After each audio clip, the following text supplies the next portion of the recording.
What's up, everyone? Good morning. Here we are, the 5ers live trading room. It's me. It is Dirk. Mate, you came in right on time.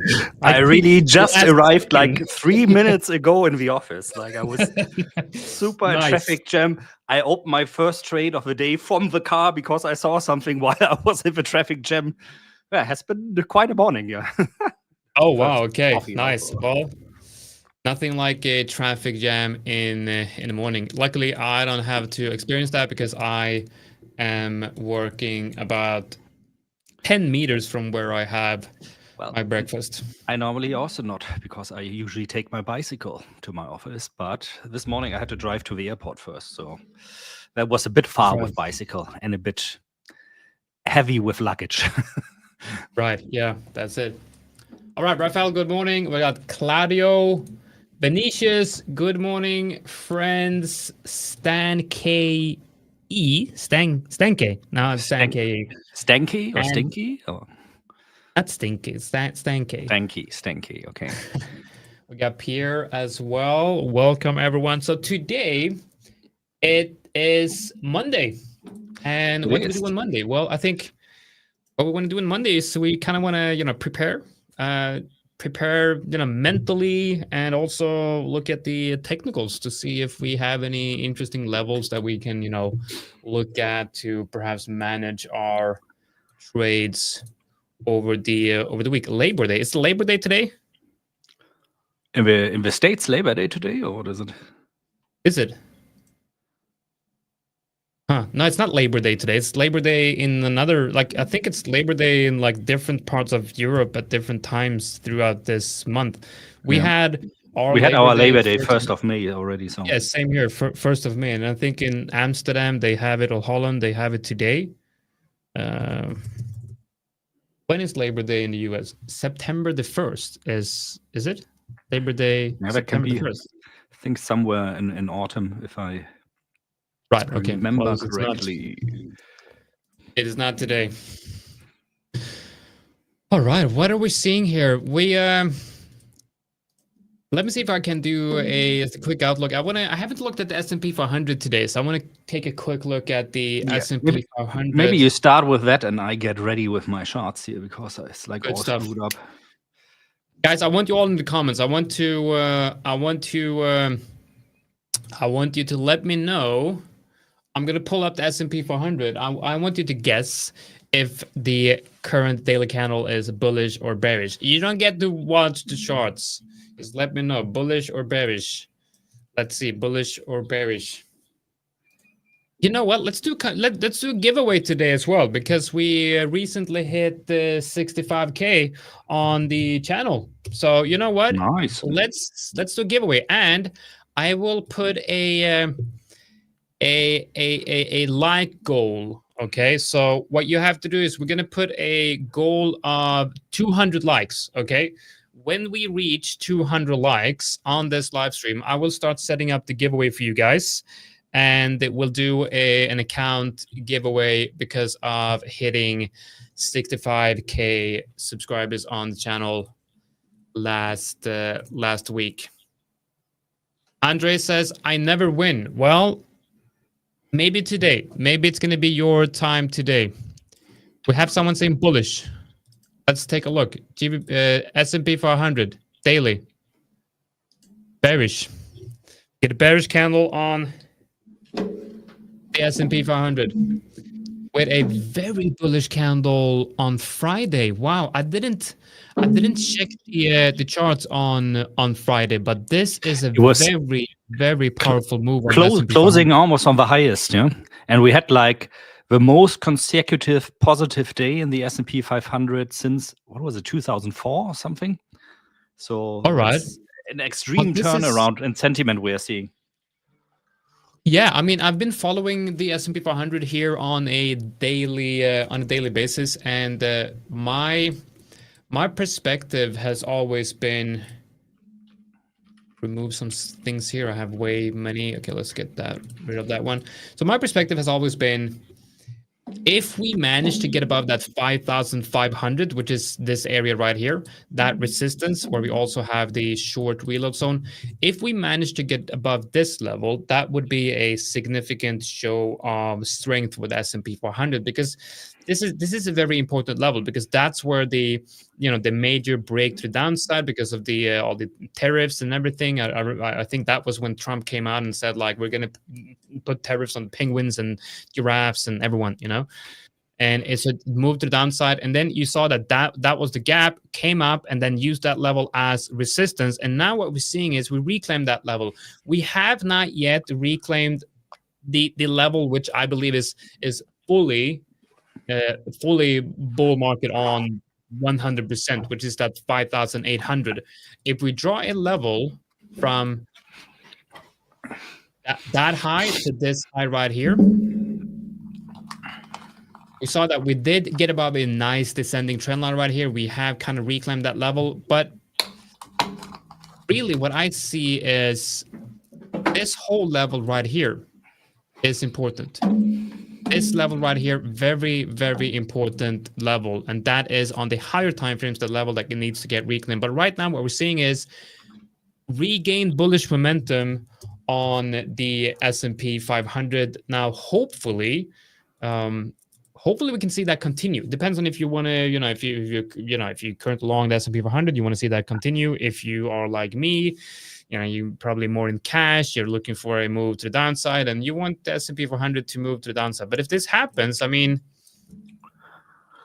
what I find, the dark side of trading, when you start talking about the fact that you want to see a move down on the S&P 400, you want to buy lower, you're basically talking about making money in a recession and making money because of a recession. And we're going to see people suffer, normal everyday people, with inflation being higher and the market's moving into recession territory. It's not a nice thing, so I do, from my investment point of view, I want to see that happening. But as a fellow human being, it's let's hope that it happens with a very conservative, in a very soft way.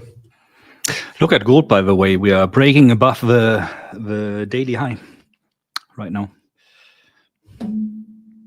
Oh wow, nice. Okay, yeah. Good. That's a double bottom right there.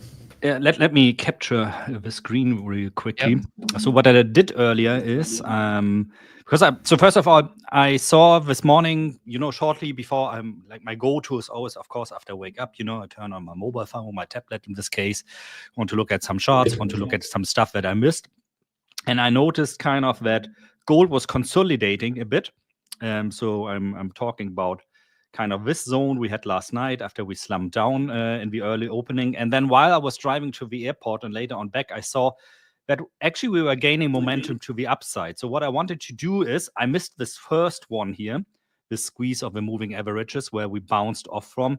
So I wanted to wait for the second time this happened, which was the case here while I was in traffic jam. Ended the trade a little bit late. So my entry is 3268-ish, I think. Yeah, 3268.01. Still a nice entry. And it's like one of those easy trades that I should actually do more often. I always tend to be like a contrarian trader. I think that's just like from my long-term mindset, maybe a little bit, because as a long-term investor trader, you always look for the times where everybody wants to buy, because when you want to sell, or when nobody wants to buy, this is basically when you want to buy. And so my difficulty, like adjusting to being a more short-term trader, is to not stick too much to this contrarian mindset, but instead to trade more with a trend. And I think this example here, what we see is like really an easy setup with a clear stop loss. The stop loss would have been under the blue line, under the 200 EMA, so somewhere down here. Not would have been, it is somewhere down here. And where you really can just trade with a trend. And I notice again, it's much easier. It's not so stressful. Of course, there are not always trending phases. There can be fake outs to the tops, over the tops can be fake outs to the bottoms. But I think, especially if you're a beginner trader, and I consider myself, when it comes to the short-term scalping, a beginner trader, it's much easier on the mind. You're not, at least me, not biting my nails, when I try to get the local highs and local lows. So I'm adjusting here my trading style first day today a little bit, where I say like, okay, I only want to do the trades that go with the trend, the short term. We're looking at the 2-minute chart here trend, and I want to use those signals from my indicators that work normally very good on crypto. They also work well on gold, but sometimes you need to add and add and add to the position, and that makes you really nervous from time to time, especially in so strong trending assets like we've seen in gold over the last months, year really. And so I'm going to use these more as exit signals to give, like, minimum R should always be 2 to 1, so 2 reward for 1 risk. Alternatively, exit the trade when there's, like, in this case, a confluent short signal. And you can see it just keeps going. So I'm already up by $10 per ounce here. Only trading a little position, 5 ounces, but still. And the beauty of this is, in my opinion, you can continue to add to this position as long as the trend is good. So if we move down, if we should move down again, and we see some price action somewhere at or in between the 21 and the 50 MA, this could be a zone to add to the position without doing anything wrong, because you're just trading with a trend. You have your stop loss set, and it's really peace of mind. This works well in trending days. Obviously, in choppy trades, you're going to have more difficulty.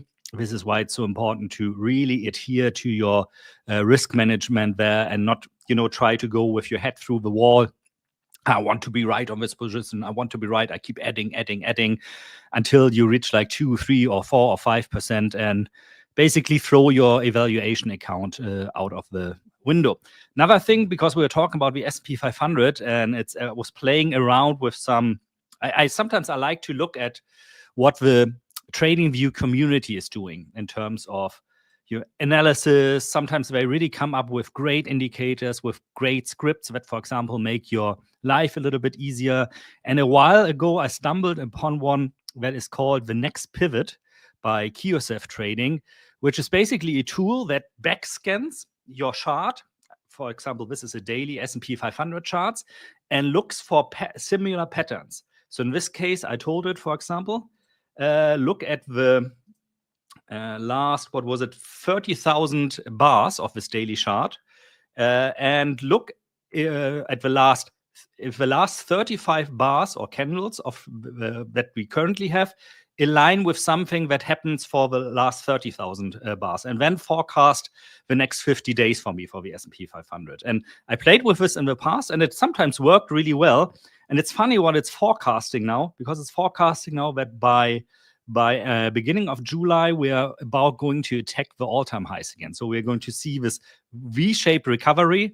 And I thought it's funny, because I think it's very suitable to what you were just saying in your analysis about the S&P 500. Now, I'm not saying, you totally rely on something like this, but I think this can be an extremely helpful tool to either to kind of start doubting your own analysis, or to back up what you have found. I found this quite useful, also sometimes on the lower time frame. And it's funny. Yeah, when I say 30,000 bars, this is what I input there. Honestly speaking, of course, it depends on how long your history goes there. I think it's different if you have like a premium version of TradingView. You get a longer history of price data history than you get, for example, with a basic. But it's a fun tool. It's called The Next Pivot from Kiosev Trading. I recommend try that out, play around a little bit with it. It's kind of funny to see what it does. Do not solely, of course, rely on this. Yeah. It's very interesting. I like how, this is I wouldn't say new type of indicator, but it's definitely something that is not in the traditional toolbox of technical analysts to see an indicator predicting. What he did here is he said here, look at this November until end of December of 2018, we had this structure here. I should delete this now, otherwise hard to see, which looks a lot like what we are seeing right now. If you use the replay tool and go back and kind of snap the replay tool on there, you might see what it's actually predicting, right? I don't know about that. Let's see. Yeah, but this is now he's using data from that time in the past, so this is not going to give us anything. Okay.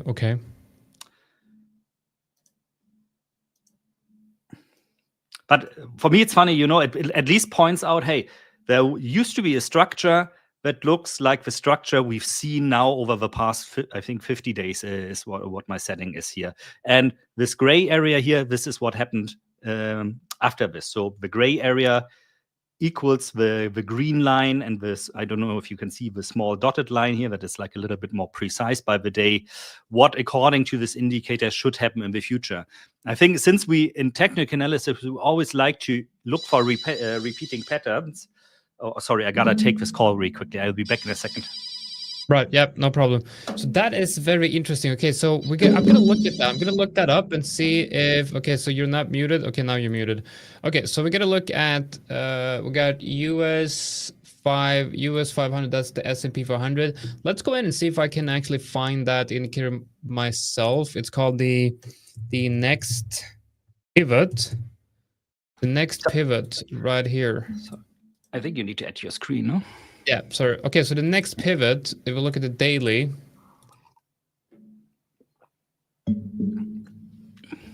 But you need to adjust go to the settings of the indicator, because it really adjusts to how long it's supposed to look back and how long the forecasting period is. So I had the correlation length, for example, 35 candles, forecast length 50, and bars back to search 30,000.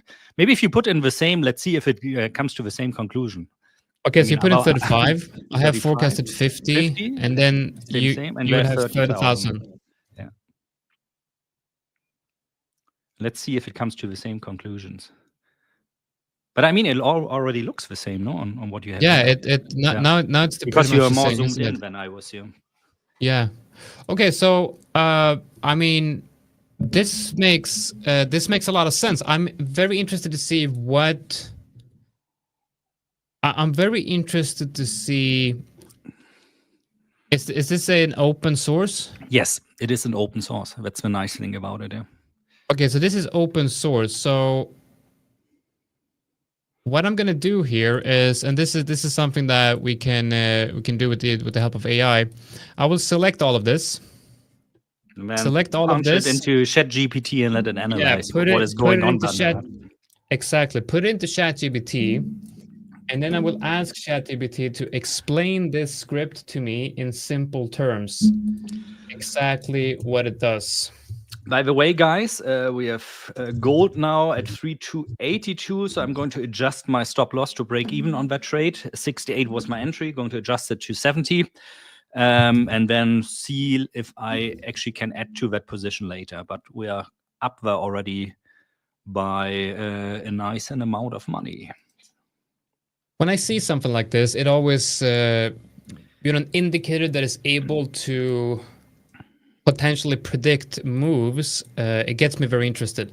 So one way that, first of all, we want to understand how it works, and we're waiting for ChatGPT to explain to us how this actually works, and then we want to test it. So how can we test it? I believe potentially we could be able to use the replay tool like this. So what we can do is, this is the actual move. And then if you use the replay tool here. Okay. That's what you meant earlier. I think I didn't understand you. We should now then see, what is this indicator predicting? Now it's predicting this. We can move forward a bit here to see how the indicator is changing. Is it reloading? No, okay, I have to add it again. Maybe I have to do this like that. So now this makes a lot of sense. Okay, so what this indicator is doing is it actually predicted one high, almost perfectly, one low, very good, and a move up to this high. But look at the fine line there. That's a little bit faded out. It even predicted like the second high quite nice, and the drawback. Yeah, there. it did. The overlay with zigzag, of course. Yeah, and looks like it missed the second high. But that's actually pretty amazing, in my opinion. But yes, we'll do 100. So be careful there, with like only trusting on something like this. Of course, I'm also very sure the longer the forecast period is, the more wrong the results will be. It's easier, of course, to forecast what's going to happen the next 5 days than it's what's going to forecast what's going to happen the next 100 days. Yeah. So now put it at 100. You can see right here. Put it at 100, and I would say that it's somewhat predicting the overall structure and the overall move quite nicely. Which can be very helpful, in my opinion. Yeah. All right, we got 42 likes right now. Make sure that you continue to hit that like today so that we can get the likes up to 200. And when we do get to that 200 number, we are going to start a giveaway. So make sure that you hit that like, continue to hit that like.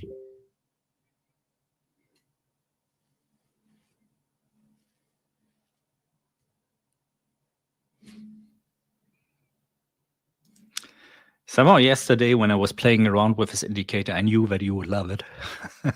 That it's like exactly what you like to look at. Yeah, it's very interesting. The predictive nature of indicators are obviously very complicated, but the fact that we're able to I need to understand the logic behind this, because has ChatGPT something to say about it? Yeah, I'm just waiting for it to I need to give it some Oh, you're using the reasoning model, the highest one. Oh. Yeah. By the way, I think Claude AI is much better when it comes to coding. Really? Yeah. Like some of the tasks, and I do sometimes really quite complicated coding stuff, and Claude is like much better in that, I noticed.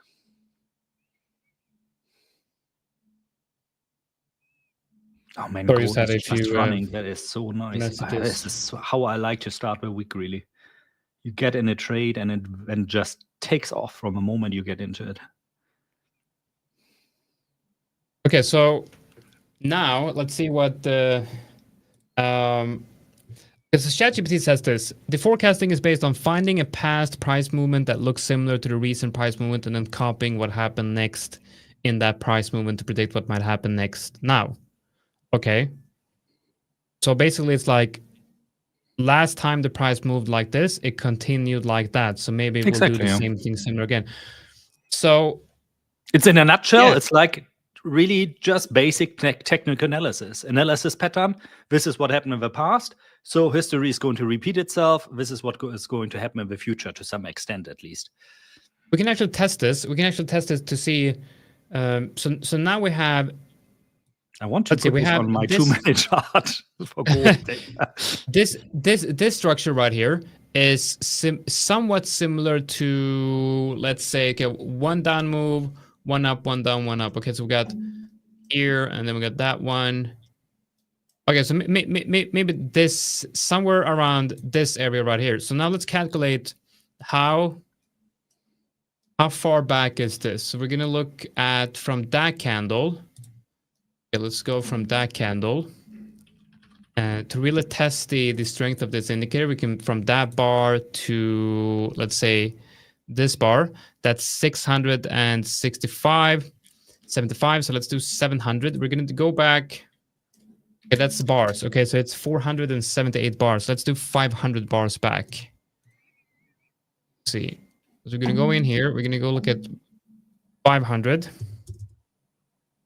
And we'll do 50.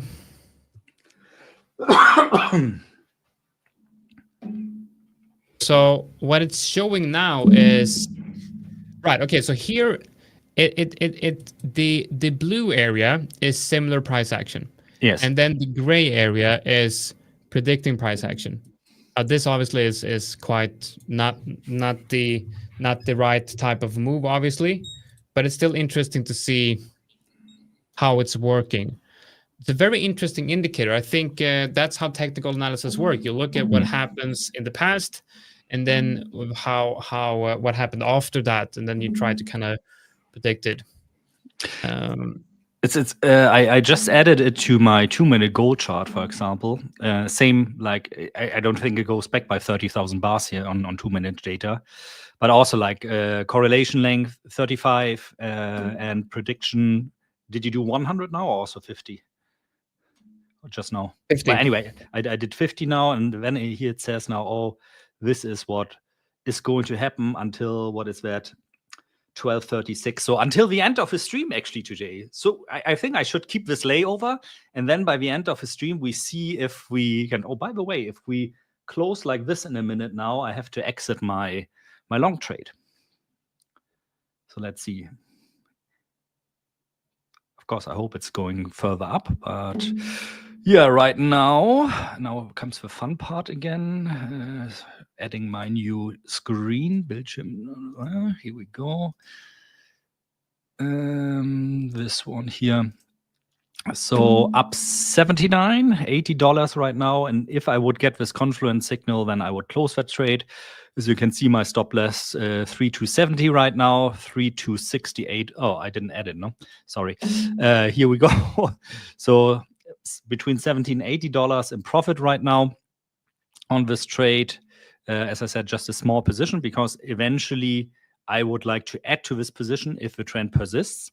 And I see those pullbacks again to the moving averages. But if I should see this confluence short signal, I'll be back in just a minute. Yeah, sure. I could exit this trade. Actually, it didn't show, but it showed me like we are up in the regions where probably we might see a little bit of consolidation already. So I'm going to close this trade now with a little profit of $80. So a solid start into the trade. Evaluation account now up by $870. Let's see how far I can get it this week with this new type of strategy, with me not always trading contrarian. But I mean, you saw even trading it contrarian worked as well. And I didn't trade that account very much, only usually on the live streams here.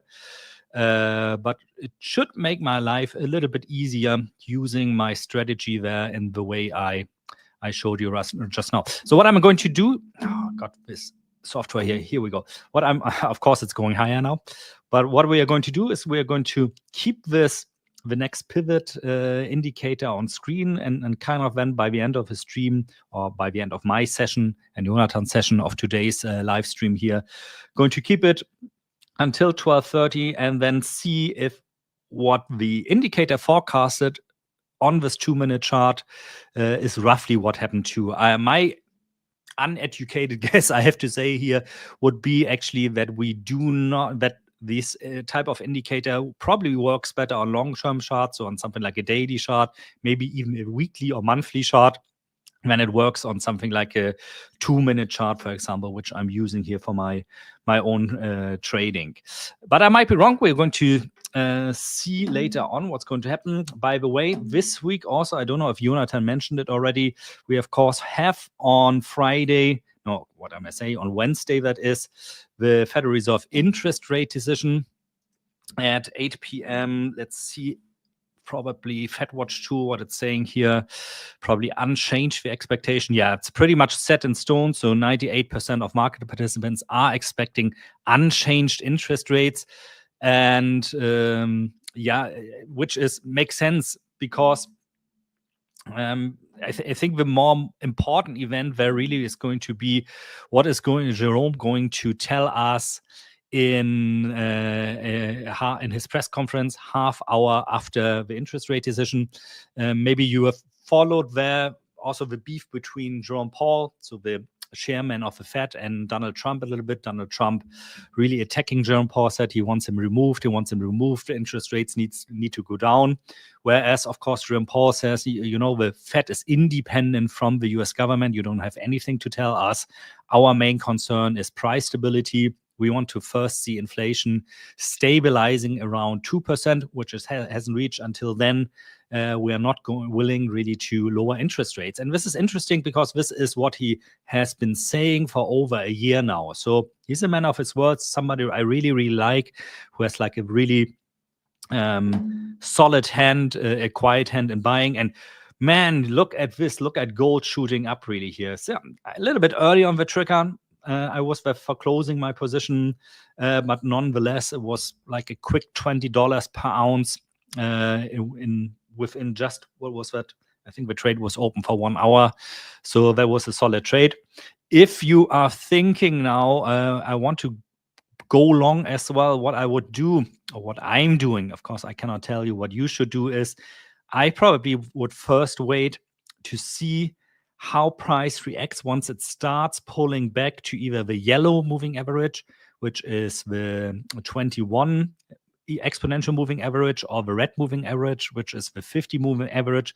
So for me, ideally for a re-entry would be to see something like this, somewhere in the middle between those two moving averages. Then I would consider another trade to the upside with a stop again underneath the 200 EMA, or alternatively underneath the last low. That kind of makes sense. So if you want to be very picky here, the last low, in my opinion, at least, that makes sense, would have been this one here, a little bit higher. So around this area, 53.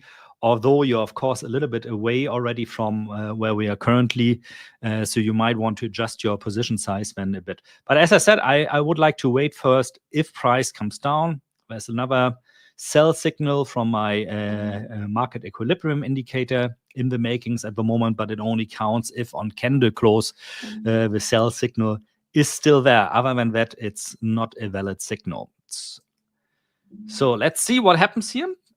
Quite an unusual move for an early morning session, because usually what we see very often from gold is that we kind of have a move when the UK comes in for a half hour, maybe an hour, and then around 10 to 10:30, the market starts to quiet down by quite a bit. We don't see a lot of volatility anymore. And then later, when New York starts coming in, volatility picks up again. Yeah, guys, as Jonatan said, there's a giveaway today. I don't know the details because I was a little bit late here, but I'm sure to remember to remind him to share the details with us again. But this is based on how many likes we get for today's video. So for today's live stream, not for today's video. And so make sure you like, you leave a comment, you subscribe to the channel to continue to see us live trading here. We've grown by quite a bit. Let me know what you guys are trading at the moment, if there's something you want me to have a look at. So what we saw right now, we had here this confluence short signal for gold. And what I would have done in the past is I would have entered a short trade here. This is a very reliable indicator. It's my own indicator, so it's not publicly available.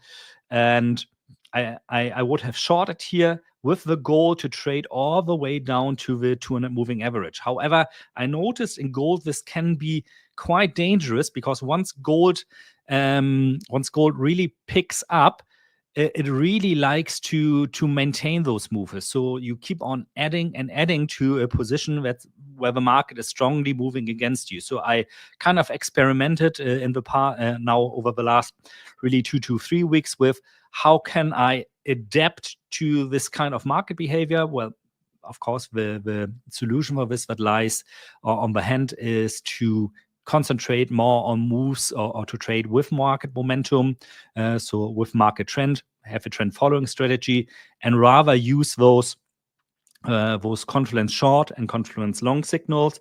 They are confluence signals because they are two indicators combined that say the same at the same time, to use those as active signals. So what should happen now, if my opinion and if my indicator is correct, that we should see a pullback to somewhere in between. If the momentum is still strong, we would bounce off the most likely of the yellow moving average, the 21 EMA. If this trend already has weakened a little bit or is consolidating, a little bit more, then we could go all the way down to the 50 EMA, the red line there. If we go down all the way to the blue line, the 200 EMA, then basically the market momentum has, in my opinion, from my experience, resetted itself. So then we would need to wait a little bit for a new momentum forming. So let's see. And what is funny actually here, in my opinion, is what would be very interesting, this next kind of higher low because we are in an uptrend, according to the next pivot indicator, should be somewhere here around 1126. So in about 15 minutes from now. And that would be quite interesting if we really see that the consolidation again between the two moving averages here is going to happen around this time here. So if that happens, well, that would be quite something in my opinion. Then this indicator, the next pivot could be really something useful. But let's see. Could, of course, as well be that we are not spending a lot of time consolidating, that we are moving right away. Of course, we also always have the option of going down to the 200 EMA. So let's see first. Important here to wait and not jump on a moving train, in my opinion. Let's see what you guys have been talking about. Somebody talking about oil. I want to ask Jonatan when he comes back about oil. I'm a horrible oil trader. So you probably could make a trading strategy out of that as well, to always do the opposite, on my opinion, when it comes to oil. Let's look here. Euro Aussie, somebody is saying here. Do I have Euro Aussie here? Not a pair I usually trade, but nonetheless, we can have a look quickly how that one is looking.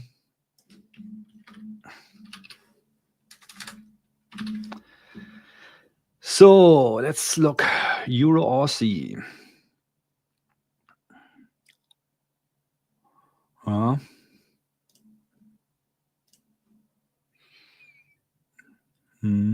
Nothing I would long at the moment also. So same here. We are actually here in kind of a consolidation period. So what could happen within the next minute is that we see another downswing. But I mean, it is a solid down move. No, there's no doubt about it. Wouldn't touch it to the long side at the moment. So Euro long, Aussie short wouldn't be really an option for me. By the way, you can see the next pivots was searching 21,853 bars back. So there is actually a solid history here on TradingView when it comes to shorter term charts as well. That's interesting. That's a lot of history for a short chart already. Jonatan, welcome back. Thank you. Somebody was asking about oil, and I said I want to hand questions about opinions about oil over to you, because I'm the most horrible oil trader in the world, actually to an extent that you probably could make a trading strategy out of it to always do the opposite on oil that I'm doing. You want me to take a look at oil? Yeah, have a look at oil. All right. Okay. So I have not looked at oil in a very long time. Sorry. I'm not trading oil anymore. Just very quickly, because so for gold, I would like to see, where do I have gold? No, I have this one here. Wait, let me switch back quickly, because I was talking about gold earlier. The confirmation I would like to see is that we move down and see price action somewhere around the red line and the yellow line. That would be, if I see price action there, which hints that price could go up again, that would be an area for me where I would reconsider going long again. And I said earlier, it would be kind of funny if this happens at 1126, because according to the next pivot, this is where the next low should be in, the next higher low. So let's see if the forecast is as good as what we've seen on the long-term chart. All right, sorry, man. Just because that question, I didn't want to let it unanswered.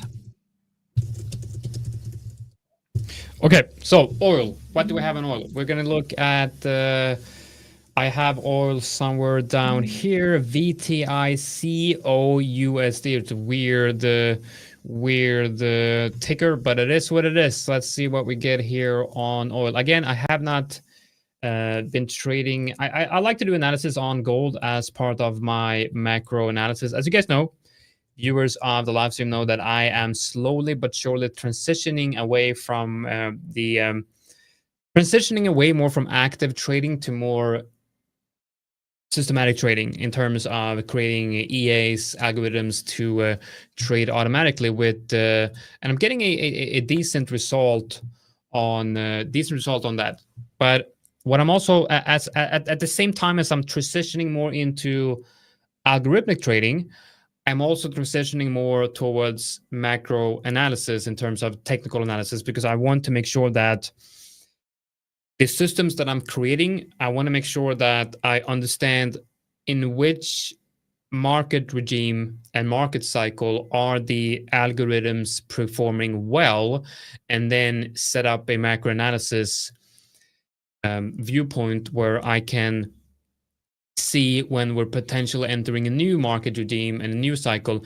And gold, oil here is a perfect example of that. It's a perfect example of why we might see the fact that we might be entering a new type of market regime here, because and one simple way of doing that is simply by adding horizontal levels on the chart, right? Adding horizontal levels and then simply saying, okay, oil has not traded below this level since summer of 2021. Okay, so oil has not just broken below that level for the first time in about 4 years. It has also established this level as sort of a new trading range, because we broke down and then we retested that level from the downside, and this level is now acting as resistance. So the question then becomes, are we in a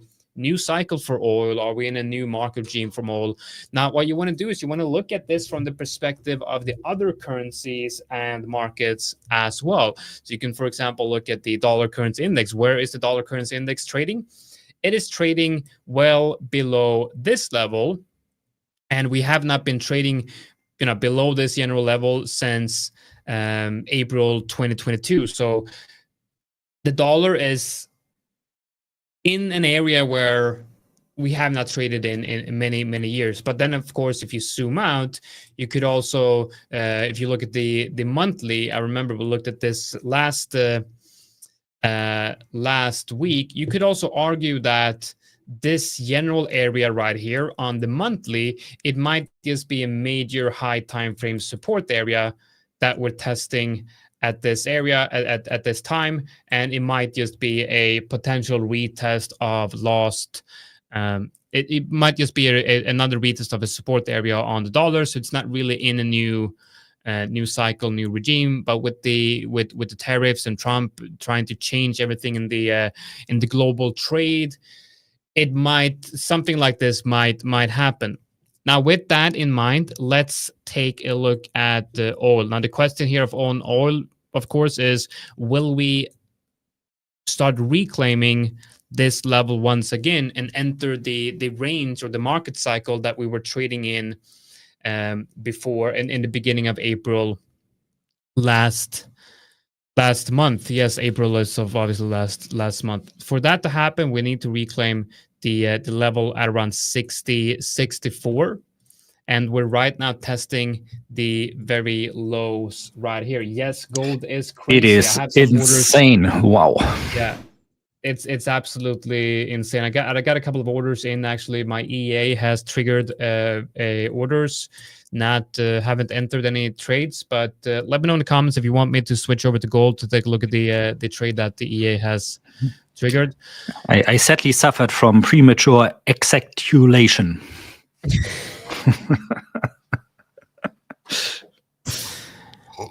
That's a good one. That's a very lame one, actually. I've never heard that one. That's a very good one. That's a good one. It just came up with it. Right now, gold is trading. Oil is trading within a clearly defined range structure here, with the range lows and the range highs. Let's put the range tool on here. James, I'm going to do that in just 2 minutes. I will put a timer on 2 minutes, and as soon as that is done, I will go. So what else are the parameters of my EA? Well, you know what? If you got an edge, if you get a good edge, you don't share that, but I can share some small examples of what it's based on. Okay, so for oil, the fact that we're at support right now makes me think that support is support, and we should be buying support. If price continues at upside, we do have that gap to fill at around 58. But what I'm looking for is eventually a move up to range EQ. I think this move could potentially take us up to range EQ. And you see there's a lot of space between that previous support and this range EQ. So first initial target for a move to the upside on gold, oil, would be around 60. I've traded gold so much that everything I look at is just gold. It's like every analysis I do is like amen to that, really. So a break and retest of range EQ would potentially take us up to 63. So that's what I'm looking at for oil. And if we reclaim this level, we're back in the previous cycle. So that's my overall analysis on oil. Even though the market structure is bearish, I am slightly bullish on oil for simple facts that it is at such a low level that it haven't been in many years, and it looks overextended. Okay, so that's 1 minute and 30 seconds. Now let's go over to gold. The order that I have in with my indicator, it's a breakout system. Let me just quickly look something up. Oh, you hard-coded that now? Or your breakout system? As an EA, or you have it now? Yeah. Nice. I did. Okay, nice. So what is the actual orders? So it's a breakout system, and it is a combination of Bollinger Bands, ATR, and previous highs. So basically what it does is it looks at the chart and it goes, wow, look at gold. It is absolutely flying. So on gold, what it does is I have one running on the 15-minute time frame and one running on the 30-minute time frame. I'm currently testing them, and it looks like the 30-minute time frame is the one that is most profitable. What it does is it looks back a certain number of bars and to find the highest price. And right now it seems like the highest price is that high. So it puts a buy stop order above the high, and it only puts an order here if the daily ATR does a certain thing, and the Bollinger Bands are showing certain characteristics. So it's based on the ATR, the Bollinger Bands, and a high. So that's the entry. And then it takes TP based on previous ATR levels, which would be TP here.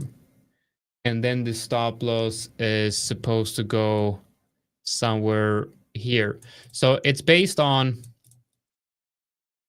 basically what it does is the take profit and the stop loss is different from each trade, because the take profit and the stop loss it's a trailing stop loss as well, but the take profit and the stop loss is based on also Bollinger Bands and ATR. So it's quite dynamic, but the risk to reward will never be below 1, but it has catched all the major previous breakouts basically. So when gold broke into new all-time highs, it bought the breakout here, and I believe this was sort of the setup.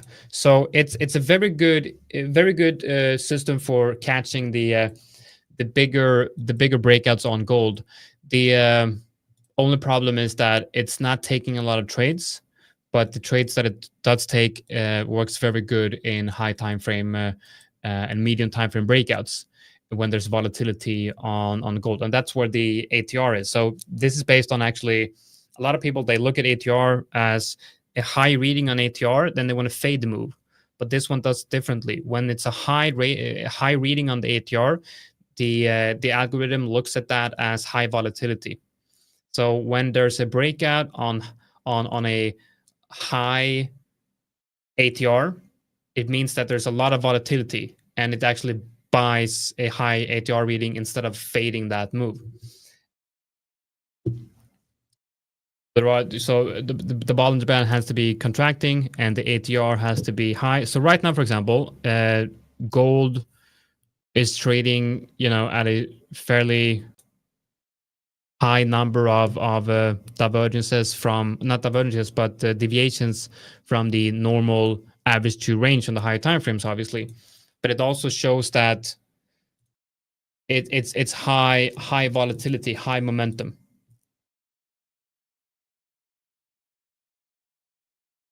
So that's the parameters for the EA.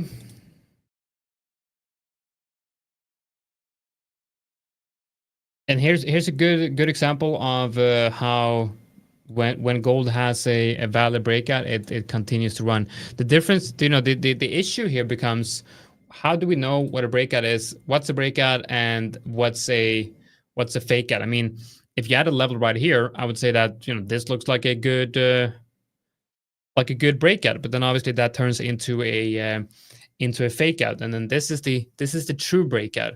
And so the question is, how can we determine what is a true breakout, or what is a false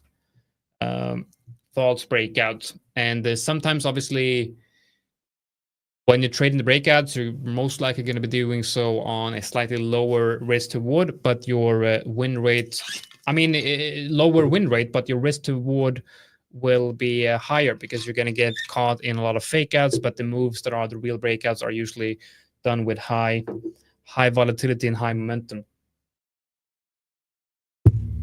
I know a lot of breakout traders that have like 20 or 30% win rate and making a lot of money with that still.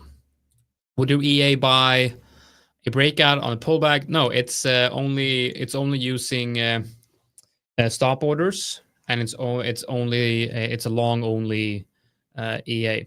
But I have indicators running on the NASDAQ, US30, GBP, JPY, Euro JPY, GBP USD, and gold as well.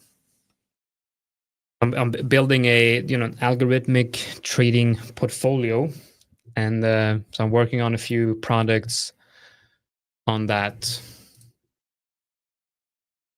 And I'm actually trading this on. I'm trading this right now on a The5ers bootcamp account, and I can show you the progress of that account. I'm using the The5ers bootcamp challenge as kind of like a testing ground for these EAs. And the results are actually quite good. So this is the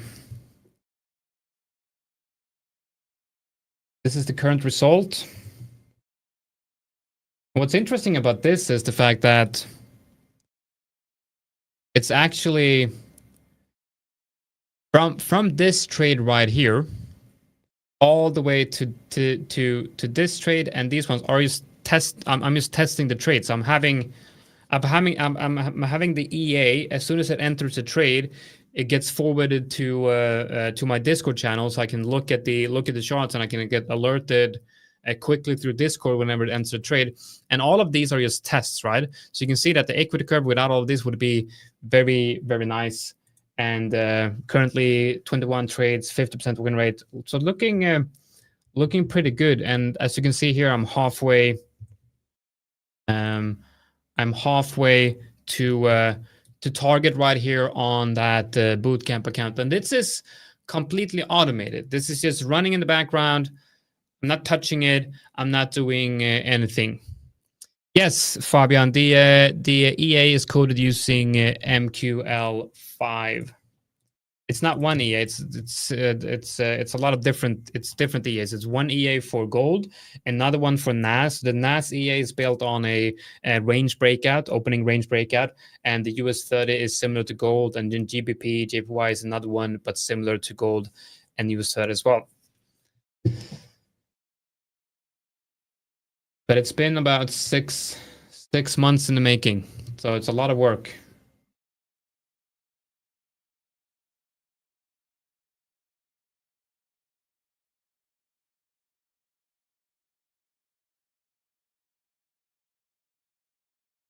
Okay, let's see. What do we have here on? By the way, next step for the EAs is to code the MT5 EAs into a TradingView indicator, so I can have like more visuals, because TradingView is, I mean, TradingView is very good when it comes to, you know, visual analysis, and that's, you know, a lot of technical analysis is, I mean, a good technical analyst is a good is someone that is good in finding patterns visually, visual pattern recognition, right? But it's not very good at automatic trading and looking into the stats and everything. But if you can code an EA, an MT5 EA, translate that into PineScript and get it visually shown up on the chart, it's a very good way of seeing visually what the EA is actually doing. Yes, the The5ers does allow you to trade with EAs. The same rules apply, you know, as long as you can manage your trade, as long as you know what you're doing, then everyone's welcome. All type of trading strategies are welcome with the The5ers. All about making sure that you manage that risk. By the way, guys, look at this. I got this. I don't know if you can see it. I got this cool little new thing here. Can you see it? Look at that. It's a Stream Deck. What is it? Stream Deck Plus. It's awesome. So now I have a Stream Deck Mini and I got a Stream Deck Plus. Really cool. I bought it for use as a USB hub, and it didn't have a USB hub, so now I just have it because it looks good. Do you have a Stream Deck? Yeah, I got a Stream Deck Mini and I got like a Stream Deck Plus. Is that worth it? Because I've been like thinking about it for a while now as well, but somehow I was like, do I really need it? Of course it's not worth it. It's like $350. It's super expensive. No, it's super expensive, man. It's definitely not worth it. It's okay. I'm just buying all kinds of stuff here. I mean, I know what you mean. Dude, like, I have this one, which is like the Elgato Facecam Pro. It's like $400, and I'm not even using it. And like, I got all, like, I love to buy things, and I love to buy electronics. It's just that I probably shouldn't be buying all of this. I mean, I would be making so much money if I took the money and invested it into my trading account instead. I know. I mean, I just bought a new desktop PC for like 1,800 euro because I thought like, oh, I'm so sick of waiting half hour until my video renders. So I bought one with an insane graphic card, loads of RAM, 2 terabytes of disk space, and yeah, and I use it for streaming and rendering videos. Yeah. The other day I was out, you know, on a walk during lunch, and my fiance calls me. It's like, you have a package from UPS. Okay, I'll be back in 20 minutes, you know. And then she calls me 5 minutes later, but you have another package from DHL here. It's like, oh shit, okay. Because I told him, like, you put him in the, you know, when you deliver it, put him down at the garage, and then you don't have to knock or anything. So hopefully like, she doesn't notice. But it's comforting to know like, that knocking on the door, and they need her signature and everything. And I'm like, that seems to be like a male problem.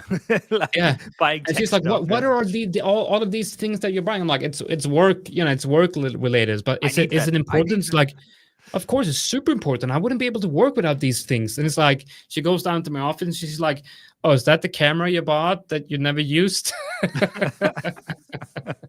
Yeah, I've been like kind of thinking of installing a second camera, that can get me like from a side angle, but then luckily I haven't done that, yet too, because I think the problem with that is because I'm quite comfortable, I'm quite comfortable sharing trading view, but I'm not comfortable sharing my whole window, because what if you a message pops up, it's something private, or you go do whatever on your browser and it's private information, right? And then you have a camera filming everything, and I'm like, that could be awkward. That's true. Yeah.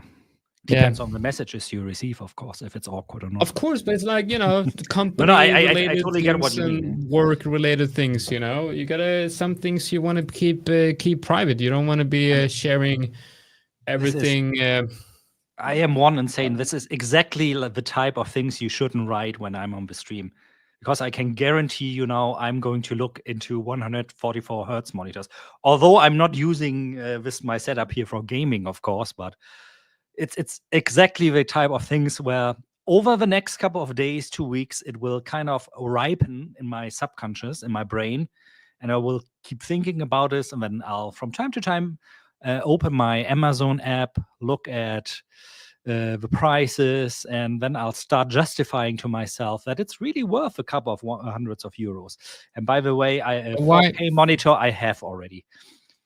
I have some very cheap monitors, but I had to buy 4 of them, so I thought okay, gotta keep it down. But I am quite interested in, would love to have one curved screen that covers all of my 3 screens. That would be pretty cool. But I like my setup. I think it's I like my setup. I don't think I want to change it what too we much. should buy? What we should buy and use for the live stream?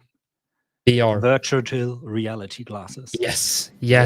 Oh, man, yeah, that would be amazing. It's like, imagine that would be cool. It's war, and we could be standing next to each other and working, and everyone else could have their own little thing on. The 5ers virtual office.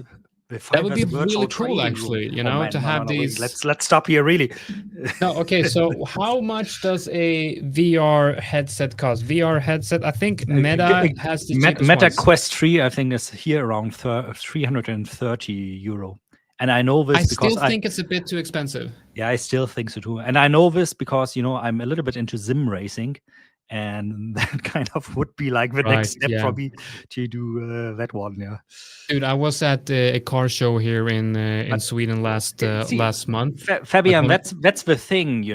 A yacht is like one of same like an expensive sport car. It's just like one of the worst investments you can do, because if you pay, like, let's say you pay 20 million for a yacht, you have like 4 to 5 million every year in maintenance cost just to keep that yacht. And this is from somebody who worked hard. Like, I mean, everybody's working hard for the money, obviously. This is like something, not saying that I could afford a 20 million yacht, but even if I had that kind of money, that probably would be something I'm not doing. Like a good friend of mine who's like really, really, really rich. He's like, like 9 figures rich. He said like, oh yeah, Dirk, you don't get rich from spending money, or at least not spending money on the wrong things, Yeah, I'm definitely doing it wrong because I am spending a lot of money.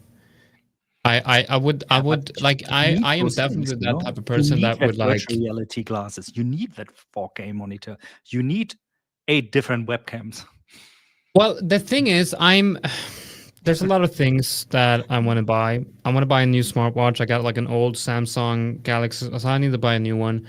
And I really like the idea of having these VR glasses. To just be able to like you don't have because it looks so cool when you have them on and you have like virtual screens and you're just typing in the air, and it's just and you can just grab, like, imagine you have different trading view screens just floating around, and you can move them around, drag them, and it's like Iron Man for trading. It's you could grab your positions, and adjust with gestures your stop loss and take profit. Okay, so what I need to do is I need to probably try them out first, because I'm not paying for maybe I am.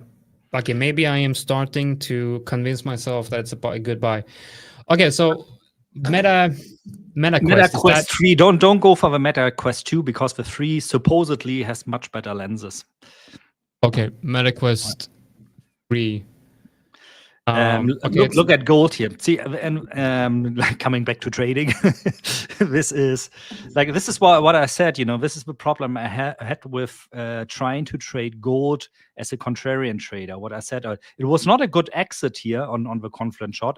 Actually, as a matter of fact, I exited earlier already than the Confluence. But if I would have shorted this in the hopes that it gets back to the 200 EMA, I would have been forced now to either exit my position or add to the position here. I mean, I always did it like this. I always had to have in the back of my hand, if I trade contrarian, there might be 3 to 5 times that I need to add to the position.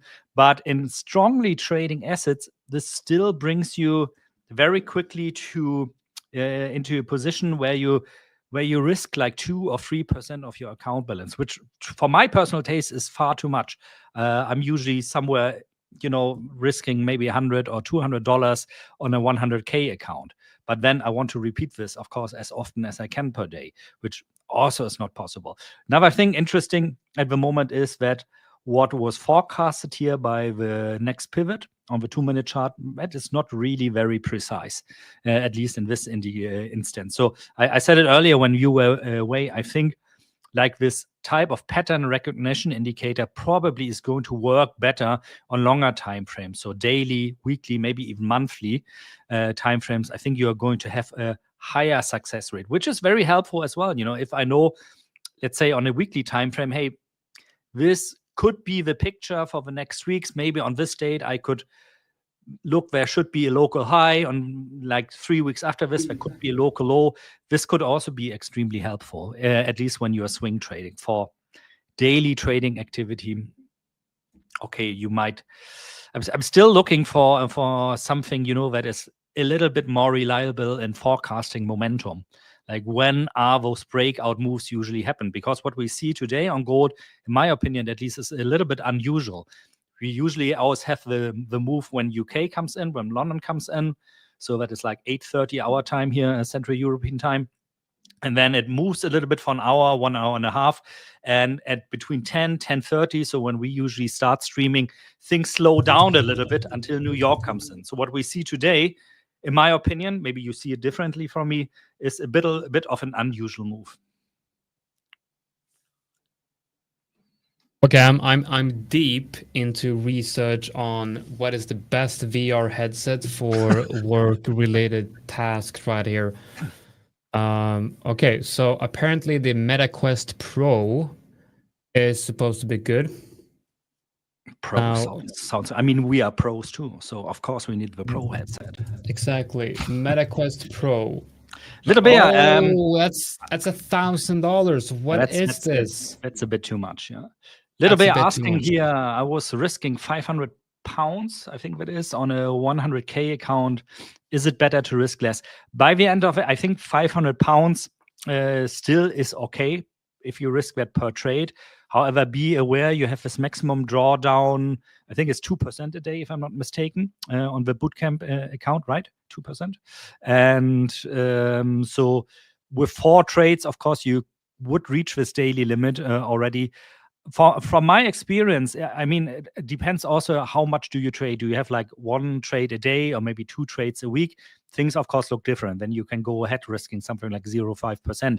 If you are trading like 10, 20, 30 positions per day, I wouldn't do. Maybe I would do a 1/10 of it. So instead of risking 500, I would maybe risk £50 or $50 per trade, because there will come a day sooner or later where you will be in loss, where maybe the markets are very choppy and you're trying to trade a trend following system, and you don't want, just because of one of these days, be totally stopped out and crash your account when actually you have done a good job maybe before that.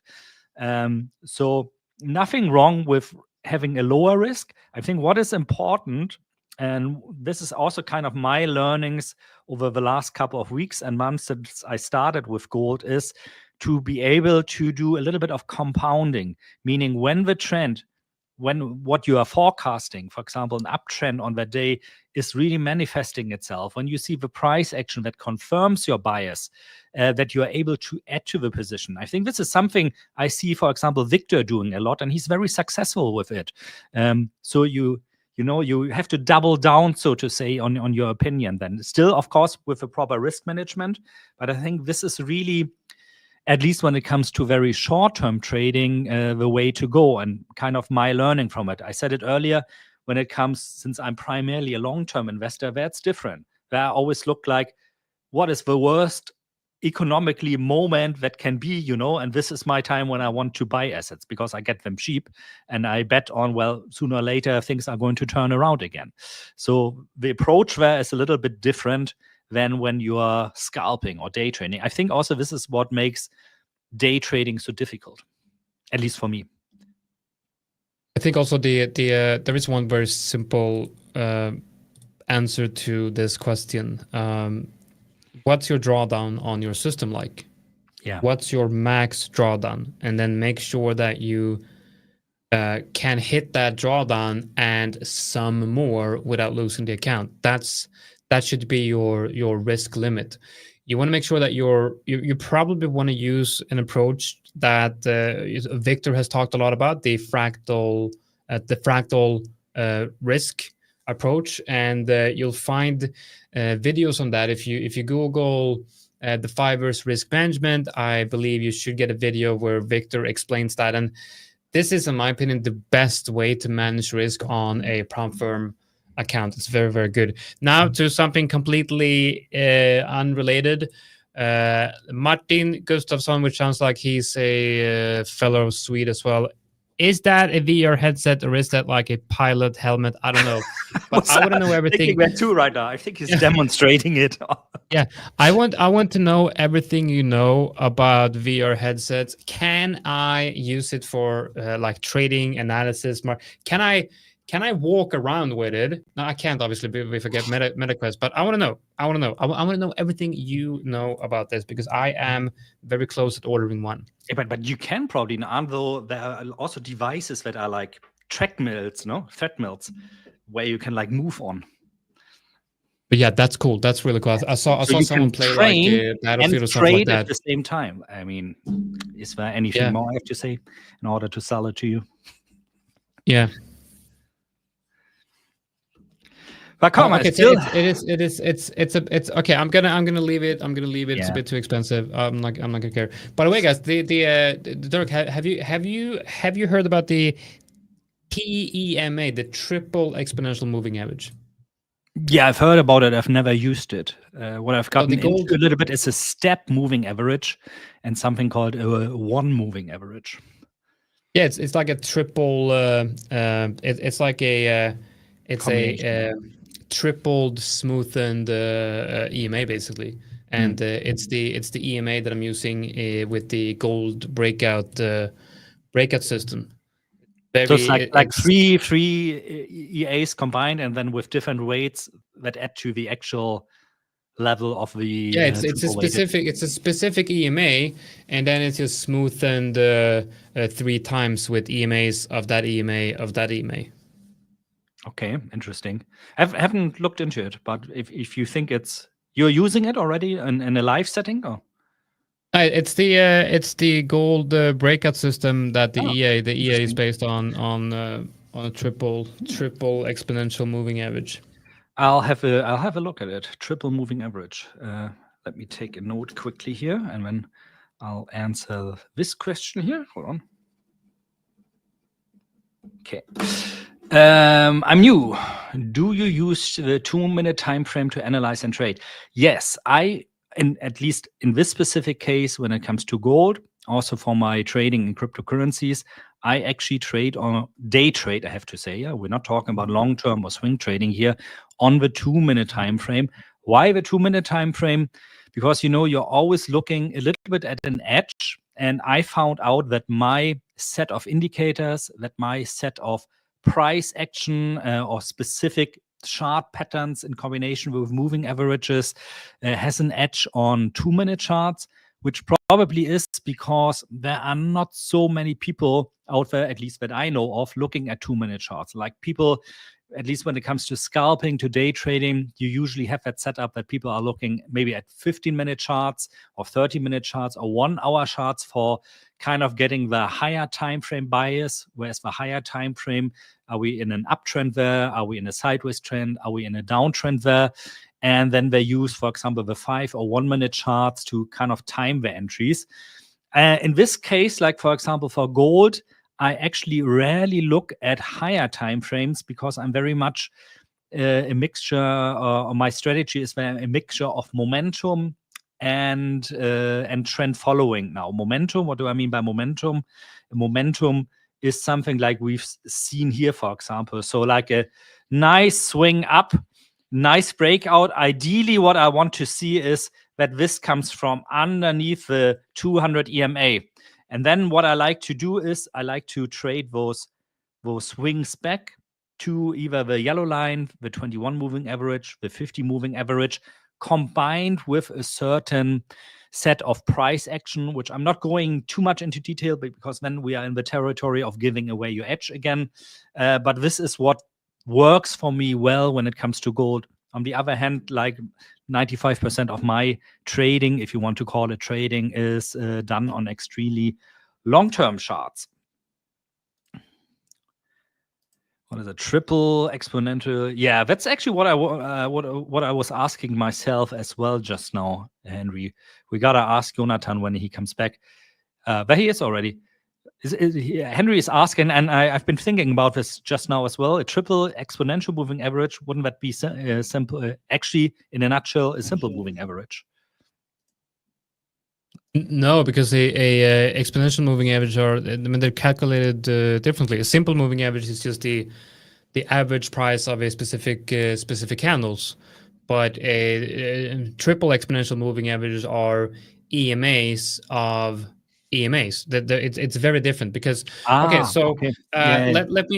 okay. So and a 10-day simple moving average, if it looks back 10 days and then it takes the all the prices of those days, combine it and then divide it by 10, and that's the simple moving average. That's the average price of the last 10 days.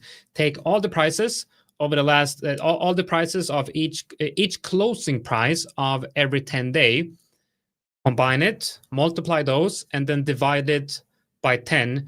That's the 10-day simple moving average. But what you do with a exponential moving average is that you look at all the 10 daily candles, and price is then multiplied. The first day is multiplied by 1. The second day multiplied by 2. The third day multiplied by 3. And then it gets exponentially more and more until you get to the 10th day, which is multiplied then by 10. You combine those prices and divide it by 10, which means that the most recent candle has the highest effect on the moving average, and the candle furthest away have the least effect on the moving average. That's why it's exponential. It's the calculations done so each candle has exponentially more importance of the line. On a triple EMA, you do that calculation, but if you have a 200 EMA, that's the EMA. And then if you put a 200 EMA on the 200 EMA, that's a double exponential. And then you put another 200 EMA on that double EMA, then it becomes a triple EMA. So it's an EMA that fluctuate very slow. And that means that when it's pointing upwards, it has taken a lot of bullish momentum for that EMA to go from bullish to bearish and vice versa.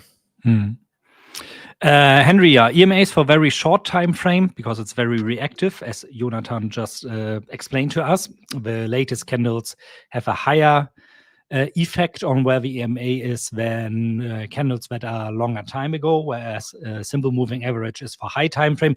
Don't know about the second part, but I agree with you when it comes to short time frames.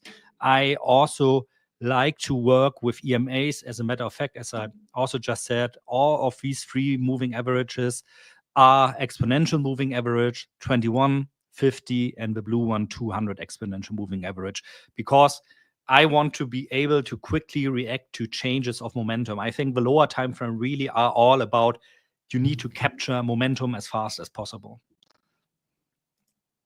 Yeah, EMAs are my. So there's EMAs combined with price action. Yeah, there are specific times when, so simply put, not to go into details, for trading I like EMAs, and for analysis I like SMAs, because there's a specific, there's a specific beauty in knowing what the average price is, and you're never going to get the average price of an EMA. EMA are going to give you an average of price action, if you will. And the SMA is going to give you an average, the true average of a specific price. And when it comes to SMAs, you want to look at something like the 50 and the 200. Those are the standard go-to SMAs. That's where you have the traditional bull crosses and the bear crosses and the death cross and the golden cross, as they're called. And then in EMAs, you can be very flexible with the EMAs, which number you use, depending on what works for your trading system. But that's and by the way, I also recommend you guys, if try, and this is something that I've tested a lot, and it's amazing how well it works. And I've tested a lot of this in algorithmic trading, and that's using stop losses and take profits based on ATR. So instead of just putting your TP and stop losses at price action levels, put it at specific ATRs. Like, for example, take profit at 2 times ATR, stop loss at 1.5 ATR, something like that. It's statistically very, very powerful. It's something that I've applied to all my algorithms, and it has significantly increased the profitability. Because what you're doing when you're putting a TP at a specific price action level, visually putting it there, you're not really basing it on statistics. But if you use the ATR for TP and stop loss placement, you're actually in the realm of something that is very easily quantifiable and being able to apply to a systematic trading way. While visually putting your TP, then you're playing more based on the psychology of other players, other traders. It's like, okay, I'm going to put my TP at this level because visually it looks like a good resistance. That's because it visually looks like a good resistance, but is this statistically a good resistance? Well, the data has no idea that it looks like a good resistance. So it's worth thinking about. Yeah, I did a while ago, specifically for gold, an analysis. What happens if gold reaches its ATR levels? Does it usually reverse? Or does it like to continue? And there's a little statistical edge that it's going to continue over the ATR level. So contrary to what most people believe, at least the daily ATR, not 2 times ATR, but the daily ATR is not a level in a trend where the price of gold, in this case, likes to remove. It likes to continue there and pick up even more momentum. That's why I think 2 times daily ATR makes a lot of sense, for example, as a take profit zone. How many likes do we have? We have, right now, we got 95 likes, so we have 104 likes left before we release the link to the giveaway. So make sure that I don't know about you, but I'm going to leave a like now here. Nice. Yeah, you know what? I'm going to go into my... I'm going to go into my alt accounts and start liking. See, now we have 97 likes already. As well. Thanks to me liking myself. Which is like the most douche thing you're going to hear today. And gold is continuing, and it's continuing, and it just doesn't want to come back. Crazy. Wow. Really an insane move. And imagine now you would have betted on a turnaround and be a contrarian trader there. That would really be something to make you nervous. Carol is asking, is there a draw or what? there is. Jonatan, do you care to explain one more time? Because I don't know the details, sorry. Is there we're gonna set up a Glean link, and as soon as we hit 200 likes, we will give them. You know what? I'm gonna give out the Glean link right now. I'm gonna set it up. I'm gonna send it out, and as soon as we hit that 200 likes, I will draw a winner. Okay, that's what I'm gonna do. That sounds good. Yeah, that sounds really good. Exactly, and for that, let's smash the like button. We still have, I think, 102 likes to go, so almost at 50% of the way. What are we giving away then, by the way? We don't tell yet? Or? Well, today we're going to give away a virtual reality. What are we going to give away today? You guys have any suggestions in the comments? I don't know. If you guys have any suggestions. By the way, I don't know if you guys are aware of it, but we do have a merchandise store up. So if you want to buy some merchandise, go in to store.the5ers.com and check that one out. We got some merchandise for you guys. An apple. We're going to give away an apple. It's either going to be an apple or a funded account. It's an apple. An apple. An Apple device or an apple to eat? No, an apple to eat, obviously. It just keeps running. It just keeps running. Insane, really. And really no chance of re-entry, at least in my opinion. Wow, yeah, it's like pops into my. This is. That's the thing, if you are patient enough, which obviously I was not. I mean, I don't want to complain. Still, it was a very good trade. A nice 2.5 to 1 R. I managed to take on that trade. But still, and this is what momentum trading with a trend following strategy by the end of the day is all about.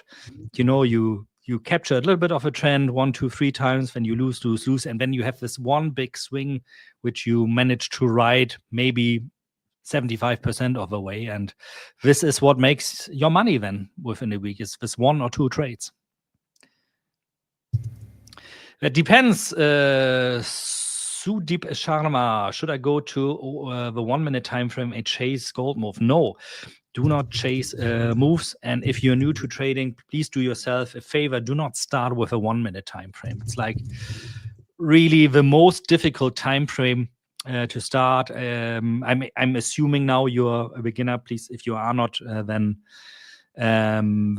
correct me here. If you are new to this, really start looking at the daily, 4 hour, 1 hour maybe, until you kind of get an idea, how's this asset that I'm looking at moving? How is it behaving? When does it like to break out? How do fake hours looks, and so on and so forth.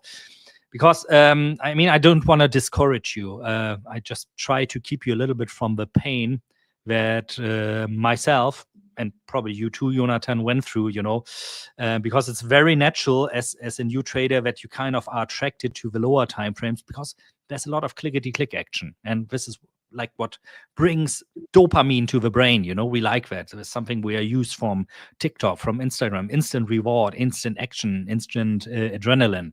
But it's you have to kind of approach it in a way that you see like, okay, every time I open and close a trade, there's the spread I need to go through. And contrary to what people tell you, you go through the spread 2 times on opening and closing the trades. Plus, well, the spread might be very low with the 5ers, obviously. Plus, there's a commission. If you're on the 1 minute chart, you're probably looking at catching very, very low moves. So the spread in comparison, in relation to the move you are chasing, is very small. So the spread plus commission already probably is like 10, 20, maybe 50% of your potential win. And adds more significantly to your losses, of course, as well. And this is even if you have like a trading system that is correct, like 80% of or 90% of the time, many people on 1 minute time frame still lose money because of the spreads and the commissions taking away too much from their wins. And this is not the fault of a broker, by the way. I mean, it doesn't get much lower in spreads and commission than the 5ers anyway. This is because they don't take, when testing their strategy, slippage, commission, and spreads into account. So do yourself a favor, start on the higher time frame. It's okay if you just do 1 or 2 trades per week. You'll probably be better already than 90% of the other traders out there. So we have sports clips. What are you looking at in terms of sports clips?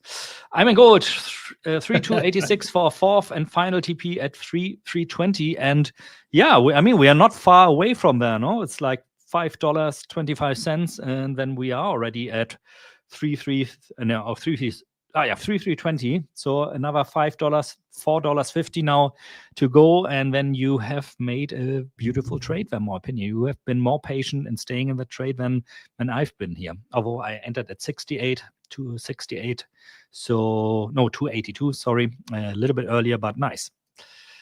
Any views on Bitcoin US dollars? Do I have Bitcoin on here right now? The long-term one, not.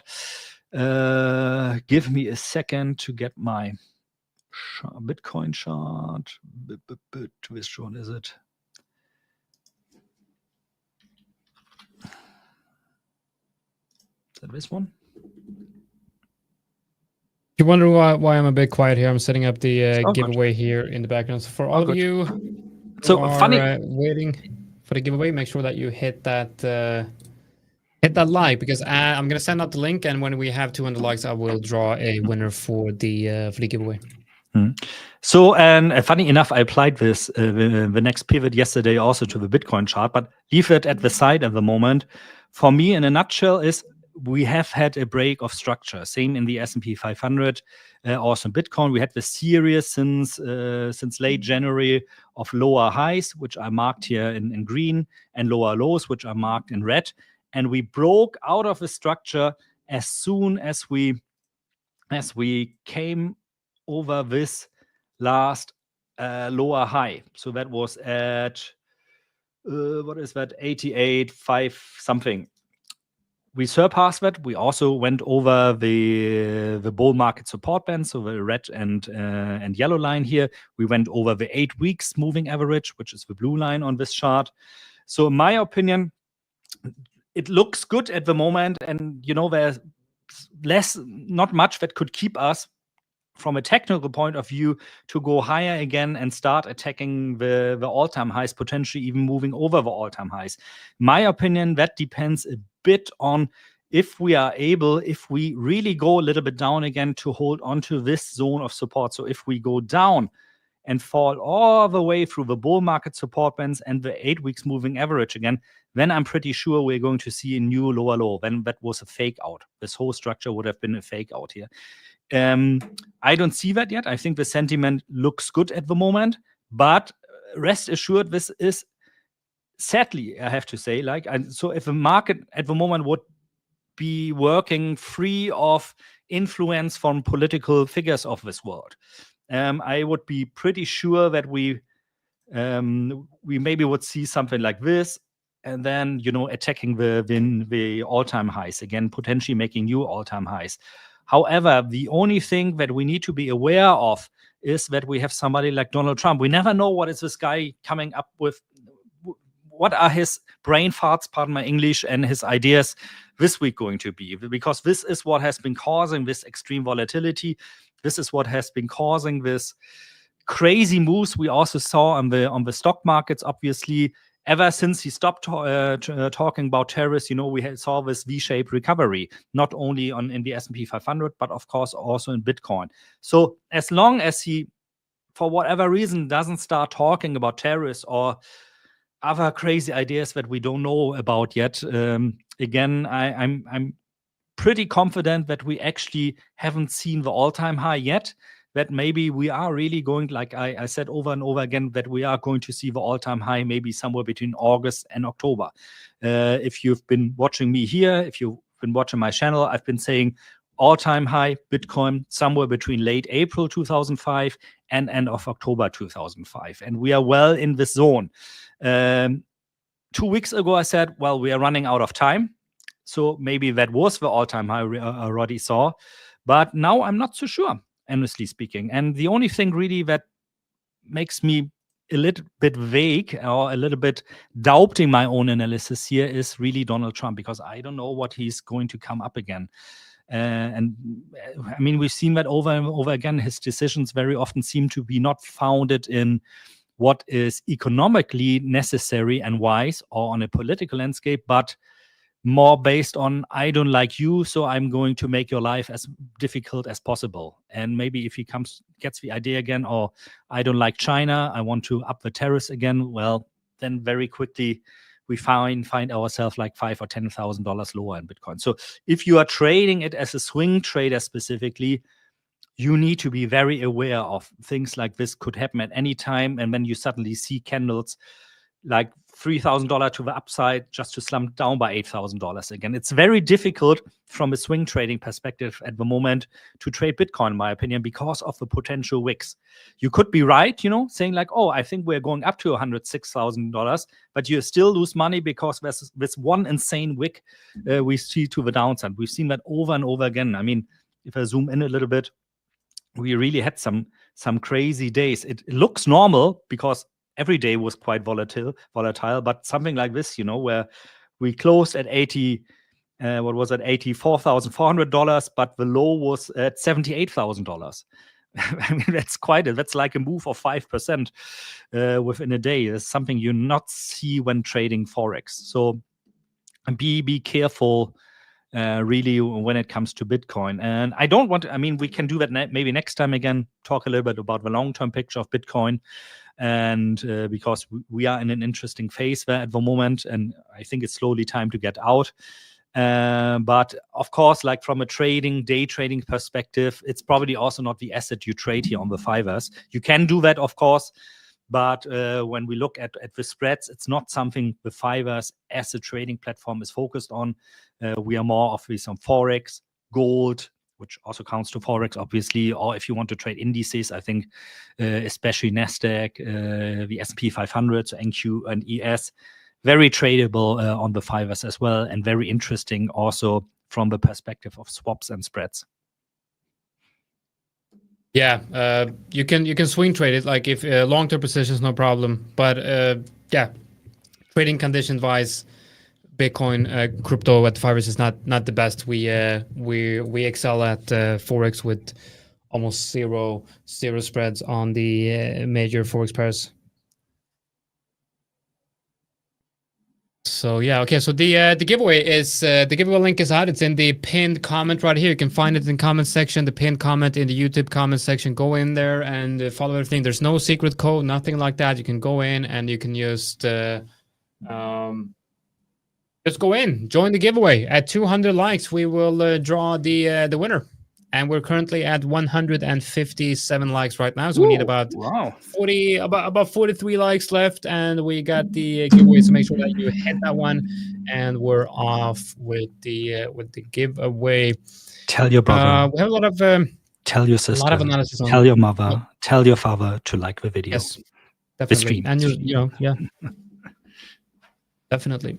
Everyone's asking about gold. I think we should just transition to gold stream. Yeah, I mean, this is what you guys told us to be trading. On this part of our weekly live stream. You guys basically forced my hand to start trading gold, and now I cannot stop anymore. And so you've created a monster, guys. But I really understand that. I don't know, like, when did we start trading gold? Was it like 3-4 months ago? I think it was like 2.5 months ago when we asked people, hey, what should we concentrate on trading in this specific session? And people voted, like, for me, Dirk has to trade gold.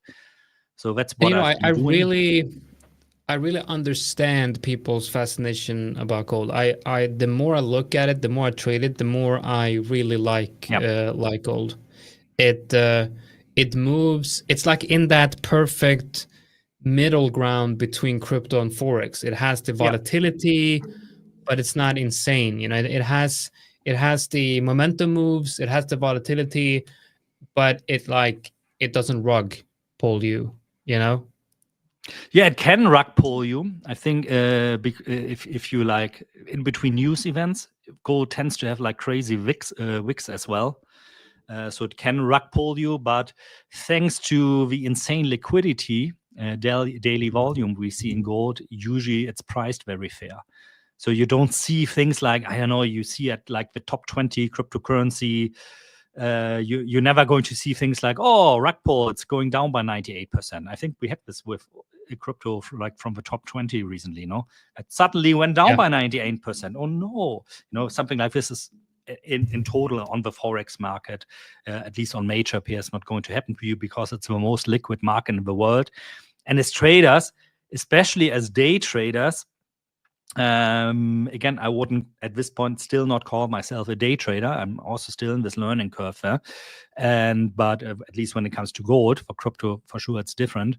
But you want something that is liquid. You want something where you know when the NFP are coming out and you're still in a position, if that is allowed with the evaluation account you have at the 5ers, that you're not killed just because the spreads suddenly widen to an amount where you can fly through with a Boeing, with an Airbus A380, and this happens, this happens in some minor currencies. For example, if you look at something like you're trading dollar versus Indonesian rupiah or something like this can happen. And actually some brokers have this as a business model as well, where you trade even something like euro dollar, and when everything is fine and in the morning you wake up and you're stopped out because mysteriously overnight the spread suddenly widened and stopped you out. This is something that's not happening here. I'm not saying it's impossible, but not because the 5ers are doing this. That would be really an extreme event on the markets where you suddenly have like 50 or 100 pips spread on euro dollar. I've seen that before during Fukushima when I wanted to trade euro dollar. I got from an investment bank called Julius Baer in Switzerland, a quote for 5 million euro dollar, a closing position that was 50 pips spread, simply because they were not willing to take any more risk on into their book. And so it can happen. It's even nowadays more unusual, I think, because there's even more liquidity in the market than it was 10 or 15 years ago. But as a day trader, so let me close that circle of my monologue here. I think it's good to stick to more liquid things. Although, of course, the more liquid an asset is, the more sure you can be that there are many, many more day traders, many more algorithms trading the same as you. So you really, really need to find your edge somehow there, which can be difficult, and you need to be willing to adjust also to what is the market currently doing. Like, are we in a choppy phase right now? Well, then I shouldn't use my trend following strategy. I'm going to lose money with this. Then I can trade contrarian, trying to pick off local highs and lows. Are we in a trending market, which in gold obviously we are today?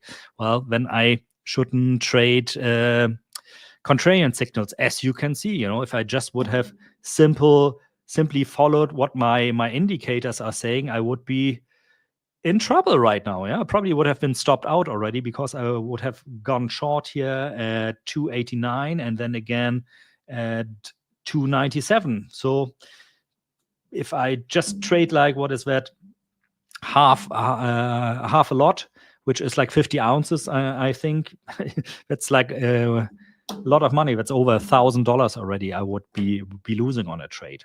That's not nice. No, so not at all. Okay, we have someone saying 200 likes. Really? Not really. We got 178, so almost. I want to refresh, so let's see. Almost 200 likes. Make sure that you hit that like so we can get the number, so we can start that 180 here. 180. That giveaway.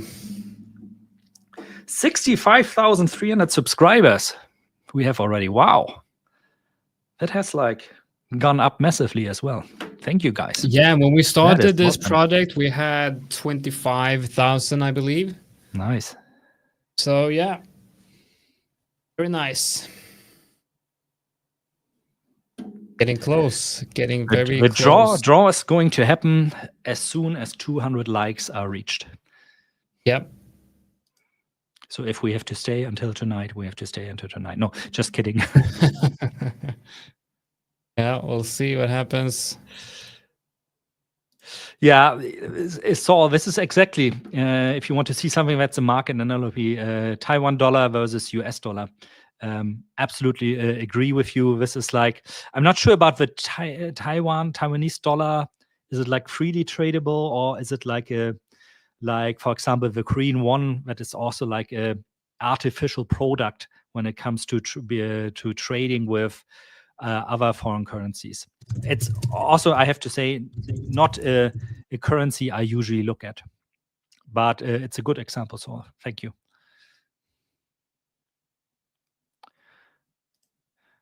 For 100K subs, everybody's going to get VR headsets. No, just kidding. Just kidding. Please don't quote me on that. At 100K subs, I'm getting a VR headset. That's a promise. When we hit 100K, I love this. I love giving myself an ultimatum. Like, if this happens, you have to buy. Yeah. At 100K, I'm getting a VR headset. I'm going to brand it with The5ers. That's what I'm doing. So if you see we are at 100K followers next week, you know Jonatan went out and bought some followers somewhere. Oh yeah, definitely. I might use a 70K. Like, I really want that VR headset. But yeah, 100K, I'm getting a VR, definitely. 192 likes. 8 more likes, and then we're going to have the giveaway. Come on, we can do that in 10 minutes, so I can still see the giveaway before my live trading session for today ends here, at least with the 5ers. You cannot take that. We did, Lala. We had a trade already in gold earlier. A nice one entering at 3282. I have to see again what trade did I do there. No, I'm lying. I entered it at 3268 and exited it at 3284 with a nice little profit on there. And then we were waiting for gold to pull back a little bit back for re-entry, which has not happened. It's like running away from us. But we are sticking, or I'm sticking in this case, to my set of rules to wait for somewhere to re-entry here. 100K, and Jonatan is going to buy a Lambo. Who wants a Lamborghini? That is such a bad car, really. I mean, rather buy like a Mercedes AMG, for example.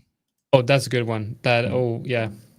I mean, you need to be really wealthy to be able to afford a Lambo. 201 likes. I mean, honestly, I can buy a Lambo today, but I'm not going to, obviously, because it's going to cost me so much. First of all, I can't drive it on the streets here. Yeah. I'm not even going to be able to get it down my driveway, because I'll have to rebuild everything to get it even down here, and then I can't drive it around on these roads because the county doesn't know how to build roads and repair them, because there's just potholes everywhere. And then you need to change your tires, and a new set of tires is going to put you down by 15K. And we have 201 likes, Jonatan.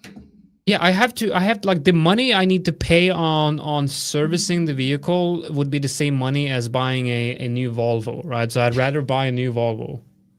You Chinese Volvo. Well, I don't know, man. It's like half and half. No, I love Volvo. It was one of the best cars I ever had, a Volvo, honestly speaking. Good cars, yeah.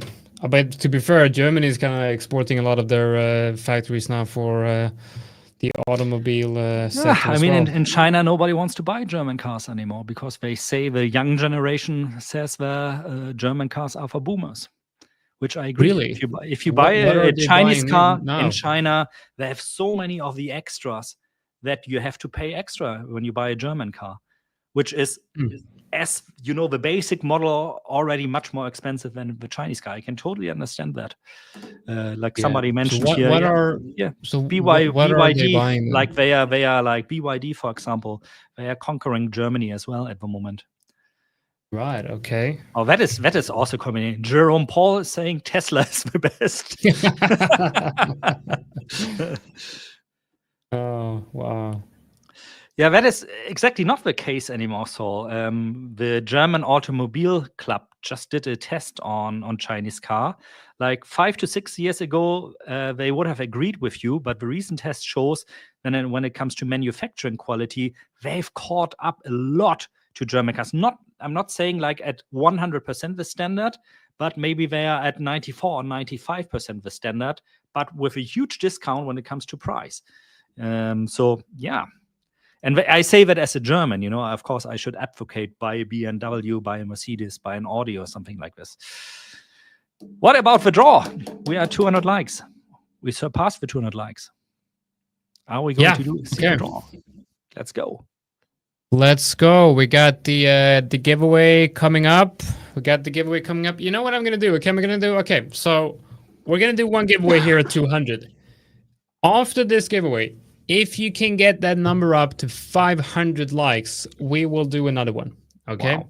Because this one was quite early. Okay, so if we can get the like numbers of this stream up to 500, we will do another giveaway. So guys, make sure that when you come in, hit that like so we can get that like number up soon. We're going to have Mike from ABL coming in here soon as well.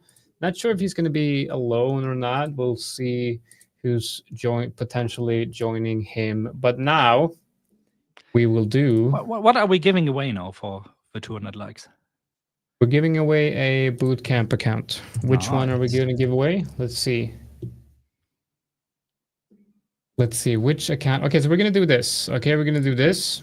The first account. To your screen first. Yeah. Okay, so I'm just going to look here. So what we're doing first is, okay, we're going to give away a 100K bootcamp account. Nice. And I mean, guys, that's the chance, you know. That's like, how much is that usually if you have to buy it? It's like 200 something? Or? No, it's 95. It's the 250 that's... oh, yeah. But it's 95. That's a nice price, you know, for leaving a like. Yeah.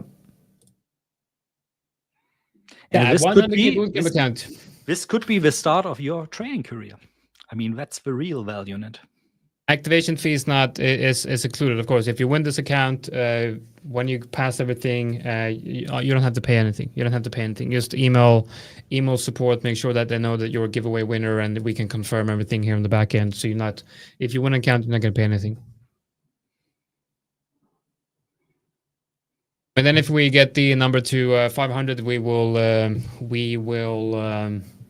give away another one. That one.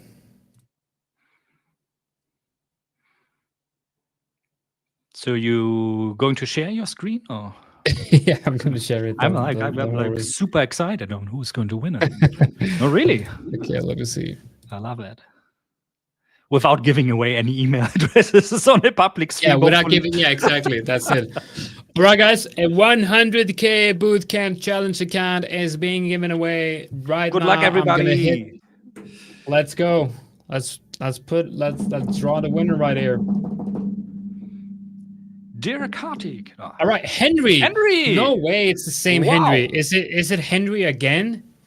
Didn't you win an account like last week, and then you wanted to give it away or something? Is it Henry? The Henry? Or is this?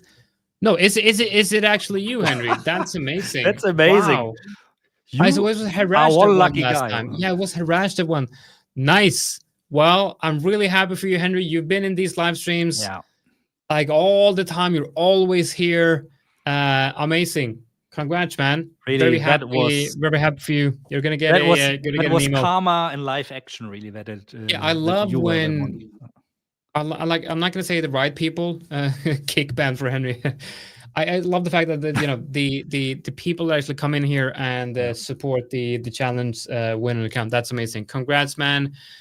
Now let's get that like number up to 500 today, and we will give away another account. So make sure that you just if you're coming in here and you're new, we're doing a 65K celebration live stream, and we're going to give away accounts based on the likes. So make sure that you continue hitting that like, and when we reach 500, we will do another giveaway. At 500, we will draw the next winner. And Henry, make sure to let us know how things are going for you with the evaluation account, please. Definitely.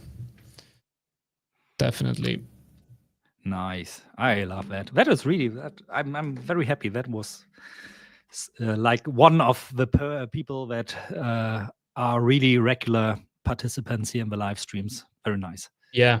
No, I like that. Very nice. Very, very nice.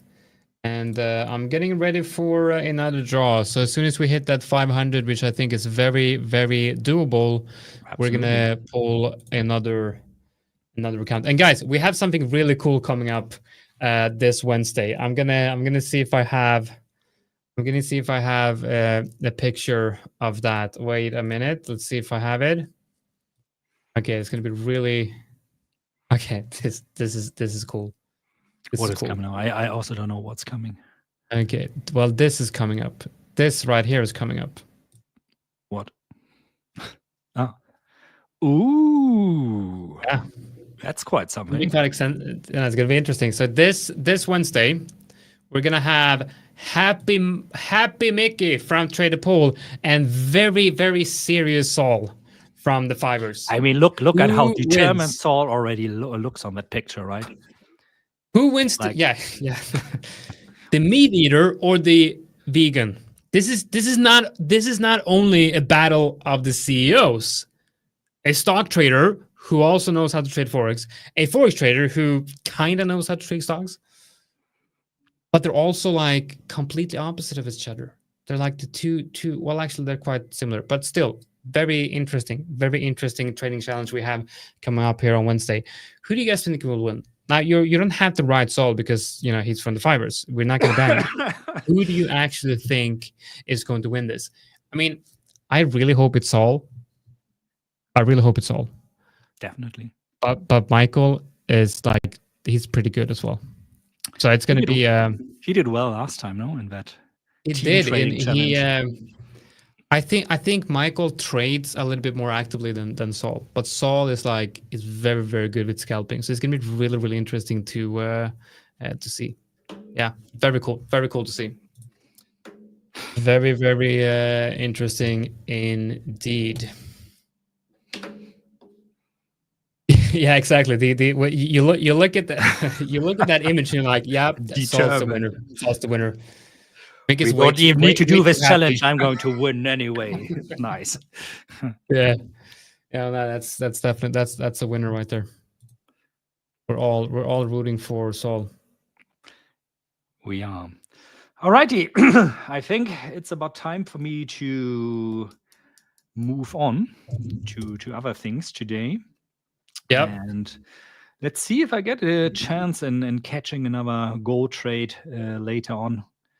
I'm not sure if it's going to continue the whole day, of course, the trend we are seeing right now. But I mean, momentum is still strong. No, we are absolutely not seeing any slowdown of this momentum to the upside that started. Actually, funny enough, the real momentum started at 10:30 today. So when we started live streaming, the momentum started. I think secretly Mike maybe bought like 1 million lots or something. And now he's going to brag about it once he comes online. I see him already in the background there. Yeah, I see him as well. Not sure what he's doing though. Is he preparing for something? Yeah, he's probably preparing. He's just watching us. Yeah, he's already buying Lambos and real estate from his insane winnings here this morning. Yeah. See, Did you know that Mike runs a cafe, like a coffee shop? He does, really? I didn't know that. A trading cafe. Like a trade. Yeah, well, maybe we should pay him a visit and then we do a live stream from there with all of us. That would be awesome. That would be pretty cool. That would be pretty cool. To drink. Have you heard about espresso tonic? I have, and I've tried it, and I must say, like, if it's a hot summer day, I think it's quite intriguing.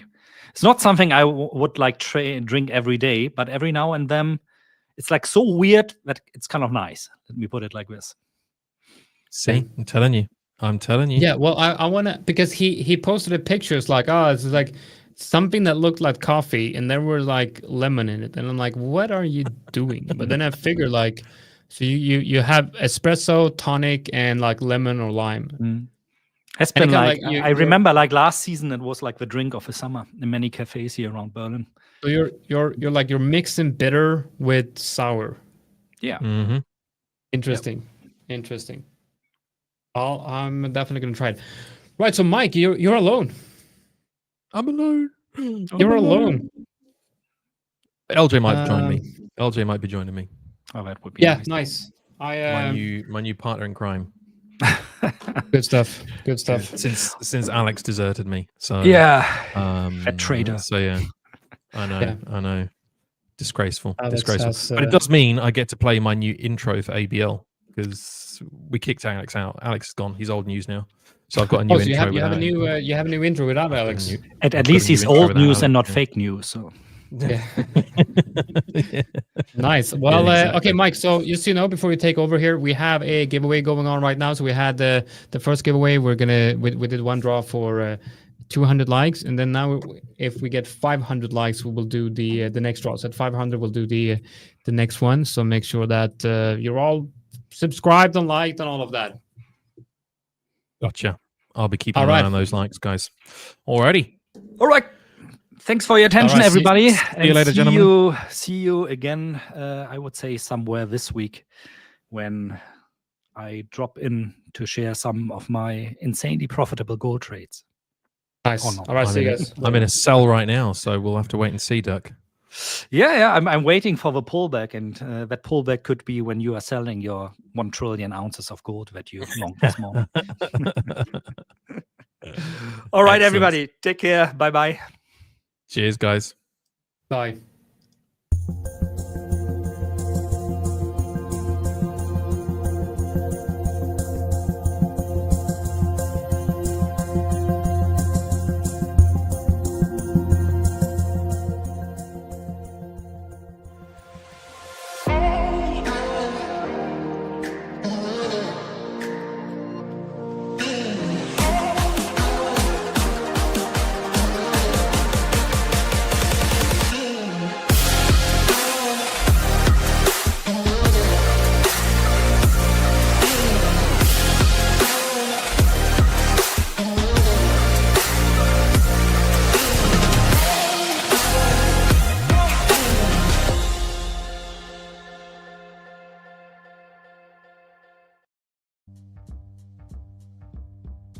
Hello guys, how we doing? Let's just see if we can. Got a new camera today, so got to make sure that's working all right. How are we doing, guys? Let's go for 500 likes. Chance for win, absolutely. Rohit, good to see you, my friend. How you doing? Adil, good to see you. Yeah, guys, get up to 500. We are we're at, what are we at right now? We're on 240. So you got another 260 to go. So you got a bit of a way to go, guys. So make sure you hit that like button, and yeah, let's see if we can give away some more accounts. How's everyone doing? What you all been trading? I see Dirk was complaining about me selling or buying gold. I don't know what he's talking about. No idea what he's talking about. But I am in a sell right now. Come into a nice area. This 1 minute rejection at the moment, I'm hoping is just a fake pullback. But we've got a nice engulfing candle here, another one here, and hopefully we're going to see it push further down. Possibly not. We'll see. But yeah, I'm in a quick sell at the moment. I got in just there. So stops just above, and looking for us to come back down to this area here, to this nice support level. So that's what I'm looking at the moment. Let's just move that one down. So yeah, we'll see how that one plays out. But we're in a nice area of resistance on the higher time frame. So we had this area where price tried to turn around. This area then became a nice reaction area, looking for it to bounce back. We're in a lower time frame zone as well. So hence why I see this as an opportunity for some selling. And so far, so good. Looks like we should see some nice selling coming through. Who we got in chat? We got Marina. Good to see you, Marina. Hope you are well. We got Maria. We've got Mareke. We got Paul. We got Thuto.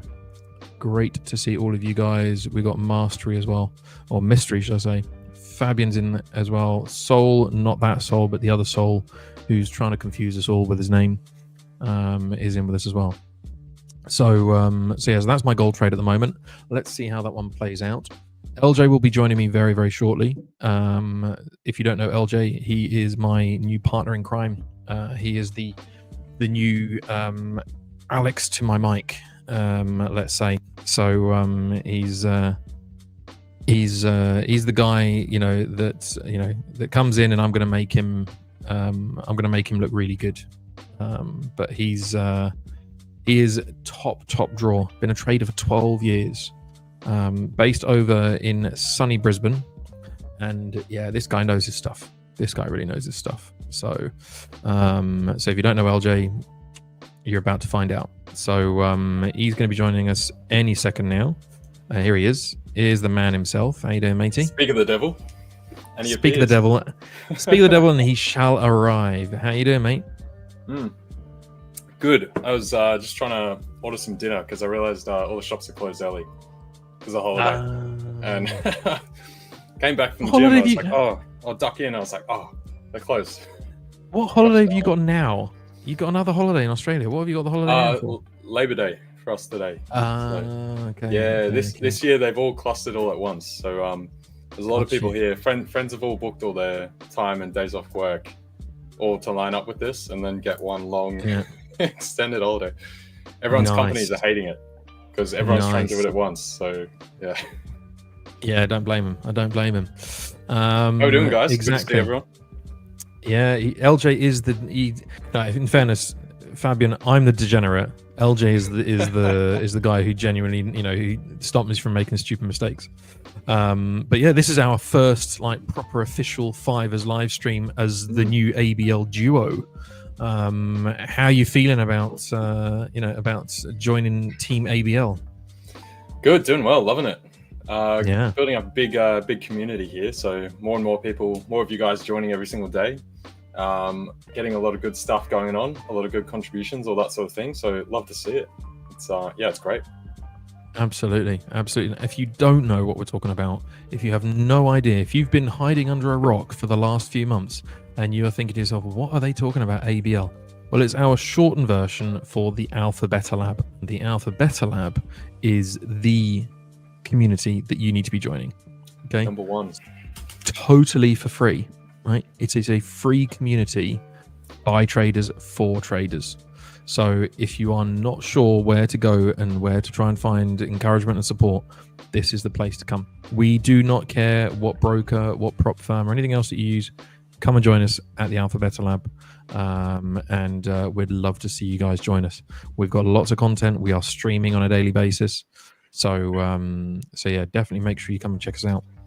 Yeah, I've got all sorts of bits and pieces, right from sort of starting stuff, trying to figure it out, right to intermediate, and then up into advanced stuff. And that's all gradually, just adding every single day, getting built out. So no matter what stage of trading you're at, come join.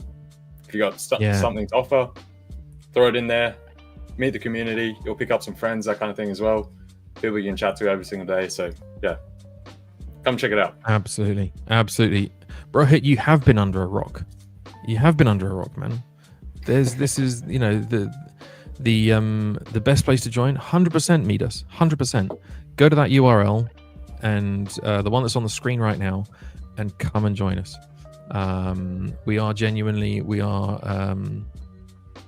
Exactly. Nice to have ABL for free. I had a meeting this morning with Gil, who is the founder of The5ers, and it's his brainchild, this idea, and he really wants to provide kind of an opportunity for everyone to get truly proper good education and not at some ridiculous price. So got a lot of big plans over the coming years for this particular project, which I'm really excited about. So yeah, come join us. We are literally at the very start of it. So if you're not in now, I don't know what you're doing.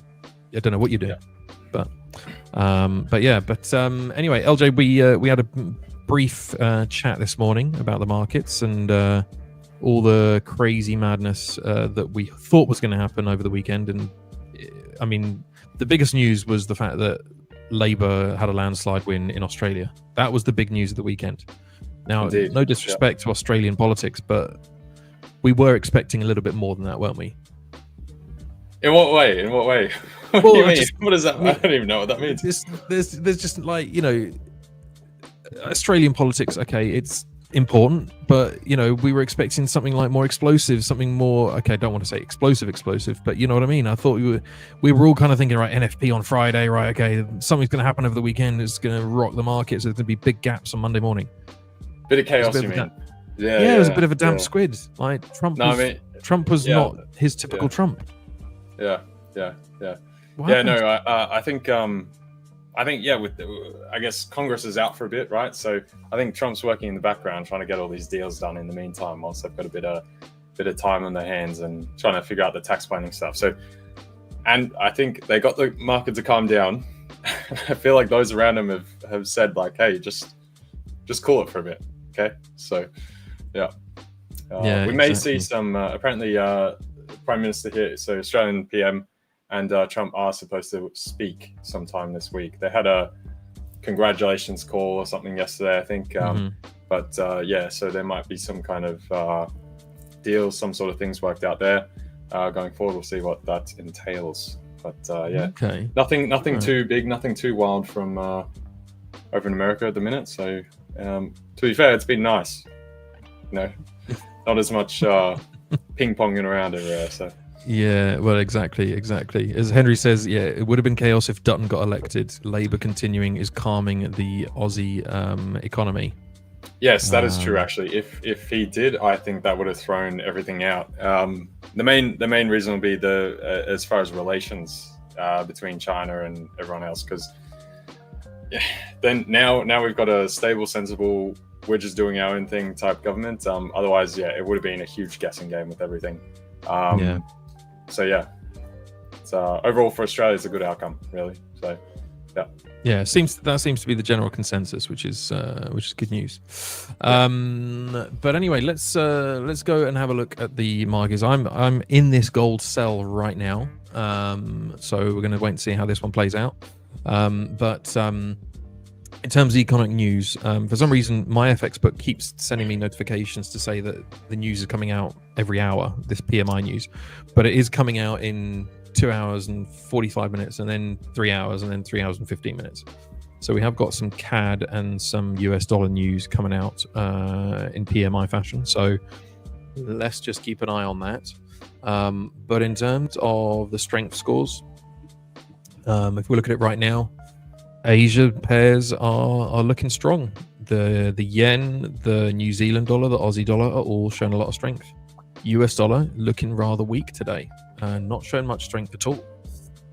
If we look at the back of last week, it's kind of a continuation of that, except for the yen. The pound was very, very weak last week. The dollar, we know that the dollar has been a little bit weak lately, should we say, to put it mildly. But as you said earlier, LJ, it's actually been very calm. Like last week wasn't really volatile, if that makes sense. It was especially relatively. In particular, it was almost boring. Right? Yeah. It's been very measured the past little bit. I think that's a good sign. To be honest, I would have been quite worried if this just, the kind of anxiety kind of continued. The fact that that's settled back in means that, people have still got clear heads, both from the administration side and the market side itself. So we shouldn't get any problems in the bond market, that kind of stuff. I think everything's cruising along, so yeah, exactly. It's a lot more stable. But it is also kind of leaving this sense, for me, it's this sense of uncertainty as to, right, which way are we going to go? Like, do we, are we now just going to sit where we are for a while? Then that makes it a lot harder to trade that market because you're just ranging, right? Trying to catch any trends is going to be more tricky.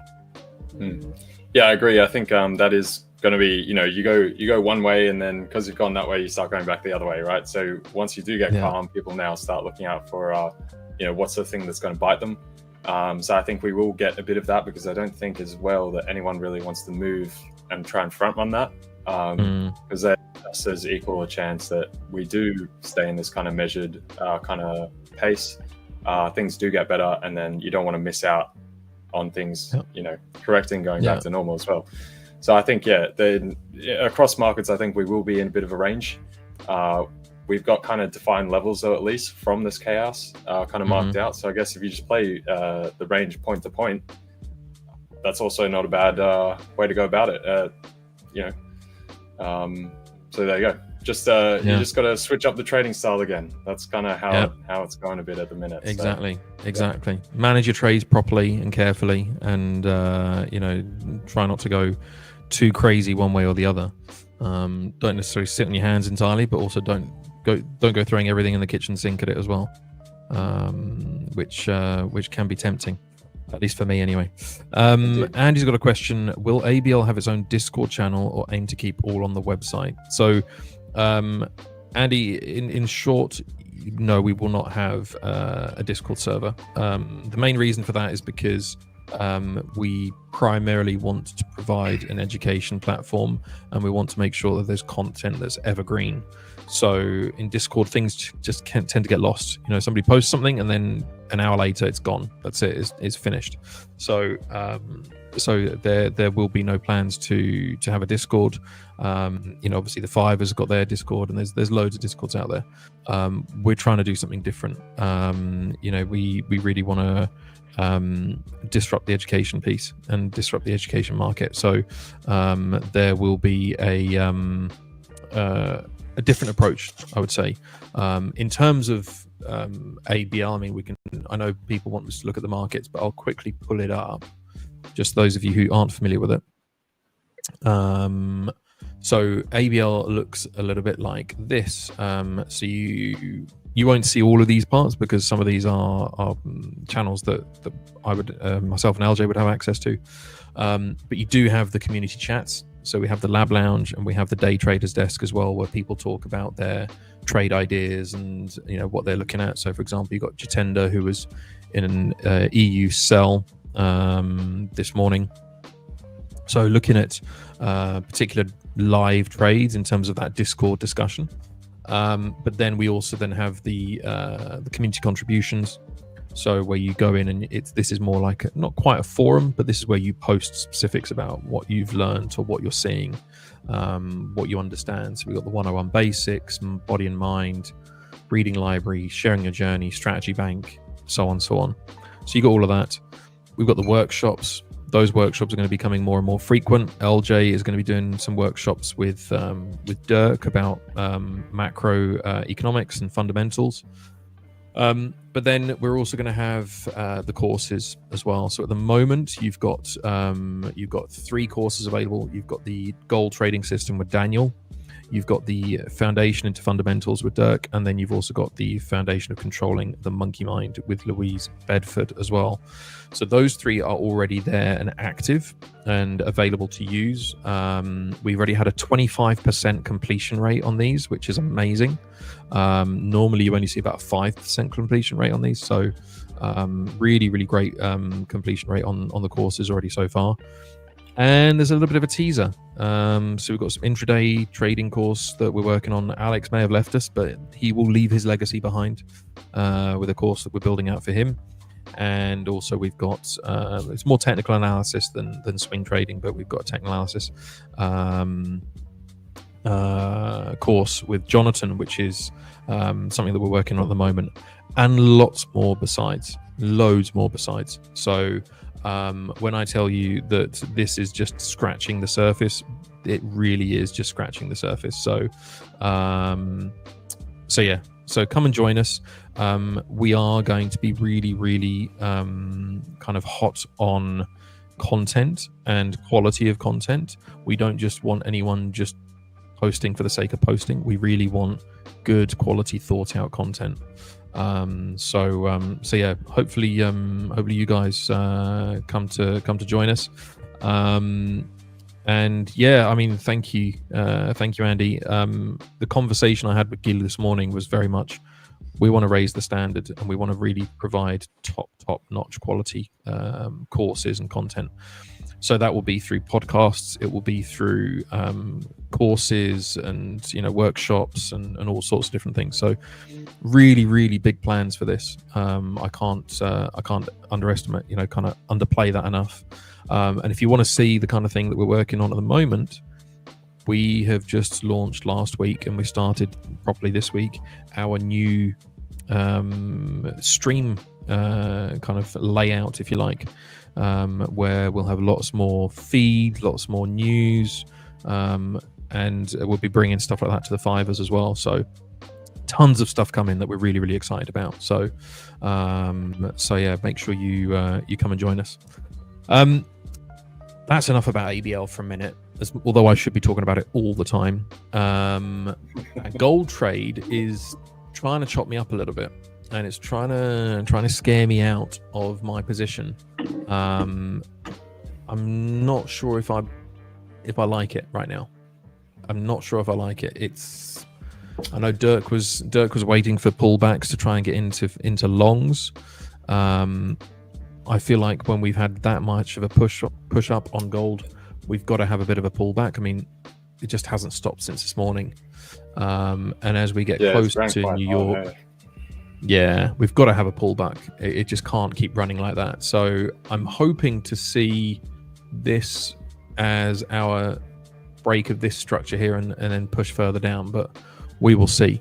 We will see how that plays out. What have you been looking at, LJ, since we spoke this morning? I did have an eye on gold. This was right into my sell area. I preferred to sell a top rather than go long into it at the moment. I'm not super confident on the sustainability of longs at the minute, so I prefer to sell tops rather. I was in Aussie dollar long from earlier on today. Also picked up the euro down the bottoms at 113.10. I've gotten out of that now about 30 minutes ago. And then same with the Aussie dollar once we sort of lost continued momentum at 64.90. Obviously a bit of thin trading today with the number of people on holiday still. So, picked up those profits there, and now I'm waiting on the sideline a bit at the minute.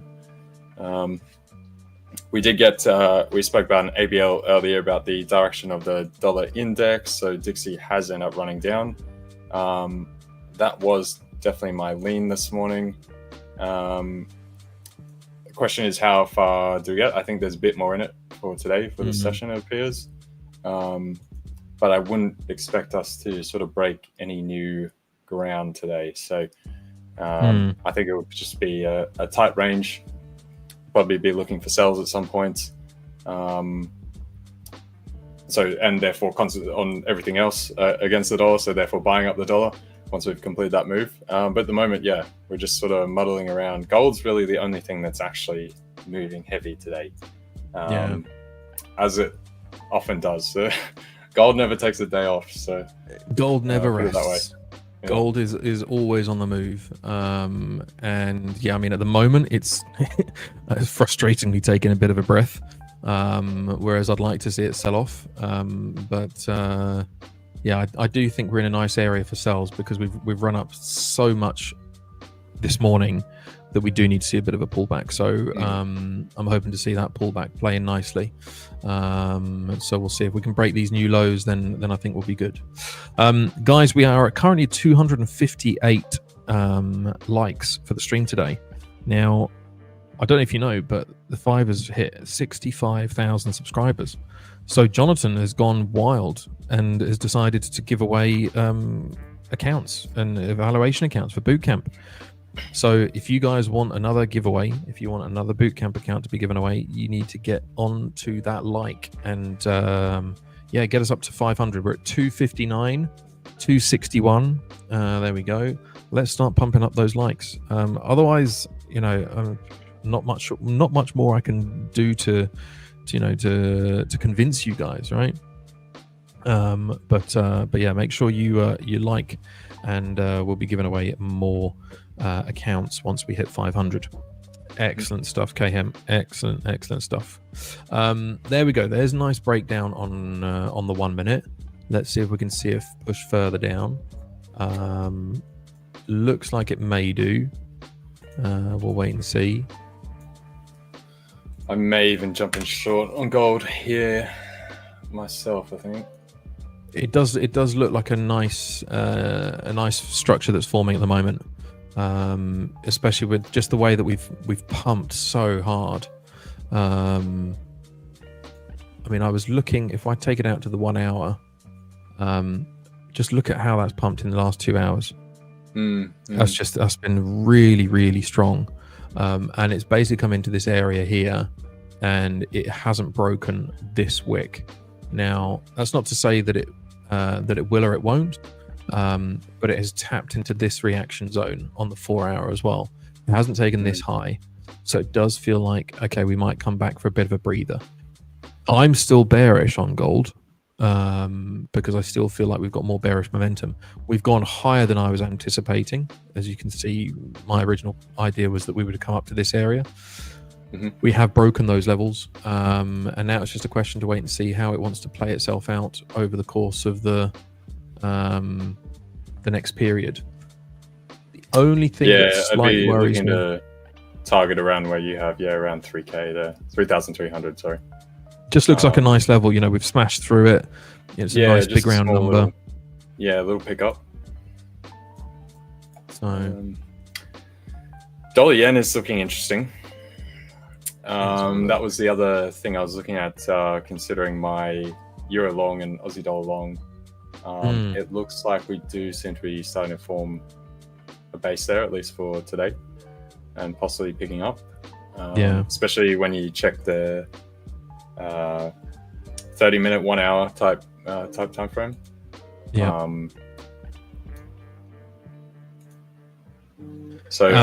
Any lift from there, I'd possibly short again, but it's interesting. We on stream this morning for ABL, I know there was, I can't remember who it was, somebody was saying about longing dollar yen, and we were both kind of like not sure, not where it was earlier. No. And sure enough, it since then it has broken down. This, we were talking about it when it was about here, or I think up around here, and sure enough, it's sold off since then. Andy, just to answer your question, so midweek market intel is Wednesday. It is 8 a.m. UK time. That is right. So we're live. Basically, we're live every weekday, Monday to Thursday in the mornings, and then Fridays in the afternoon for the lab report. So make sure you check us out. Gold, unfortunately, is pushing up against me again. Hasn't taken me out, so we're okay for the time being. But it is kind of trying to tease people out. It's trying to tease that kind of that indecision. It bounces up here. Now it's pulled back down again. It was right as we ticked over to 9 p.m. or 9 p.m. my time, so ticked over the hour, put it that way. That impulsive jump just there. Definitely still short though, I think.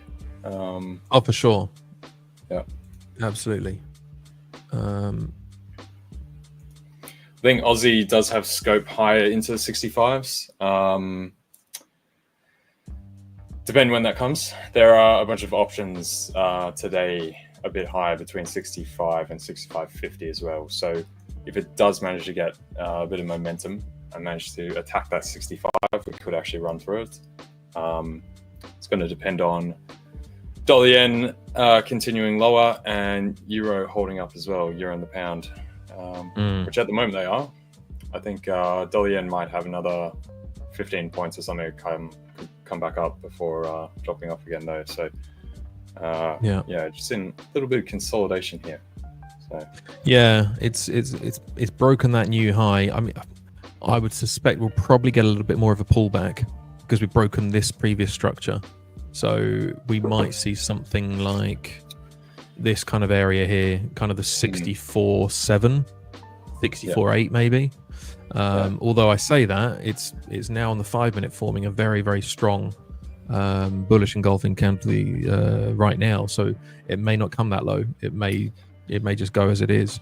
Euro's trying to test its highs from the day again. So this will be sort of the third attempt. So I think hence Aussie dollar and stuff as well. Yeah. Pushing higher. Pound has broken its early highs from the day. We've kind of now hit where I would call soft resistance. We're kind of 2 standard divs out from the sort of daily range.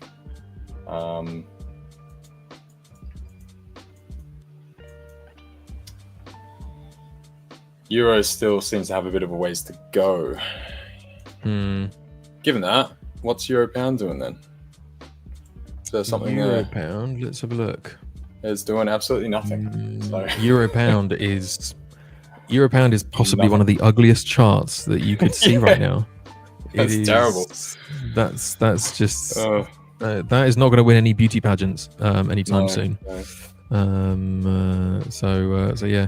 Adil, yes, I did short gold. I shorted gold. There it is. There is my gold short. We'll see how it plays out. At the moment, still quietly confident with that one. The way this move up here has started. Let me just lock that so it doesn't. There we go. It's left a perfect equal low. Or actually hasn't left an equal low, but it has. Maybe not actually. We'll see. It's going to be interesting how it reacts from this wick here.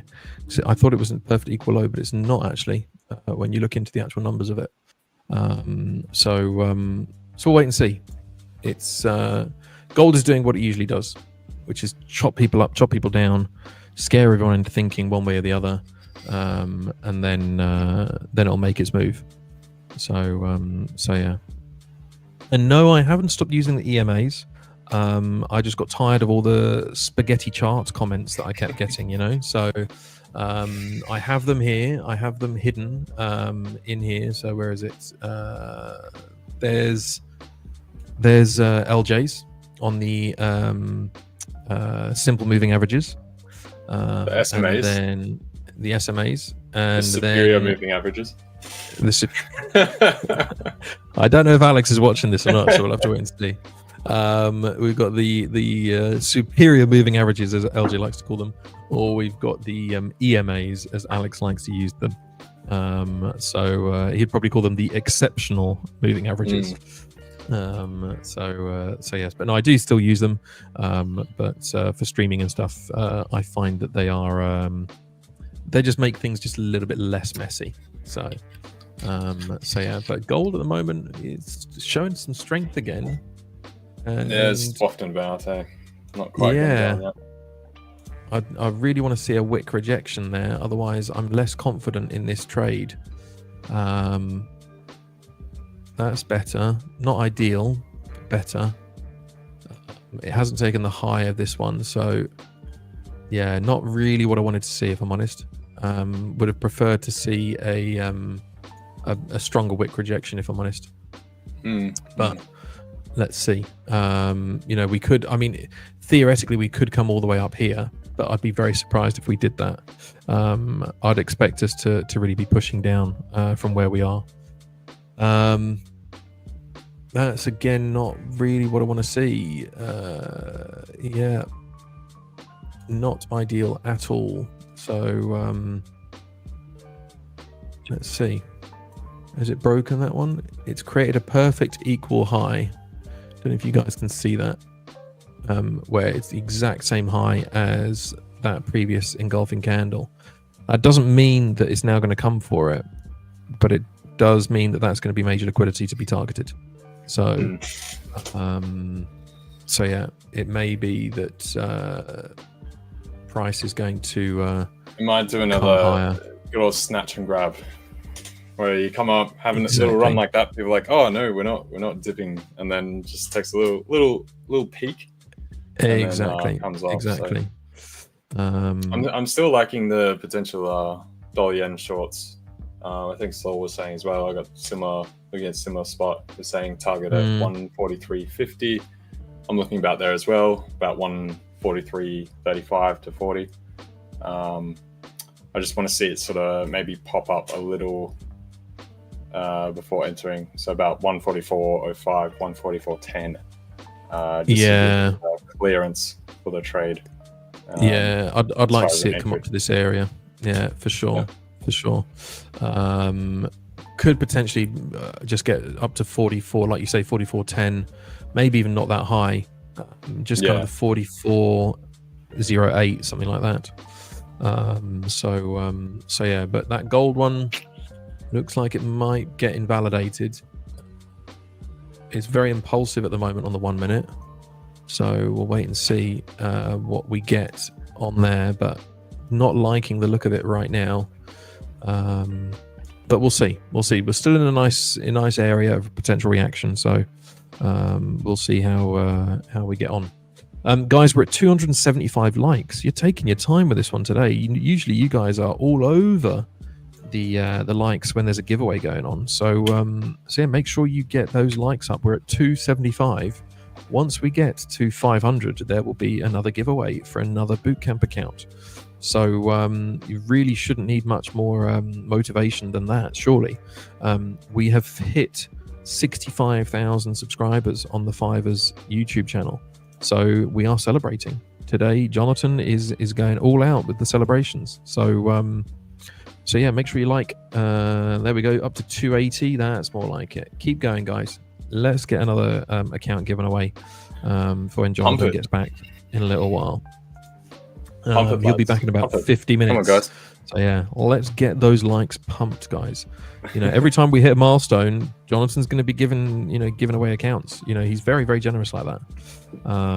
So you want to see account giveaways, stuff like that. Like, subscribe, share, tell your trader friends, get everyone that you know over here, and those giveaways will be happening as a celebration. So. Further thing I will say with gold is if you do a fib retracement from the highs that we had to the low point that we made just last week, where we're sitting right now is perfectly at 61.8%. Are you talking about on gold? So, which highs are we talking about? Are we talking about these highs? All-time highs. All-time highs. So yeah, 3,500 to the low that we made last week at 3,200. Let me reverse that. So there's a non-zero possibility we could run higher to the 50% retracement at 33.51. But as far as the interim play, I would expect it to pause here for a little pullback, and then I'd potentially see how price reacts after the pullback, and then either decide to continue short or go long. Yeah, you're right. That 3,315 area, 3,316 area is a nice 6180 level. So yeah, it's problem with gold is gold tends to be, as we both know, tends to just, it respects levels on a higher time frame when it wants to. Yeah. But on a lower time frame, it will just go completely gaga. So yeah. So yeah. Cute animals, just ask once. You don't need to ask us 20 times. There will be another account giveaway once we hit 500 likes on this stream. So get us up to 500 and there'll be another giveaway. Right now we're at 291. So you got a bit of work to do, guys. You got to get those likes up. And details on how to participate will be shared when it's time for the giveaway. Mugume. So there should be a chat bubble that should pop up, I believe, in the chat. Should have a link to go through, and you just follow that. Jonatan will be probably doing the giveaway himself, so he'll explain it as well. Exactly. Once he pushes it through. So it will not be complicated. That much I can assure you. It will be straightforward, and it will be most likely you click on a link and follow through. So yeah. And good old Mr. Buffett stepping down. Yeah. But yeah, that is potentially not off topic, to be honest. Because with how much weight he's holding in the in treasuries and that sort of thing, it does actually have a full market effect. But yeah, I mean, man's 94 now, so I think especially since Charlie's gone, it probably doesn't have the same magic for him, I would say. Yeah. Now his buddy's not there anymore, right? So, yeah, I mean, you know, succession It's plan. interesting. He said he's going to offload all his shares just to the company, I guess, and just keep it all there. You know, so yeah, interesting. It's I mean, I suppose everyone knew because he'd already hired you. What's the guy's name? Is it Greg? I forget his name now as well. Yeah, I think it's Greg something. Yeah. Greg something is as his replacement, and we knew that when he was hired, 2-3 years ago, that he was being lined up as his replacement. So no surprise there. But I suppose there's more just a surprise in terms of the timing of everything else that's going on right now. It wasn't necessarily expected. I think that's maybe part of why, because he goes like, okay, do I try and set up the next direction, or do I let whoever else is stepping in, because they're going to have to manage it, right? So I might as well go, hey, I've tied everything in a nice little bow. There's a heap of cash over there. Yeah. Figure out what you want to do, and it's all yours. You know. Yeah. Exactly. Exactly right. Gold is slowly pulling back again. It's taking its merry time doing it, but it is slowly pulling down again. So hopefully we can see that that continue to pull down. I did jump back into Aussie dollar long as well, by the way. So, did you? Yeah. Yeah, after that pullback there, after we settled. Yeah. And couldn't really keep it going. So. Yeah, that was a very, very nice. Basically, I mean, in a 1 minute candle where it took out 1, 2, 3, 4, 5, 6, 7, 8, 9, 10, 11, 12. I mean, it took out like 15 minutes worth, 20 minutes worth of price action in one candle. If ever there's going to be an indication. Such sideways consolidation, and now we've finally got that kind of holding this high area. Love to see it. Definitely looking for that move through to 65. So, and particularly not really much news around to knock it. So hopefully that allows us to run. Gold is pushing highs now. It is. It is. What is it doing? That's not what I want to see. I'm going to have to close that trade on gold. Could just be a tease. You know, it's up to you. I'll probably get stopped anyway by spreads potentially if I'm not careful. Yeah, that's true. See, if we can get a bit of a pull down, I'll at least close at a better price. But I have a feeling it might not do it because we've already taken that high. So I don't think we're going to do it. No, there we go. Taken out. Yeah. That's a shame. I've got to stop at 21.50. So I'm going to keep holding it for now. But, yeah, not the win I was hoping for with that one. If I'm honest with you, I should have, when I knew that wasn't an equal low, I should have really said, okay, let's pull the plug and let's wait for a better entry. And I didn't. And yeah, I mean that's. Raf says, "Why is GU moving?" It's Alex. Why is GU? Alex, the man in Madagascar. Alex is doing something. He's bumping. It has come up to another. It's come up to another interesting area. What's it come up to? Is it a 5 minute? It's an area that was in here. Let's see. Because you got to remember, it is a bank holiday. But the thing with that, it's the same thing you often get around Christmas. Actually, because there is thinner liquidity, it takes a lot less to move the market. So just because it is a bank holiday doesn't always ensure there's going to be quiet trading. It can often be bigger moves because there's less buyers and sellers, right? So you've not got a wall of sellers coming in to clear it out. And people, for the few that are around, they're going to see whatever move they see and they're just going to go with it, right? They're not going to try, jump ahead knowing that and try and beat the wall of whoever is remaining, right? So yeah. And I think that's the thing as well, is that it's very easy to kind of just get distracted and forget that it's a bank holiday in the UK, it's a bank holiday in Australia, it's a bank holiday in Japan as well, I think. So there is reduced liquidity, and we noticed it this morning, didn't we, when we were looking at the charts? There wasn't anything clear at the time that was jumping out and saying, yeah, this is definitely going to be the move to watch. We're in a new zone on gold, which is worth just checking out to see how it plays out on the 1 minute, because we've come up to a new engulfing candle on the 1 minute, which was a bearish one. So interesting to see how this plays out right now. Yeah, gold's got a cluster of various levels in between here. It's all kind of just chopped from the previous bars that we've created. So the amount of strength it has had, you know, it might need the hourly close on the 4 hour before we actually dip off, to be fair. Yeah. You know, you get that strong close, that bar rolls over, we pull back a bit. So yeah, it could be that we need to take this high first, this one here, before we see a reaction. Yeah, it's definitely scope for it high. Again, it's kind of like we were talking about a lot of the markets earlier as well. We are in somewhat of neutral areas across the board. So yeah, it is sort of just and again, with the thin liquidity, it's more of a tug of war of whatever buys and sellers are out there, because there's no real news on the cards today, no real headlines thus far. We do have the PMI from America later. That will be important. But apart from that, there's nothing else really floating about. So, yeah, there's just looking at it, because I haven't actually had a chance to go through and properly mark out my gold charts, and there is a lot of major liquidity all the way up on here. Actually, loads and loads of inside bars on the 15-minute.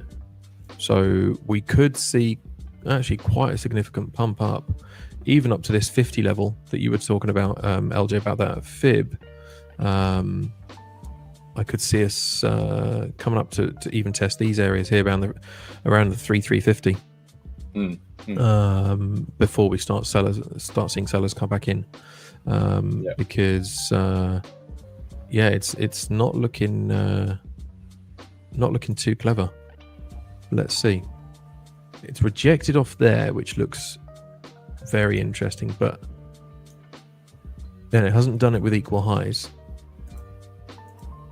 Basically, where we are right now, we're basically sitting right in the VWAP of this whole highest section. So this is the natural pullback point that you should expect that it will claw back into. This is where the cluster of orders are across, like there's a band right across here, right? So the other part of that is that typically you'll pull back into that. That'll then curb the price and stall it out. And then normally you get a pullback into the VWAP of whatever the day has been. So if I have a look where that is,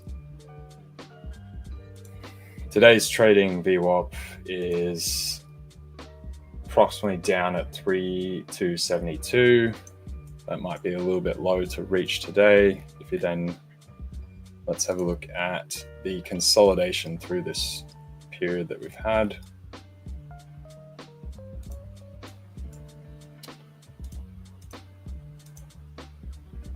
Yeah, so with that, you're looking at somewhere more like 3,290. So that seems fairly reasonable. But yeah, we kind of have had a little bit of fake out at the top there and pulling down. Yeah. Mike shakes his head. God damn it. It's just, just sometimes when I catch these things, they're a thing of beauty. And then sometimes you're just like, oh, it's like that pound Aussie from last week. You win some, you lose some, yeah. What's pound Aussie looking like? Look at that pound Aussie. Would have gone even lower. Yeah, I know. Those of you that don't know. That one's huge. This one was just, it would have been, I mean, at the lows, it would have been a 75R. 75R, guys. I mean, just, yeah, it hurts. Really, really hurts. You got some asking what your risk management approach is, Mike. So my risk management, I tend to go low risk onto my positions, but with very tight stop loss. So I don't need a high win rate for that. But then, like, for example, on that pound Aussie, if I'd held that, it would have been a 75R and would have been, it didn't matter if I risked, yeah, it didn't matter if I risked 0.1%, right? I'd still be like 7% up or something. So I try to go low risk. I don't go all in on one trade. If I'd gone 1% on that pound Aussie trade, right? If I'd gone 1% on that would have been a ridiculous trade. But then, particularly on prop, that's just not sustainable because my win rate isn't that high. Because there will be chop and there will be situations like this one on gold where I'm calling it too early, right? So I'll go in lower lot size, lower risk levels. I don't go by fixed lots. I go by percentage, so 0.1%, 0.2%. Just go for it that way. And then when they come off, when they're a 5-10R, they cover any of the losses that I would have made, and I'm still in profit. So you trade like a VC fund. Yes. What it always reminds me of, Off strikes, and then they miss, but then you get the big cleanups, and it accounts for everything. So exactly. It's mentally exhausting. It is really mentally exhausting, but but when it plays out to your the way you want it to, then it's the highs are very high, the lows are frustrating. So I did watch the F1 just by the way, Akram. It was good. I haven't. I got up this morning to watch it, 6 a.m. my time. What was I haven't seen any of the news. What was it? Piastri won. Result? Oh, basically. Really? So we had Max starting in first, Norris in second, good old Kimi in third. He's doing well, and then Piastri in fourth. But Norris got pushed wide, went off the track. Blah blah blah. Piastri managed to slide back into second, and then Max just couldn't hold it. Wow. They have the Red Bull still got the faster straight line speed with DRS, but it was having a few wobbles out the back. I think some of the upgrades that they made this race were better. Certainly showed in quality and stuff, but over an entire race, they seem to not quite have it fixed yet. So, and then Max slipped down a few wrongs. They got one of the pit stops wrong when there was a safety car, blah, blah, blah. Anyway, good race though, good race. Okay. I'll have to check out the highlights. I think Piastri for champion this year, I reckon. Yeah? Yeah, so. Okay. No, there you go. Piastri's much better than Norris, I gotta say. I'm calling it now. Okay. I'm calling it now. So you don't think Lewis is going to do anything with Ferrari then? No. That's actually something funny you can see with the highlights, because Lewis is now getting absolutely ticked off with Ferrari with the race control, and he was really? Definitely speaking his mind. Yeah. Oh wow. Okay. There's a funny clip you'll see where he told them they're trying to decide, because he was trying to swap. He was behind Leclerc but had mediums on rather than Leclerc hards, and was trying to call them to swap it, and they're taking ages to decide. And Lewis is there giving little quips, and he's like, "Oh, you guys want to sit down and have a cup of tea? Figure it out first." Like stuff like this, right? Watch the highlights, you'll see. But yeah, definitely, Akram. We did have some racing this time, which was good to see. So, yeah. Interesting. All right, I'm gonna have to check out the highlights. Do you know what? I haven't had time since having kids. I haven't had time to watch things like Formula One. I haven't even had time to watch football or anything. That's why, although like I was saying earlier in ABL, I made a thing this weekend to sort of have a minute for myself. So actually do some of these things. Important to do it. I was thrilled when my son yesterday afternoon came to me and said, "Dad, can we watch QPR?" Oh, really? Like, what? and then my daughter came along and said, "Yeah, Dad, QPR." And I was like, "What's happened?" And so, what is QPR anyway? QPR is my football team in London. Of course. That I've supported since the year dot. I inherited it from my father. My children will inherit it from me. It is not a team that you would choose to support. It is a team that you inherit. So yeah. But we got people like Pete Doherty support us from the Libertines, right? We've got some some well-known supporters and whatnot. But we've seen better days. Let's just put it that way. We've not seen much glory over the last few years. So, but alas, that's the way it goes. I got a team like that. I mainly follow rugby. Not huge. Soccer. I'm a bit clueless there. Yeah, but mostly union. But we do have league here, obviously in Australia as well, quite big. I got a similar team there, which is West Tigers, which is someone you would go for, really. Yeah. But similar deal. When I was a kid, you got to have a hat to play in the playground in Australia. It's hot. No hat, no play. So go to the shops. I pick out the hat. It's got a cool tiger on it. I was like, oh, Mum, I want the one with the tiger, right? Put that hat on, and then from there, that was my team, even though they suck. So there you go. Used to have Benji Marshall. He was a great player, but they've been terrible since. So yeah. Anyway. And he's saying, I must be old, although don't believe it. But I remember watching James Hunt win the World Championship as a teenager. Oh, man. That must have been one hell. I mean, to have that kind of memory, that is quite something. That is. I'm not saying that you should have a bad memory, Andy. What I'm saying is that being able to say that you can remember those sorts of things, that's quite something. That is quite something. I'll remember. I will remember till my dying day of QPR going to Wembley Stadium and winning promotion back to the Premier League through the playoffs. That I will remember for the rest of my life. So I will remember for the rest of my life us losing the World Cup in 2003 to England because of Johnny Wilkinson slotting the drop goal. Absolute nonsense, mate. Total nonsense. That was terrible. I remember that well. I think he didn't get a knighthood, but he certainly got some kind of recognition for it. Yeah, for the most. So I think it was up to the most points scored in professional rugby at that point, or something, or combination of points between tries and kicks, or whatever. Exactly. Yeah. Unfortunately, then he got injured and never really recovered. Yeah. So.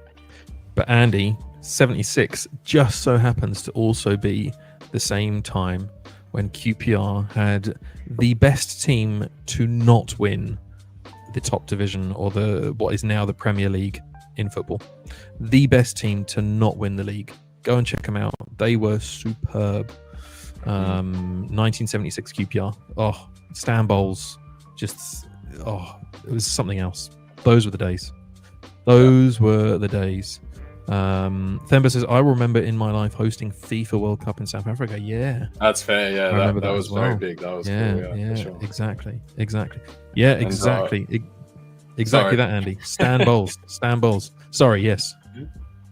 No, I was just saying, Ollie Behrman, he's doing quite well as well. There's a couple impressive young lads there. There's a couple I don't like, but but there's some of them doing really well. There is indeed. Guys, we have gone off track completely from trading, so my apologies. Yeah, we'll come back into it. we are coming back to trading, but a reminder, guys. First of all, whoever caught that sell on EU, very, very nicely done. Secondly, we are at 316 likes, guys, so you have got another 184 to go before we do another giveaway. So if you want to be in with a chance of winning a bootcamp account, challenge account, you've got to get those likes up to 500. Then Jonatan will be back in his enthusiastic, energetic style that he always is, and we'll have another giveaway. So make sure you like the stream, and we will be getting another giveaway going once we hit 500. There's a good question, LJ. Yeah, I think Man was asking what's my history in trading. So I've been trading now for quite a long time.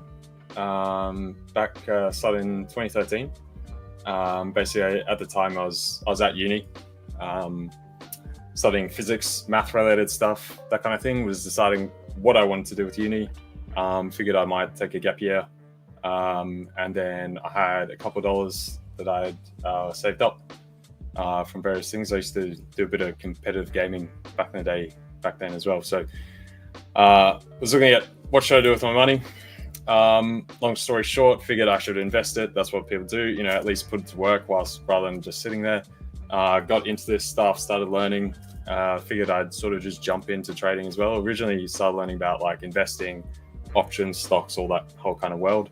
And then found a few offers from brokerages for sort of currencies, commodities, that kind of thing. Jumped into it, it took off, and from there, I just kept going. I found I really enjoyed it. It seemed very fluent to me, I suppose. I just naturally gravitated and seemed to understand things, even when, you know, I didn't know what was going on, just trying to figure it out myself. Because back then, 2013, you know, there wasn't all the YouTube stuff, learning things, you know, education, all this kind of thing. And also back then, even the broker landscape was a bit more dodgy. There were still a lot of bad actors in the space back then, so you had to navigate that as well. But yeah, that's basically where it went from. Kicked on from there, and then I've been trading ever since, full time. Didn't go back to uni, so just it went well. So I was like, I'm not going back. So that's the long short of it, basically. You know, a lot in between. Obviously, it's a long time, but that's the long short. Because you spent a bit of time doing crypto as well, didn't you? Yeah, a bit of crypto as well. That was right place at the right time as well, back in 2013. Again, I guess I happened to stumble onto it just because I was trying to learn everything. So I was just scouring the internet, trying to learn everything that's out there in general. So right place at the right time, stumbled onto that. Funny enough, I made most of the money originally just from actual trading, not from Bitcoin, because it took a while to move on. But yeah, so that, and then started playing around with options, that kind of thing. I enjoyed, obviously, math background, so I enjoyed sort of figuring that out, and probability and statistics and that kind of thing. Yeah. So there you go. Used to do a lot more investing as well in actual shares, but I found I was making more money just trading it daily. So I liquidate all that and just put onto intraday trading account. Was that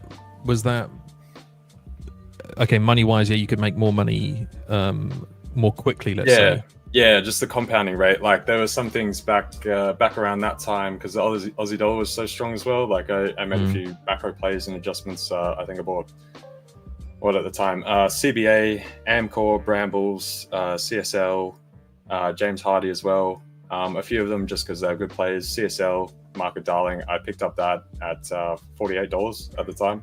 Anyone knows the Australian market, that's like the number one stock, up 300 plus odd now.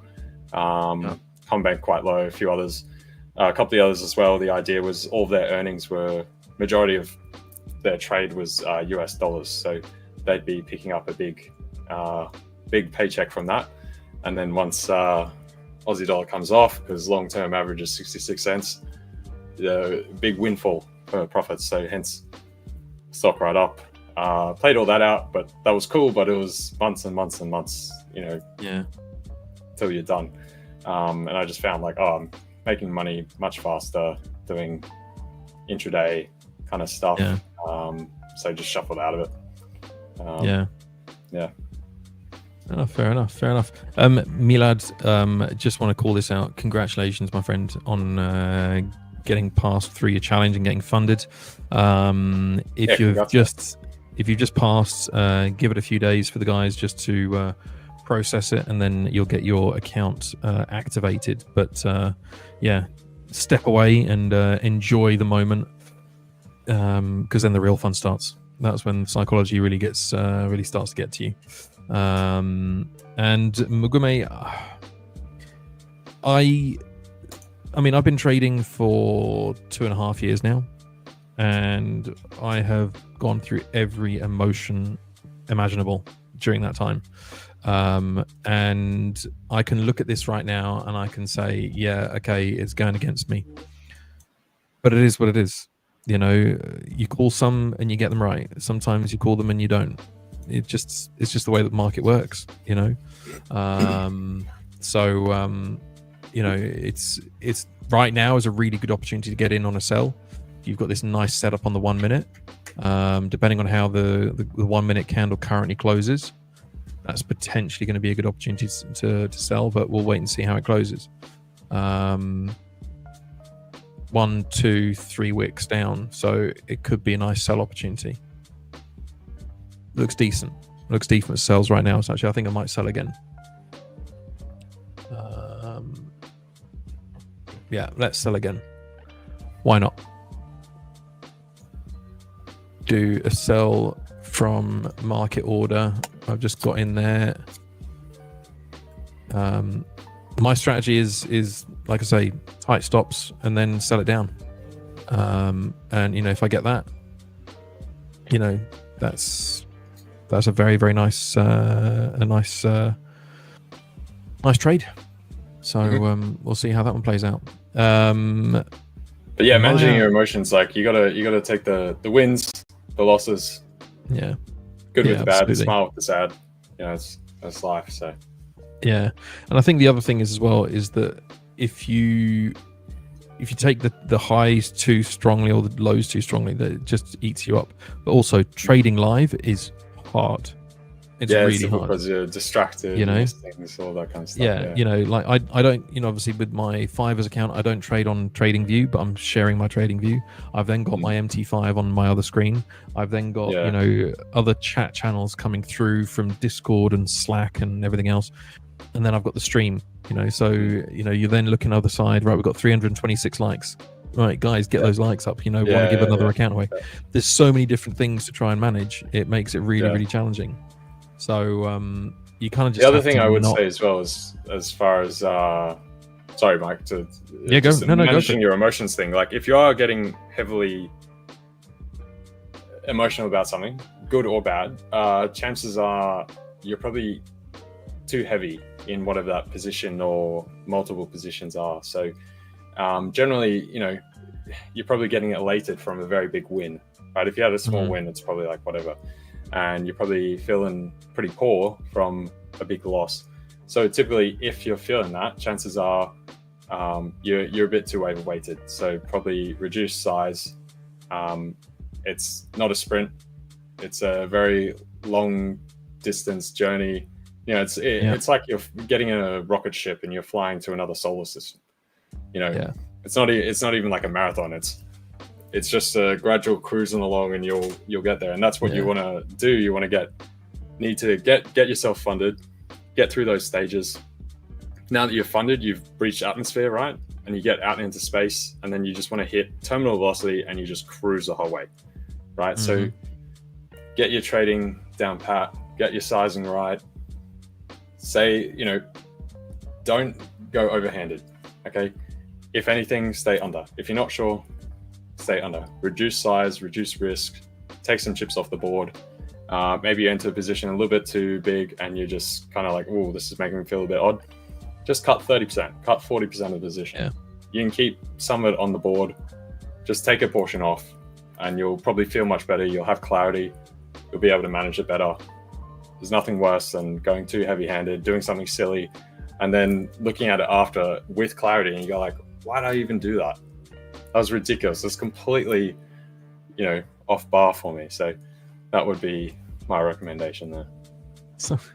Sorry. I swear to God, you're never going to get away from this comparison. It's like everyone just seems to be comparing LJ to Elon Musk endlessly. Oh, God. How do I look like Elon, though? This is I don't think I look like Elon at all. This is like a daily occurrence right now. It's like the constant comparisons of LJ to Elon Musk. It's funny. I told my partner about this. I mentioned it, and she was like, "Oh, she does not like Elon. She hates it, right?" Yeah. So she's like, "So that's not a turn on for her. That's not going to get." Yeah. I was like, "Oh well." I mean, I think it's also part, because I'm talking about like physics stuff and math, and I was talking about first principles and a couple of things. So, look, that's just science, guys. That's just science. Elon doesn't have a claim on it. All right. Exactly. That's it. Remember, the support is stubborn on gold right now, but I think it's going to break through. You've got some really nice setups on the 1 minute, multiple wick rejections here. You've got a nice engulfing candle here. You've got another one here that tested it. You've got another one forming right now. I think you might start to finally see the breakdown of gold come through. It did what it usually does, which I probably should have foreseen, where it came up, rejected from this area of liquidity that it has up here. We were talking about it. It, Mike. Come on. I know. It's, it's Sod's law. Sod's law. But yeah, you know, you win some, lose some. The thing is with gold is that gold, we know, does this sort of thing, right? We know that it's gold rarely will go consistent. in, Yeah, and it will do this thing, right? Yeah. And then where it's just it taken won't out go. this high. Yeah, Right? exactly that. And you know, the setups sometimes are just, you know, if I was to look at this objectively and say, right, okay, what was the setup? Well, the setup was you had a 1 minute, and we were already in an area of interest for me, so we had a big push up. So we've got to have some kind of, you know, reconciliation back down, some kind of pullback. We create this engulfing candle to the downside. Then we have 1-2 wick rejections to the downside. We then have this one that retests this here and pushes down. Then we have this one again pushing down. So there was enough evidence to suggest, you know, from my strategy that we're going down. Gold just did what gold does and decided, nah, we're going to do something different today, you know. And that's the other reason why trading live is so hard, because you're constantly trying to keep an eye on chat and look at the charts and look at what people are trading or what they want you to analyze. And then, you know, if I was properly trading and not streaming or anything else, I would be going through from the monthly to the weekly to the 22 to I'd be going through every time frame, marking up my chart properly and saying, right, okay, this is where we're going, this is what we're doing. And I probably would have then seen, looking at it, that yeah, okay, this wasn't the best of setups. You know, we needed to see a rejection here, but even that rejection was a good one. But it was waiting to see what it wanted to do with this level here, you know? Yeah. So what I normally do sort of I find the level that I'm looking for, right? So say we had that, the fib retracement there, the 61.8, which was about, was it 3,315.89 or something, right?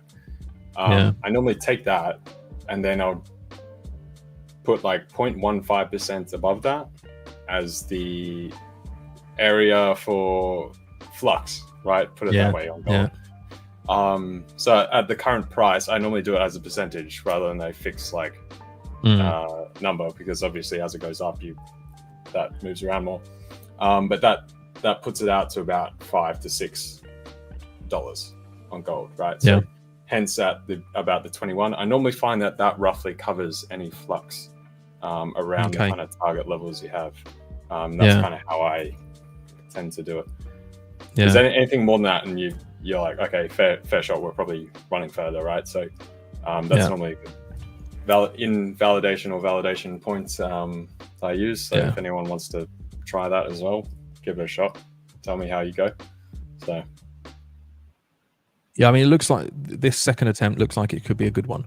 We'll see how it reacts from this area. This will be the next area to see what kind of reaction it makes in that zone. So yeah, but we'll see. Maya knows how to ask this as well. Very. Yeah, I know exactly. How young are you guys? Very good. You can't see any of my grey hairs on my chinny chin. The fact that I say chinny chin tells you how old I am. So yeah, but I am not afraid or ashamed to admit that in the past 12 months, I hit the ripe old age of 40, the big old 40. So yeah, it's the big one. Well, one of the many big ones. They're all big ones in many ways. So yeah, but you've not ripened quite as much as I have. No, not quite. No, I'm not quite there. I've still got a bit to go. But still a way to go. 31 myself, guys. So yes, I crossed the big 3-0 last year. Put it that way, I guess. So that was my milestone. Maturity levels. Still waiting for that birthday I'm meant to have for that. Got a bit busy last year. Didn't happen last year. I was meant to do a re-up one this year. It was my birthday about 2 months ago now, or 6 weeks ago. So didn't do it this year either. So maybe next year. We'll see how we go. Guys, if there was ever a reason other than the 5ers hitting 65,000 subscribers, other than potentially winning a bootcamp challenge account, then surely as a celebration of LJ's birthday 6 weeks ago, you guys need to pump that like, right? We're at 334 right now, and we need to get to 500 to do that next giveaway. So pump up the jam so we can give away accounts to you guys. Let's get it moving. We're trying to give you stuff, right? Do it. We're trying to give it away, you know. So yeah. But I think what we need to do is we need to pump up the energy a little bit before Jonatan comes back, because otherwise he's going to turn around and say, what did we turn this into? So we'll be back right after this.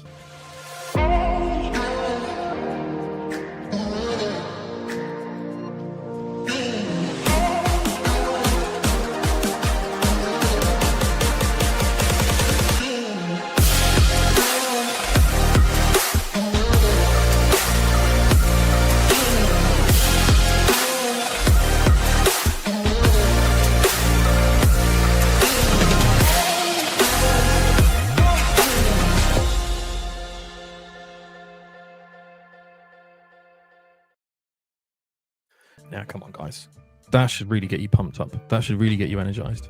LJ's run away because I think he didn't realize that we were going to be talking about age. So yeah.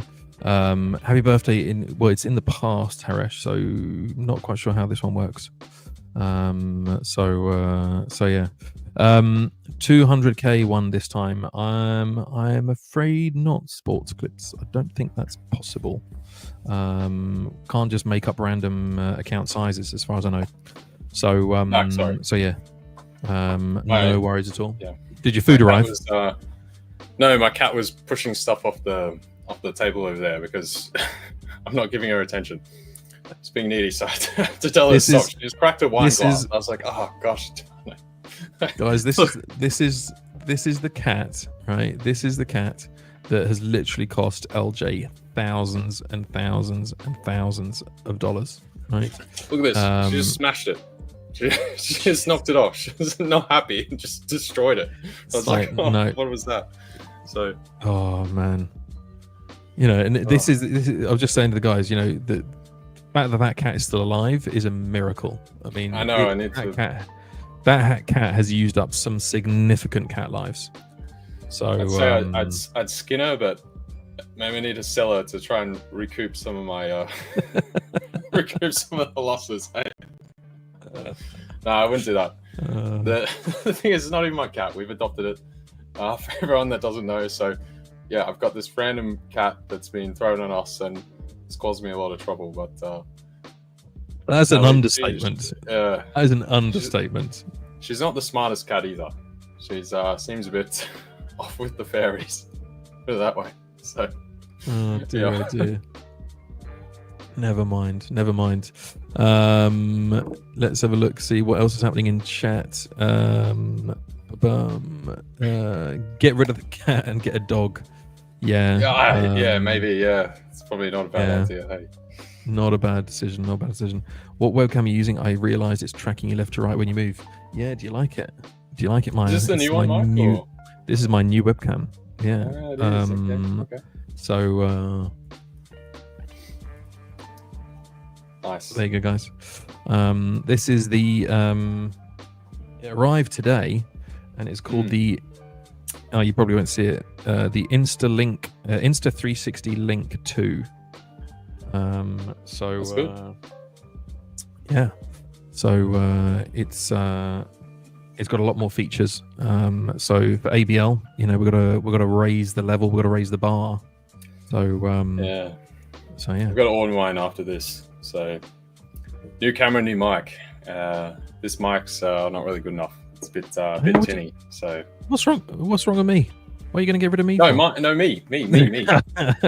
Not you. You're fine. Mic. You're fine. You're getting a new mic. Oh, you new mic. mic. About these things. I was too slow for that one. Sorry, man. You got to be careful how you phrase these things. You know, Jesus, man.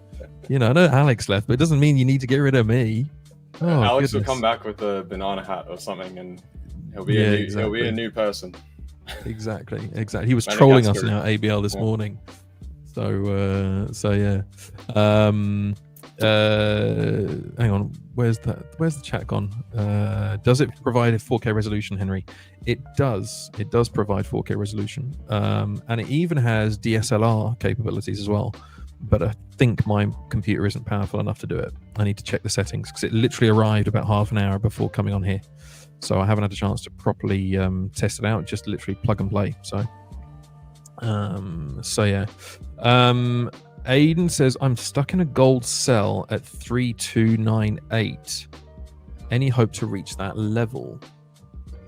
That is yeah, sort of what we're looking at. Yeah, you might. I would say so.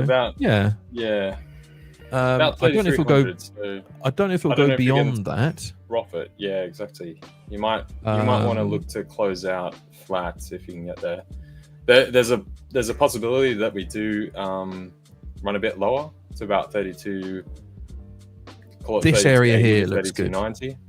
Yeah. This area here looks decent. I think I'd be going a little bit above that. Just because you know how gold is, right? You stop a bit early and then run. Yeah. And the VWAP level is just above that. So I would probably be looking there. I mean, that would be the 4 hour. I mean, that takes us back down to that 50 level. On the move down that we had earlier, so we'll see. But gold is golding, basically, is what it's doing right now. Gold is golding like nobody's business. Again, you know, that whole setup that I had, you know, it is bouncing around like nobody's business. 1, 2 wick, 3, 4, test it again. It is really chopping people up right now. I would be amazed if there are not people who are getting sideswiped by gold right now, because you know, you see a big move up like that, everyone's like, oh, we're buying because we've reached these low areas. It's selling. It's definitely selling. And as I say that, there we go. We're into the final 5 minutes as well, guys, of the hour, which means that we are also going to be starting to see some pullback on these here. Now, this candle did start with a wick on the 4 hour, but we are in a nice area for sells because we've tapped into this one here.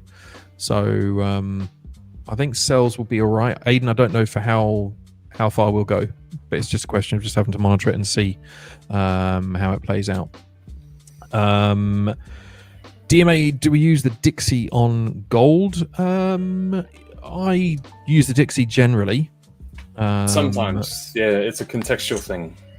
Yeah. So, because you've got to understand that gold can react based on something happening with the dollar, but gold can also react from something unrelated to the dollar.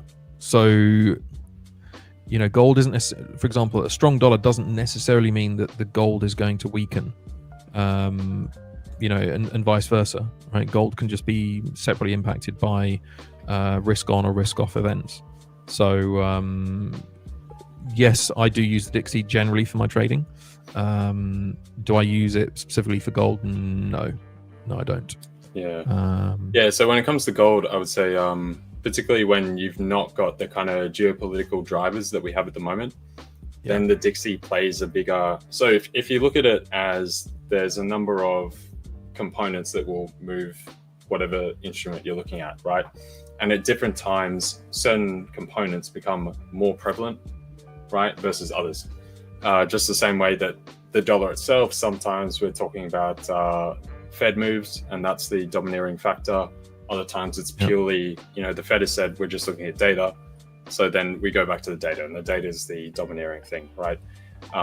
Then recently, obviously, it's been the geopolitical thing with Trump, and we've tossed away the data and sort of put the Fed to the side as well because they're being dominated by the trade-related stuff, and then that's going to skew all of the data, right? So similarly with gold, normally when you don't have all these geopolitical type currents flowing through, then the Dixie will matter more. At the moment, it has a slight bearing, but you would say that bearing might have been cut to 25% of what it is normal at present. Yeah. So it's not going to shift the price necessarily one day or the other, unless you get some absolutely enormous move on the Dixie. But then generally there's probably a reason for that move on the Dixie. Hence, it's not actually the Dixie itself driving, it's the other reason for that move. So yeah, exactly. I mean, if you look at gold, the way gold is moving right now, right, gold is not doing the traditional sense of higher, lower, low, you know, or higher, lower, high, you know, it just doesn't work like that, right? Gold will chop you up and down, especially on the lower time frames. You know, it's come back down, it started to create this lower trend, then all of a sudden it's going to actually carry on up.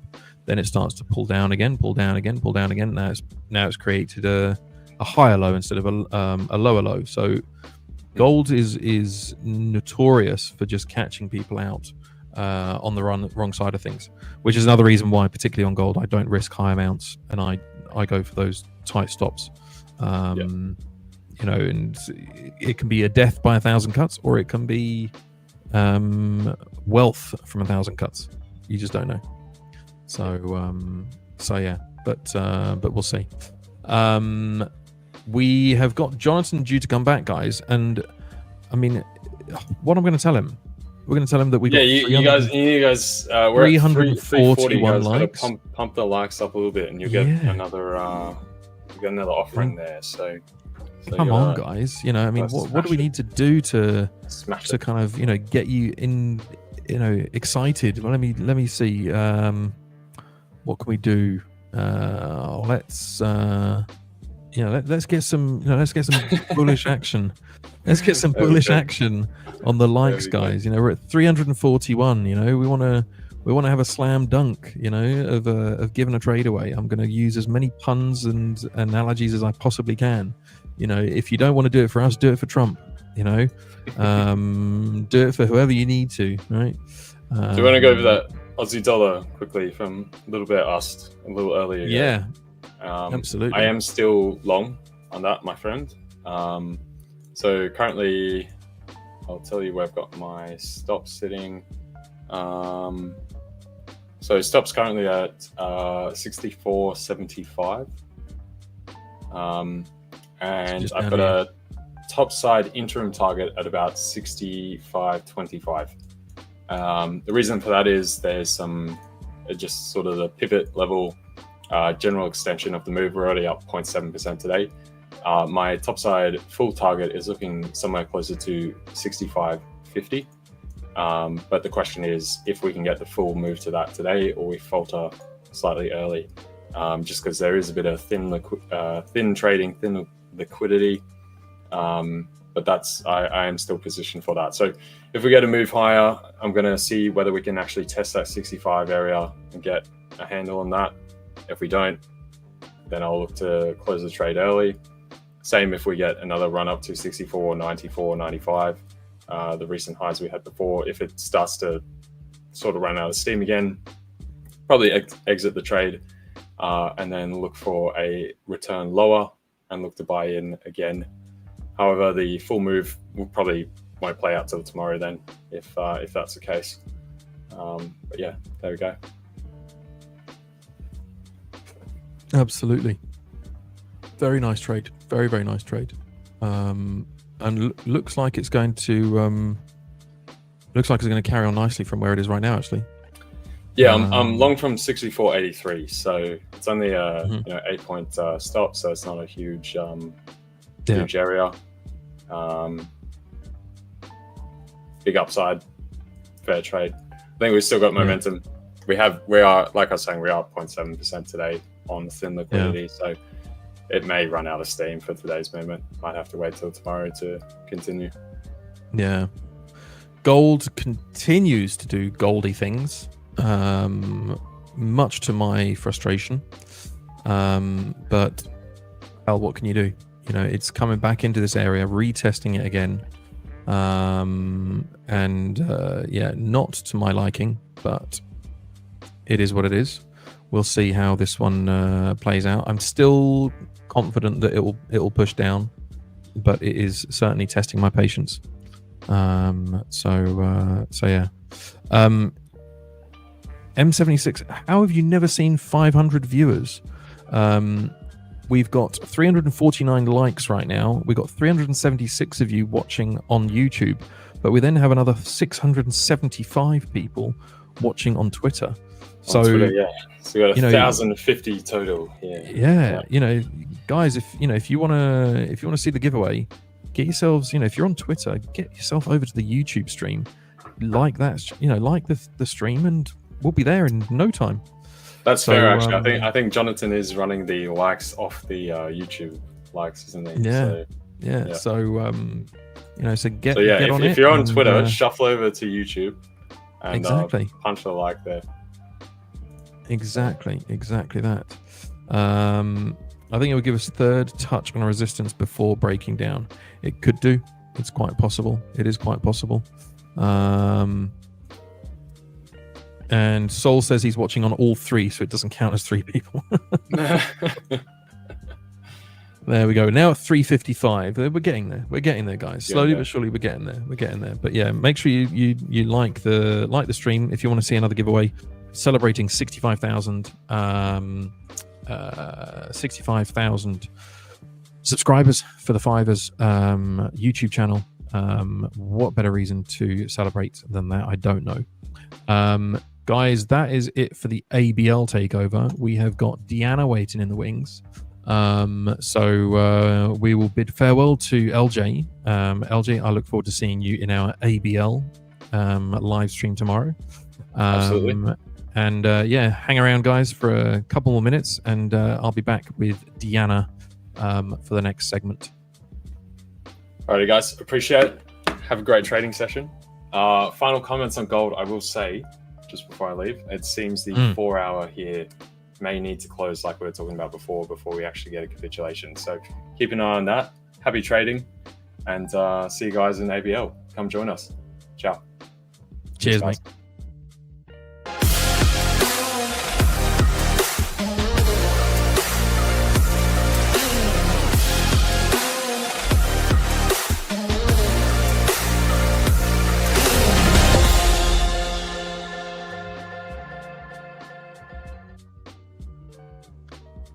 And it was then left to I. But I do have Deanna waiting in the wings. And I think she's ready to join us if she gives me a thumbs up. There we go. There she is. Hey, Deanna, good to see you. Hello. Good to see you. How are you doing? I'm doing pretty well. How are you? I was okay until gold started doing goldy things, as you can see from my chart. Rather infuriatingly. But that's just the way the cookie crumbles when it comes to gold. You got to take the rough with the smooth. So right. So yeah, but it is how it goes. It is how it goes. Yeah, it's the way it goes. You get stopped out. You get stopped out. Stopped out. You blew my account. Jossie's just, if you believe that this is a signal service, then you only have yourself to blame, I'm afraid. You got to manage your risk, and you got to take care when you're taking trades. Don't go trying to copy somebody else. Look at your own strategy. Look at your own way of trading. Otherwise, those accounts are going to get blown, I'm afraid. So got to be careful. Anyway, how are you, Deanna? How is things on the other side of the pond? I'm doing pretty well. I had a great weekend, ready for the week ahead. I was pretty surprised to see gold so strong last night. When I was looking at the market, it was strong last night, and then kind of shook me out a little bit as I was going to bed, and then just completely blasted off through the night. So, a little unexpected, but that's the way it is sometimes. Yeah, I mean, we were talking about it earlier. We've obviously got we have got a limited amount of liquidity today because we've got places like London closed for bank holiday for Labor Day. Australia is closed. Japan is closed. So there's a limited amount of money moving around in the markets today. It is going to be a bit more choppy, I would say, because of that. Let's see, we've got double W. I got in a long this morning. It stalled. I got out of break even only for it to push higher. Yeah, I've been there, my friend. I've been there. Yeah, exactly. Hello to everyone in the chat too. I'm seeing a lot of good mornings and hellos. Hamid, Harish, Vinicius, thank you so much everyone for saying hello. I hope everyone's doing well. And one of the things about, a trade blowing your account is you got to really think about position sizing at that point. If one trade is going to blow your account, then most likely your sizing might be too big, right? Yeah, exactly. You're risking way too much. If you're blowing accounts like that, then then that's something you need to look at. Is asking, what's the main aim of these live channels? Is it to showcase your strategies and get students to join your program? What's the end goal, please? Okay, Oshin, there's no reason to spam the channel. I'll need to mute you, I'm afraid, because otherwise we can't keep up with what's going on. So what's the main aim of these channels? These are a live trading room. This is where we all, share what we're trading, what are the trades, and what are we looking at? We're a bunch of traders from all corners of the globe. Literally, we have gone from Australia over to the US in the blink of an eye. So yeah, we've got people all over the world, and we're a group of traders who trade with the 5ers. And so this isn't any kind of student program or anything like that. 5ers is a prop firm who provides prop services, funded prop services. So check out the link. And you'll find out more, but there's no particular aim or goal here. Trading is a very lonely thing, and so this is our way of getting together and sharing the frustration and sharing the joys and the ups and the downs and everything else with each other, but also with you guys as well. So yeah, that's what I was going to add too. Is I started watching the 5ers channel a couple years ago, and it was not only really interesting to see how other people trade, what they think, how they look when they're trading. Like if you've never seen Saul trading, I would highly recommend trying to get an opportunity to see him trade. He is as cool as a cucumber when he trades. And I've seen maybe once, maybe twice. I only remember one time seeing him get a little ruffled. And that was really encouraging to me as a trader to see that, even a seasoned trader gets a little bit ruffled and gets a little bit upset, even though most of the time, 95% of the time, he stays really cool and collected. And it really is a great way to connect with other. I know you're in the chat, and maybe so it doesn't feel as connected, but there are a lot of people in the chat. Marina is one, Vinicius is one, Lewis is one that I see every single week coming back. And so even though you're in the chat, it's still a great way to connect. And I think maybe you could learn something, but it's great to hear other people's thoughts too, like what people go through when they're analyzing. But it's definitely not a good place to take signals anywhere. You don't want to take signals anywhere. You want to have your own strategy, because if you take somebody else's trade, how do you manage it? How do you get out? Knowing where to get in is one thing, but that's only a small piece of the equation. Exactly that. And I think it's not here for signal purposes. It's at least from my perspective, from an ABL perspective, it's to be authentic, and it's to be genuine and to show you guys the reality, right? None of us here are going to try and flash you Lamborghinis and big discounts and all that sort of stuff.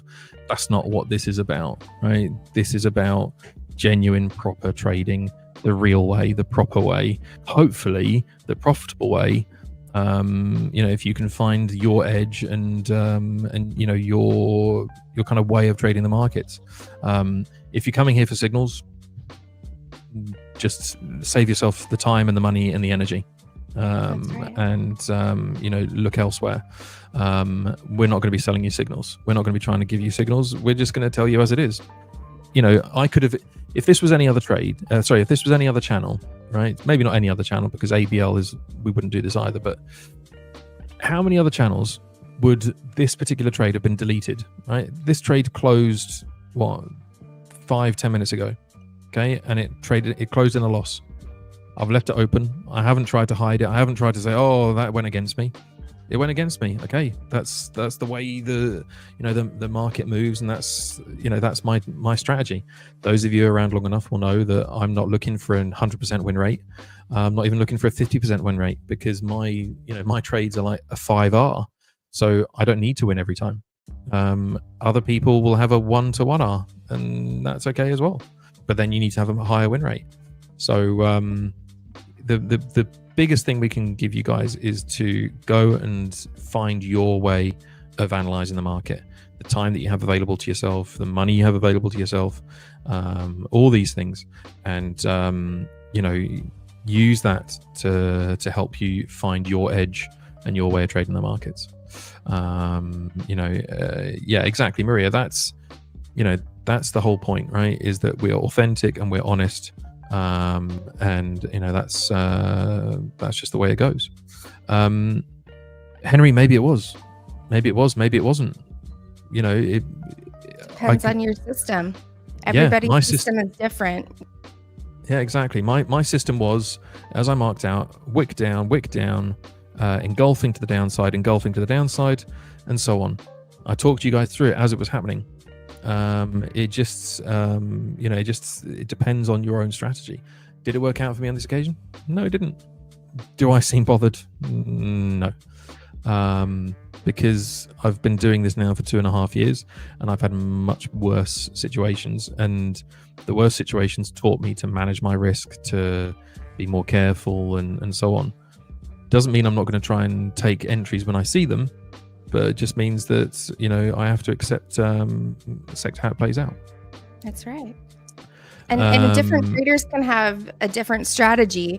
One can go long, one can go short. Both can make money, or depending on how they manage the trade, or both could lose money. That's probably even more likely. And so, by showing a losing trade, that is, I think, speaks to authenticity, because every trader loses. You never know when it's coming. And that's just the way it goes. Yeah, exactly that. Pierre, if you're losing to signals, then, I mean, you've said it yourself, I'm not going to call you an idiot, but, the psychological part of you that is looking for those wins is influenced, as you said, and you bend your strategy into seeing something that might not be there, right? You've got to look at what your strategy is and go with your strategy. LJ's still in with us, and he says, it's an opportunity to offer community with like-minded people, share some ideas, allow people to ask questions to improve and further their own trading journey, make friends, and grow individually. Exactly. Where else would you find a group of traders who are based in? So you've got what? You've got me in Europe, you've got Jonathan in Europe, you've got people like Rich and Victor, you've got Deanna in the US, you've got LJ in Australia. You don't get that kind of diversity in many other places. And let's be honest, trading is lonely business, right? If you just sat in front of the charts all day, it can be very, very lonely. That's what we're here for. We're here to give you guys, somewhere to come, somewhere to chat, somewhere to enjoy, nothing too, preachy or anything like that. I think that's really what we're looking at. Trade with Sub saying, can you please suggest a better lot sizing one should be following for a 5K funding account, especially when trading on gold? Question. Yeah, really good question. I mean, I'll give my thoughts, and Deanna, if you want to step in with your view. But if you're doing a 5K high, I'm assuming you're talking about high stakes, right? I wouldn't go for the lot size. The lot size is frankly not relevant. It's the percentage risk, right? Because if you've got a wider stop loss, you're going to have a lower lot size. If you're going to have a tight stop loss, then you can go for a bigger lot size. But you've got to look at what is your risk if that trade goes against you. So if your risk is going to be, let's say, for example, in this instance, right, this was going to be almost a 6R, right? So a 6-to-1 trade. If that trade goes against me, how much am I prepared to risk to win 6 times that amount? So would I be prepared to risk, let's say, 1% to gain 6%? That seems kind of high risk, right? Because if I do that 5 times, boom, my account's gone. So it makes more sense to adjust your risk according to your strategy and according to how you approach things. What do you think, Deanna? Yeah, I have a couple ideas. One is that I think the person who oh, sorry, 1 second.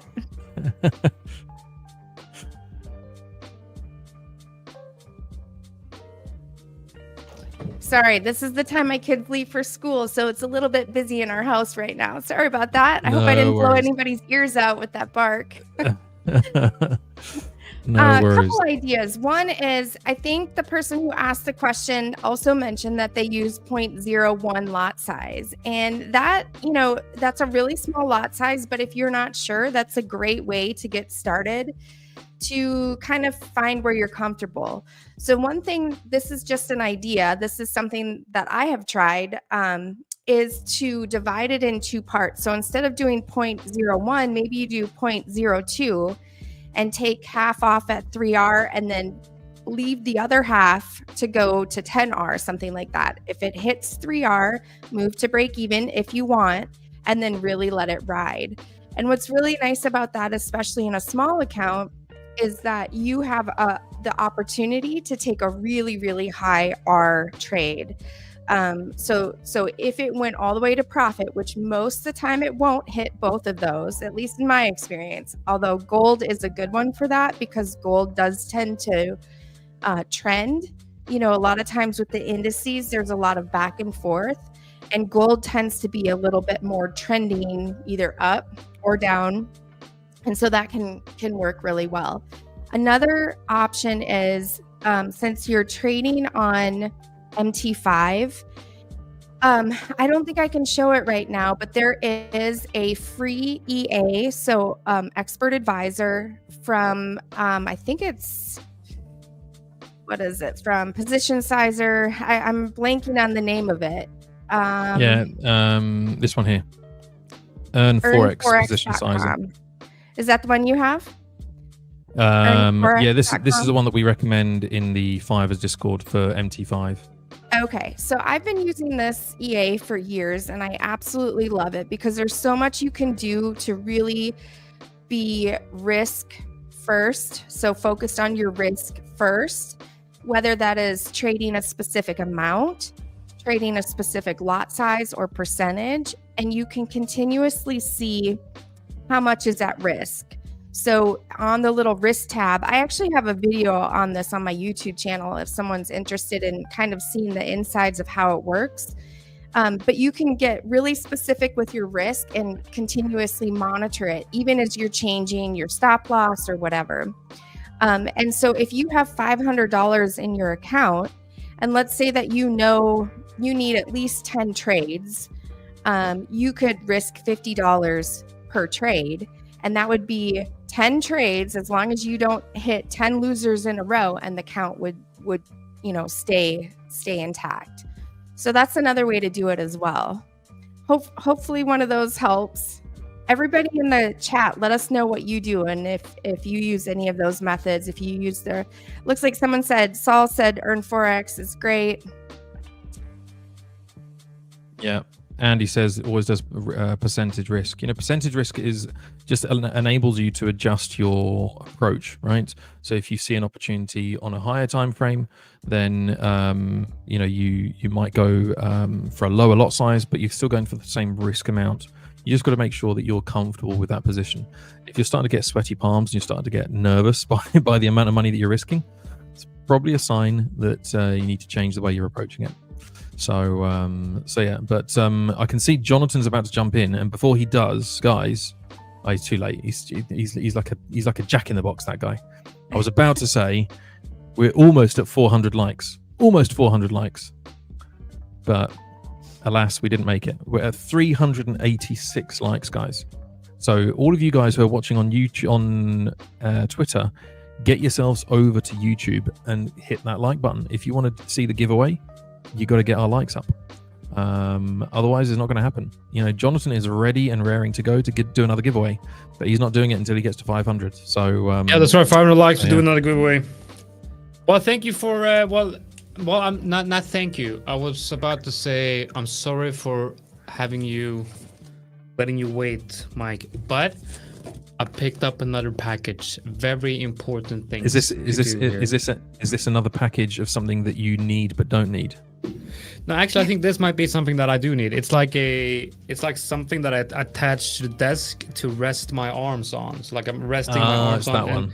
Okay. Yeah. And then I bought one of these called mouse trapper. You know, it's not a mouse. It's like a trackpad thing. Apparently, that is supposed to be very good to have. There you go. Yeah. Well, there you go. Well, that leaves me only to say, great to see everyone. Thank you very much for having me as always. Don't forget to like and subscribe for the ABL channel as well, guys. I'll be back again tomorrow, and we got some new and exciting stuff planned coming up with ABL and with the 5ers. So Jonatan and I are cooking up something special. So yeah, keep joining us and make sure you like and subscribe to find out more. Yeah, definitely. All right. Cheers, guys. See you. Hello, welcome, Jonatan. Thank you. How are you, Deanna? I'm doing well, thank you. I see a bunch of comments popping up about 1% risk. Some are saying 1% risk is perfect, 1% is too much, and that's a really good starting point to think.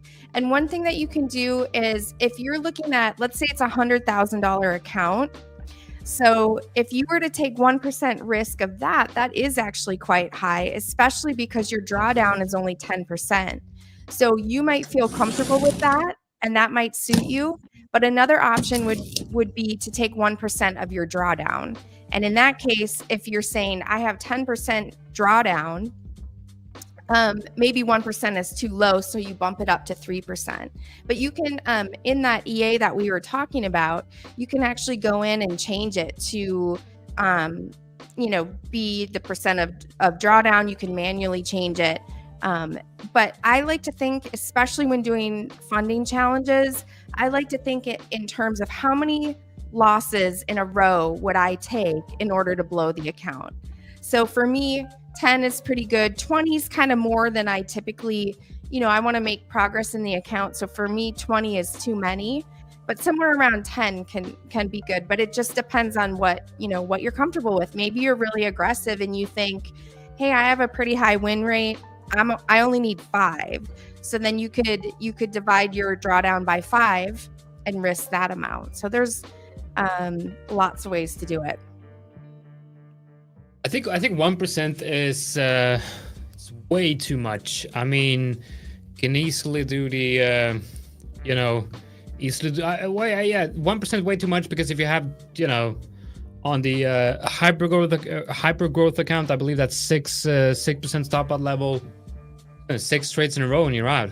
Right. You probably want to make sure that you have a bigger buffer. And I think the best way to do it is just, if you want to calculate how much you should be risking per trade, you want to look at your system. Like the answer lies in your system and the statistics of the system. So if you have a max drawdown of 10, and you want to make sure that the percentage of the account that you're risking, you don't blow that account if you go into max drawdown. And then of course you can assume that the max drawdown is actually not the drawdown. The real drawdown is higher because of psychological reasons, unforeseen reasons that it's not visible in the statistics. So if you have a 10 max drawdown, calculate 15, and then you say that, okay, 15 trades in a row. I need to be able to survive 15 losing trades in a row. Yeah, I think that's a good strategy as well. Yeah. All right. What are you looking at today, Jonatan? Well, today we're looking at. I think I am definitely looking at gold here. We have an interesting breakout here happening on gold. So I got my eyes on gold. Also, the NASDAQ. I I've told you maybe about, I have an EA on NASDAQ, and it haven't traded all of April because it's unprofitable in April. So I've just completely shut it down in April. But now that May is here, it's now starting to open a couple of orders. So I'm going to show you the orders that I have in right now on the EA, which is quite interesting. Let's see if I can, maybe better to pull up MetaTrader for that. Let's take a look. Let's see, so I don't share any private information here. I think that's good. Okay, so you can see here, it's an EA that prints a range, and in this case, it's based on simple price action level by looking back a certain number of bars, and then it's also looking at the Bollinger Bands and the ATR, and at one, so once a day it places order based on the range, and this is based on the breakout range. I want to look at what is the range for the trading day. So right before or sometime before the US Open, it places orders for a breakout trade in either direction. If this level gets hit and it comes down to that level, that's a win. So it's a one-to-one risk to reward. Every trade has a one-to-one risk to reward, and the win rate is over 60%. So over the long term, it's supposed to be profitable. And it's basically like that. You just put the range on and then put buy and sell stops above and below the range. So that's the orders I have in for NASDAQ 100 on that EA. I also have orders in for GBP, JPY. Now this is more of a swing trading algorithm, so the orders in might not mean a lot for this one. Let's see where so on you can see here on GBP, JPY, these orders are more based on a swing trading breakout system. So if price breaks these highs, this is the trade basically. So from that breakout to that high. But I think the next trade that is going to trigger would most likely be NASDAQ. No, Raphael, I'm testing this on a 100K bootcamp account, and I'm currently halfway to taking out the first target of that challenge. So we'll see. It looks so far the result is very good, but we'll have to see in a few weeks or maybe even a few months if it's really that good live. How many trades do I take weekly on NASDAQ? So it is one per day based on the range breakout. If there's no range breakout, then there's no trade. And most of the time it's based on timing. So 1 hour before the market opens, it places a orders, and then like 2 or 3 hours before the market close, it's closing the position.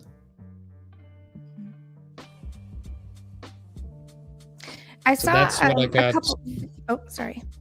No, go ahead. I saw a couple times in the chat somebody is mentioning news related to gold, and I'm wondering if the news that you're talking about is the ISM Services PMI at 10 Eastern, or if there's some other news that you're looking at. Let us know in the chat. Probably the services PMI. All right. Do you want to take a look at gold? It looks like there's a lot of talk about gold right now. Yeah, I was in the live stream earlier, and yeah, that's what I was thinking. ISM PMI doesn't relate much to gold.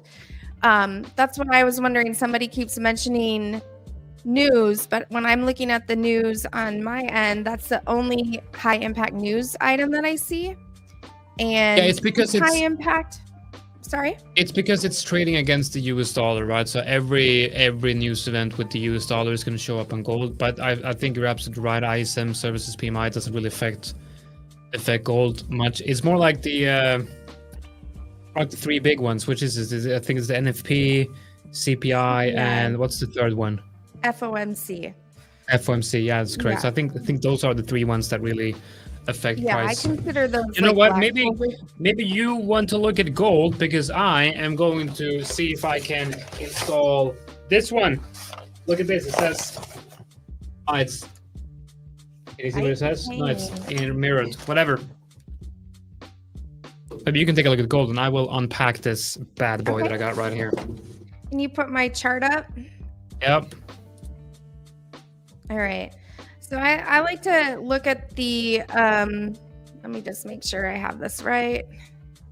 I like to look at the indices along with gold. And typically what you see is they move in opposite directions. So they're inversely correlated.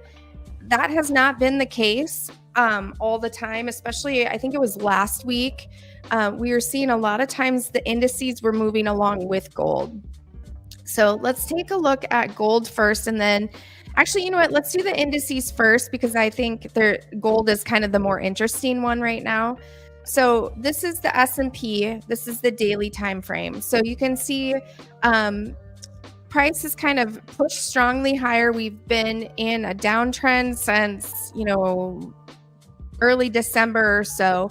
Put in a low, and then we've kind of created this higher low and pushing strongly higher. So we're still below some important levels, some important channels, but most importantly today, price is still well inside the range from Friday. So there was an expansion day on Friday, and price failed to take out the previous day high, but has already moved down, just under 1%. Yeah, just under 1%. So the NASDAQ, we're seeing very similar. This is the NASDAQ now. Very similar to what we're seeing on ES. So we have a higher low pushing strongly higher, and then we're getting a bit of a pause. Now this was 1, 2, 3, I think it was 9 green days. So the indices have put in a lot of work to the upside, created this higher low, pushed past this higher high. Well, this isn't a higher high, sorry. Put in this higher low and broke above this high here. So it would make sense to maybe see price pull back a little bit before moving higher. But again, price is inside the daily range from Friday. So to me, the most interesting, of course, is gold right now. That's mainly what I've been trading anyway.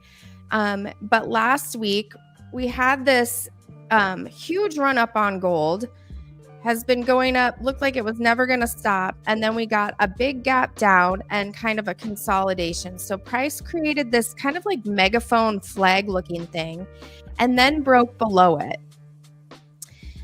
It broke and closed below it. But then the next day on Friday was an inside day. So price wasn't able to break the high or the low, and probably even more importantly, it basically did nothing. It ended exactly where it closed.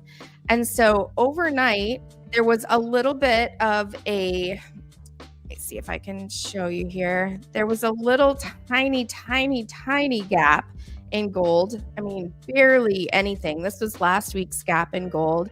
This was this week's gap in gold. And once that gap happened, there was a little dip below. Price initially pushed higher, dipped just barely below, and then never looked back. It tapped into, let's see, I might have this marked. No, I have it right. Okay. So barely dipped below and then pushed higher and has not stopped. So we're just about approaching now last week's opening gap. And to me, gold looks super strong. Now, it could pull back some, but this is not an asset that I would want to be shorting. There is a lot of strength in gold right now.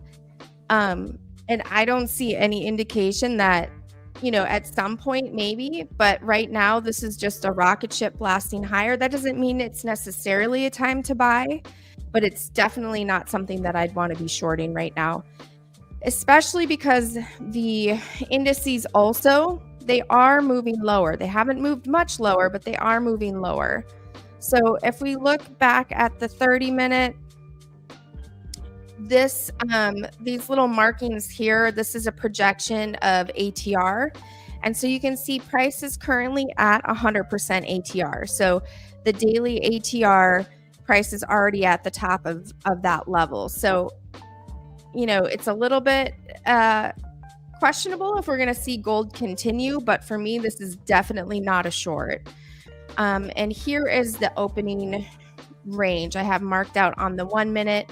So what I'm looking for here is to see if price is going to push above this opening range. This is 8:20 a.m. Eastern time. If price pushes above this opening range and, there's enough strength in the move, specifically, I'll be looking at ADX and some other metrics to make sure that there is momentum behind the move, then, we could see a push higher. But right now, I think the daily is actually the most interesting chart to look at. I actually was in gold long last night and got a little bit spooked out because this is kind of like, one of the times when you don't follow your system and you kick yourself from it, right? So price moved up. It opened here. I got a, confirmation to go long. I went long, and then price came and took out the previous day high, and the move above it was pretty weak. So it kind of wicked. There was a close, but then immediately came down pretty hard. Only dropped, this wasn't that much, but at the time it felt like a pretty big drop. That is, let's see, almost 20 points on gold. So that's a pretty decent move from these levels here. There we go. Yeah, 20 points. And then as soon as that happened, it pushed strongly higher and recovered the previous day high again. So my thought at the time was, okay, price just took out this previous day high. Maybe we'll see price move back down. And for me, that's a really good example of trading what might happen versus what my system is. And so a lot to be learned from that. If you have a system, and you should have a system, it's really important, and I'm talking to myself here, really important to trade your system and not what you think might happen, because it's very, it was very possible that gold could take out this previous day high and then continue lower from there. That would make sense. But that's not what my system tells me to do, right? So that's what I'm looking at gold. And as far as news today, like we said, we just have that 10 a.m. ISM services PMI. So we're kind of, we have unemployment on Tuesday, FOMC on Wednesday, and then some other high impact news on Thursday. There's kind of a lot of like random events this week. Employment is a big one this week. So I'm still bullish on gold. I think I'm going to be watching. It's just starting to break out of this range here. So this is the opening range. This is what I want to see as a strong close above this level. I want to see ADX increasing. And for me, that could be potential for a buy signal. You said something interesting with the system and the fact that if you have a system, you just follow that system. And then you said also, you should have a system. And this is something that I see all the time. People come into the live stream and they're like, they clearly do not have a trading system. They get an account and they just try to trade on feeling or on discretion or whatever. And I think it's important to remember that even the traders that are trading, you know, on intuition or on feeling or whatever, is that gut feeling. That's basically, you know, they have a system. They have an idea of what they want the market to do before they enter, and it's a system that is not, you know, maybe not clearly defined. But I think if you don't have a trading system, that's the first thing you have to do, right? That's the first thing you should focus on, trying to develop a trading system. Because when you have a system and you've back tested that system and you know that the system works, like it's like now the real battle begins, but still it's, you know, half the battle has already been won when you have something that you know is working. I think a lot of people are really struggling with, you know, that stage of actually going into the system creation part and actually creating a system.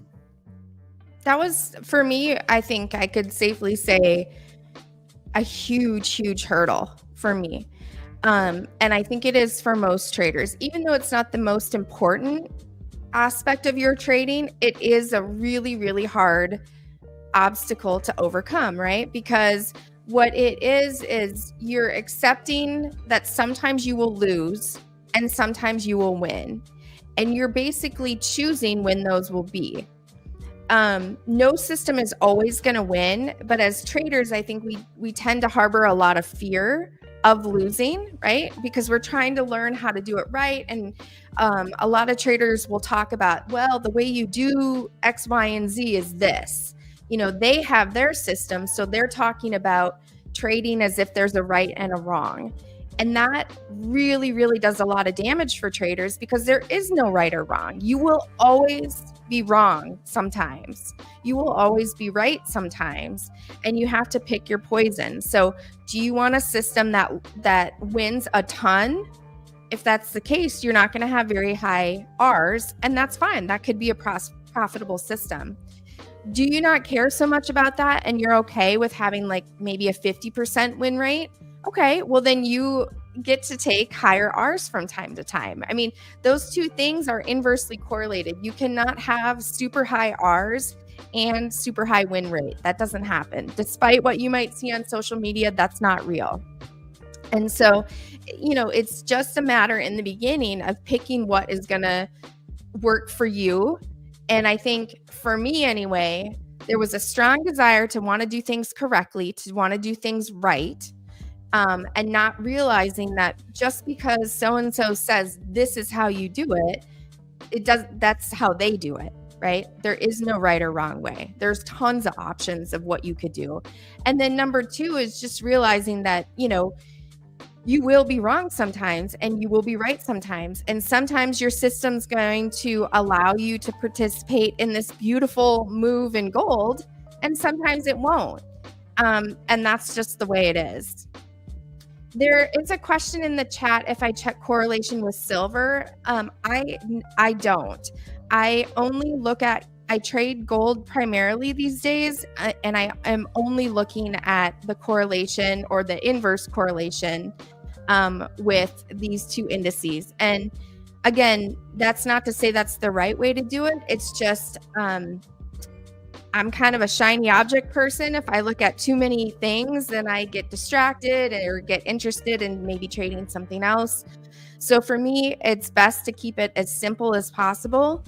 I'm pretty familiar with the S&P and with the NASDAQ. And so sticking to those two indices to kind of see how they're moving in relation to gold. But even that has its challenges because, like I said, last week, they were trading together when they typically trade inversely. And it was very difficult for me because on the one hand, my system said one thing, and on the other hand, I'm looking at the indices going, oh no, that's probably not right because, it's not, they were correlated instead of inversely correlated. Another good question here, which time frame as a beginner on indices can I use to analyze and check patterns?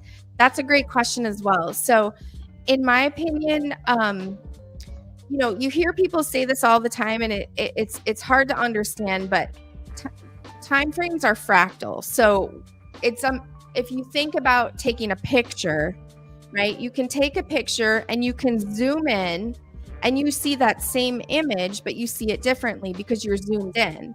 And then you zoom in a little bit more and you're still seeing the same image, but you see different things. And that's exactly what charts are, right? When you go to take your picture, you know, maybe it's the daily, and then you zoom in a little bit and you can see some more definition in whatever you're taking a picture of. And so you're just looking closer. So if you're a beginner, I think it can be helpful to really prioritize the daily time frame, just because that can really be helpful to kind of understand what has been happening and what might make sense to happen. If I were to do multiple time frames, for example, and only limit to certain time frames, I would lean towards doing something like 2 or 3 time frames, keeping in mind that they're all fractal. But like the daily, the 1 hour, and the 5 minute is a common combination, or the 4 hour, the 15 minute, and the 1 minute. The 1 minute can be a little bit, give you a little bit too much emotion because it moves so fast and it looks like something crazy is happening, and really it might not. But another option, which is basically what I rely on most of all, is these. These are your ranges. So you have ranges that are offered on TradingView, and you can set your range to whatever you want. So add custom interval ranges. And here are the ranges. There are a few that are automatically populated, and then I've added a bunch. And what a range is instead of basing it on time. So, you know, when you're looking at, let's say, the minute time frame, okay? So a new candle is going to form every time 1 minute passes.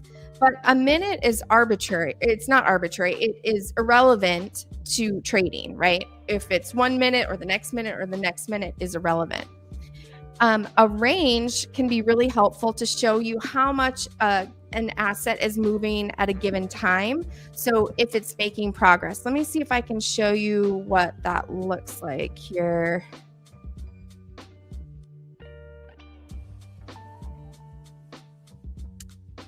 I think this is the one I use for gold, I believe.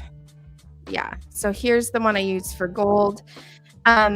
And I'm using, oh, this is not what I normally use. Normally I use 20 and 40 range, and it gives you a really good idea of how things are going and what, how price is moving specifically. So if a time-based chart is too stressful for you, maybe look at ranges and see if that can be helpful as well. Let's see what other questions.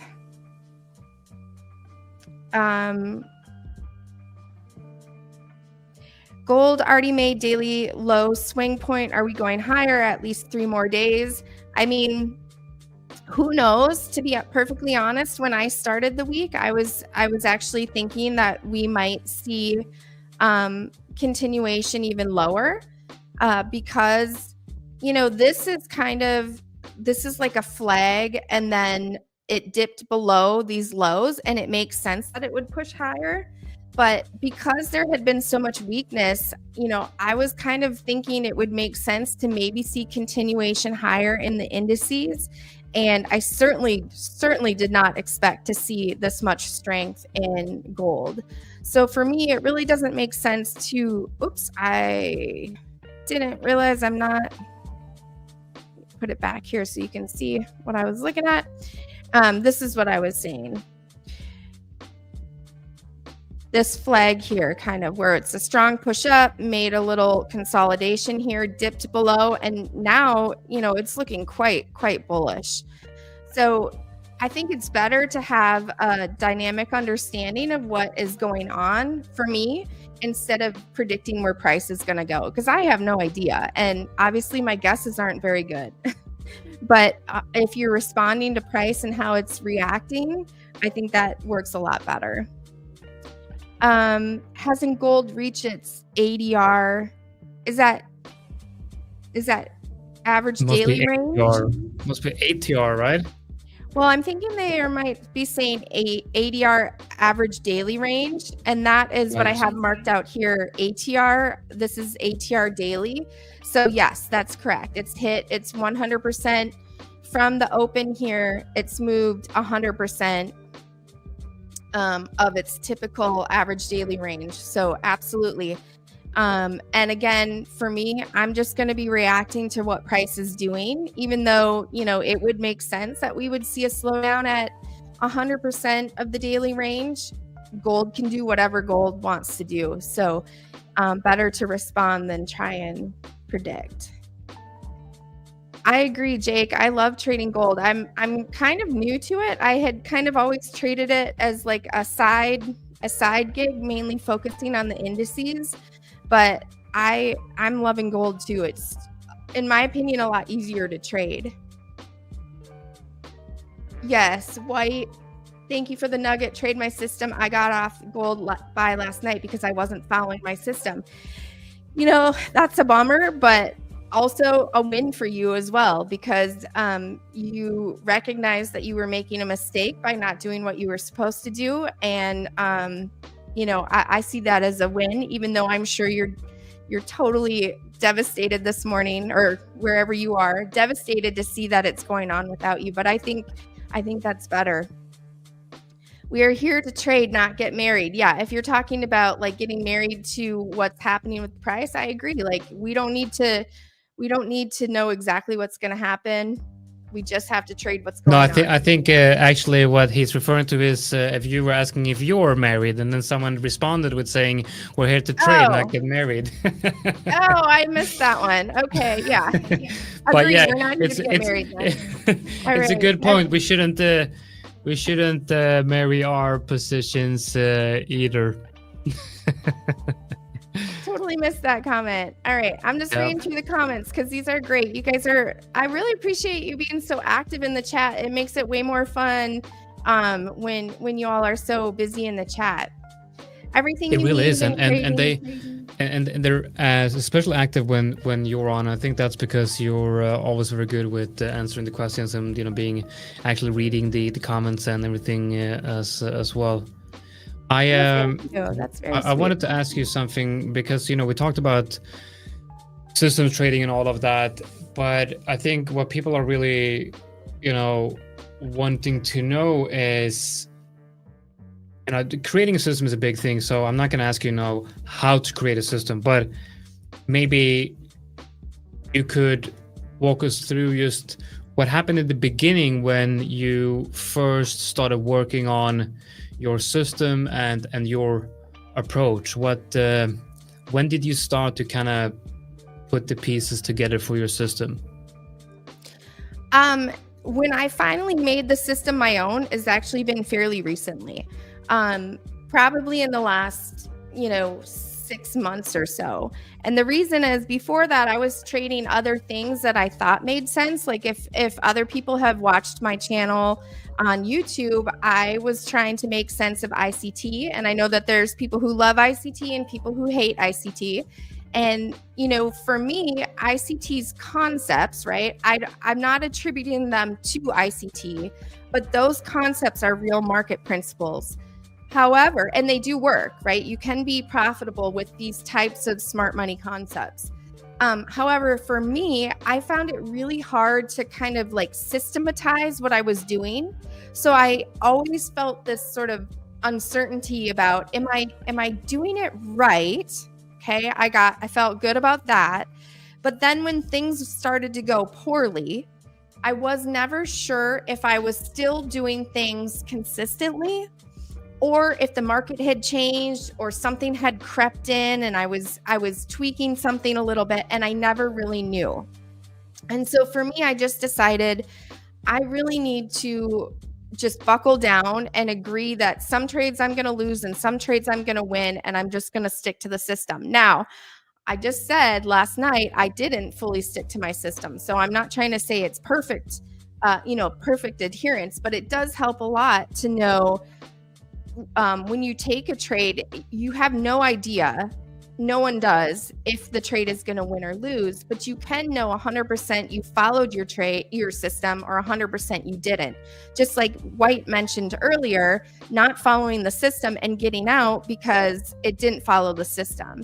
I think that's really, really important. So for me, it's kind of been fairly recent that I just said, you know what, I want to take the stress out of trading. And so it'll just be a lot more black and white. And that way, when things go poorly, it's a lot easier for me to say, well, that's because X, Y, and Z. I know it's, you know, either the market or it's me not being as adherent to my system as I need to be, or I'm risking incorrectly.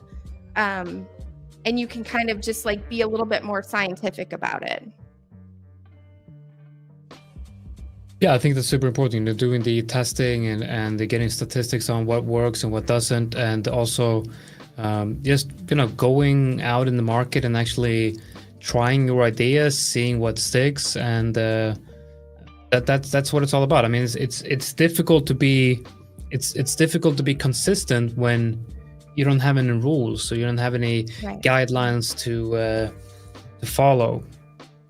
That's right. And one of the best things that I did, and I really don't know how long it was a month or two, but I had this kind of vague framework of what I wanted to do.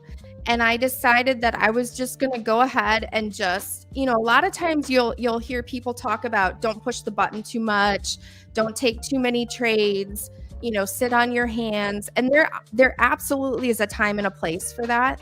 But for me, it was really helpful to say, okay, I know that this is going to blow up some accounts, whether it's paper trading or, you know, the least expensive prop account or funding account I could get. And I decided I am going to just trade whatever I think. If I think that is a trade, I'm going to take the trade. And that really, really helped me to understand what actually worked and what didn't work. Instead of saying, I'm going to sit on the sideline and not trade and, you know, show good discipline. It really wasn't discipline at that point for me because I really didn't know what worked and what didn't work. So it was a lot better for me to, when I place a trade, I'm engaged with what's happening. And so I really, versus if I say, oh, I'm going to show discipline and not place that trade, I'm not as engaged. So for me, it really, really helped to really be pushing the buttons at will. Again, you can do this for free on TradingView. If you're on TradingView, you can paper trade. So I'm not sure.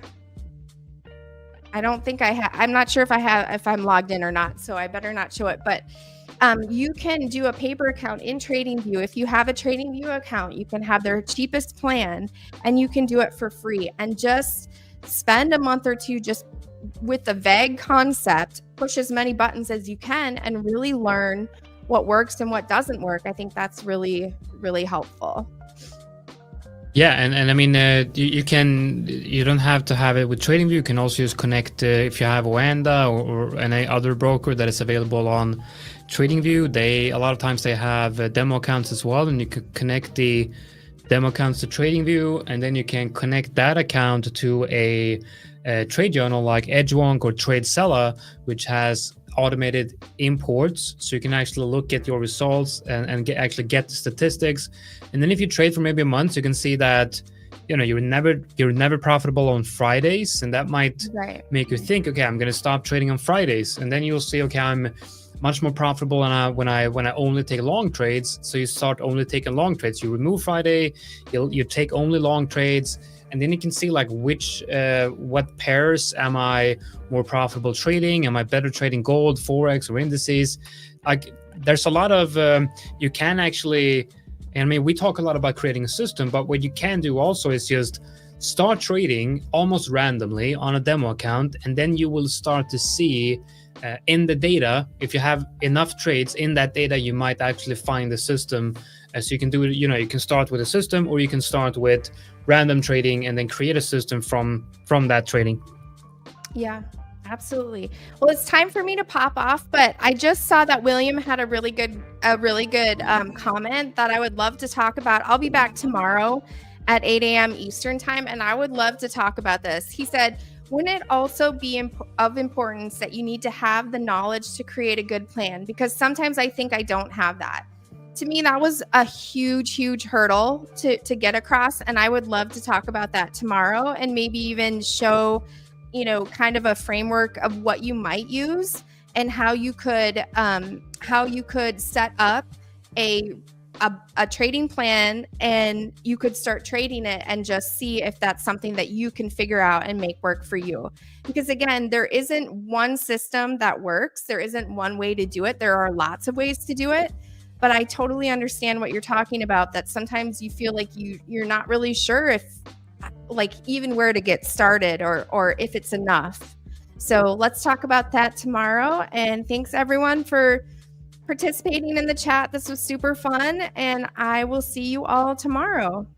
Awesome. Thank you, Deanna. Thank you a lot for joining here, and we'll see you tomorrow. All right. Enjoy your mouse trapper. Thank you. All right, Pedro, how's it going? What's up? What are you doing? I am all good. How are you? Yeah, I'm good as well. Hi everyone in the chat. First day of the week. What are you trading? What are you looking at? What are you expecting for this? I think it's going to be an interesting week, especially on Wednesday with the FOMC. Yeah. I'm curious to see. What are you looking at? Right now, I have 2 orders in the market. I have my trading bot, my opening range trading system on the NASDAQ. I currently have one buy stop order up here. It's going to be adding that one Above the highs? Yeah, actually right on the highs. Then I got the stop loss is around this level. I believe it's a 1-to-1 risk to reward. It's going to be around here. Then I have one to the downside as well. That one is here.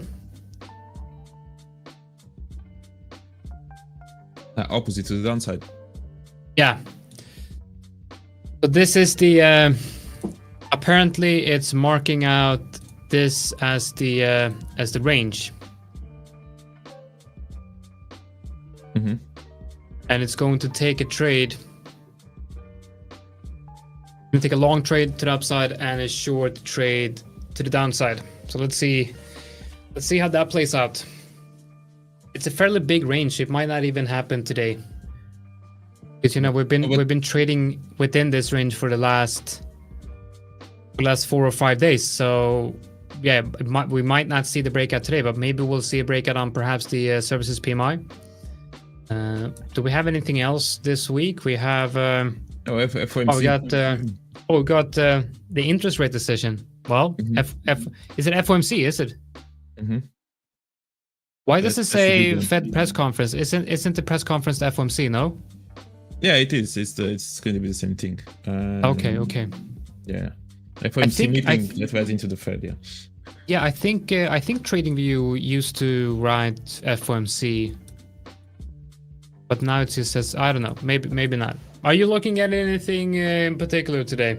And by the way, guys, make sure that you hit that like. We have about 470 likes right now, so we got about 30 likes left to do that next account giveaway. So make sure that you click that like if you haven't already. Yeah, we got 65k, right? Subs. That's right. That's great. And it's already growing. So you're doing a great job. Nice. Thank you. Which is good. In terms of the markets, I've been now kind of looking for the sell side on the indices. More intraday, not so much into the bigger picture. I still like where the indices are at this point, kind of the structure where they are, which I will continue, even though we have been quite bullish. I'm going to call bluff on the bullish move that we are seeing on the S indices until me too, man. I think it's, I'm looking at it as a bearish market still.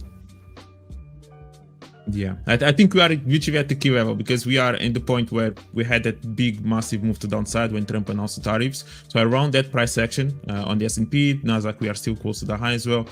So in my opinion, it's either going to go down kind of close around this level, can even fake out the highs before moving down, or okay, it gains momentum and we are going all the way through the highs. But I'll be surprised, to be honest. I think Wednesday is going to play a big role on the Fed. Where are you, man? You are behind the tree now.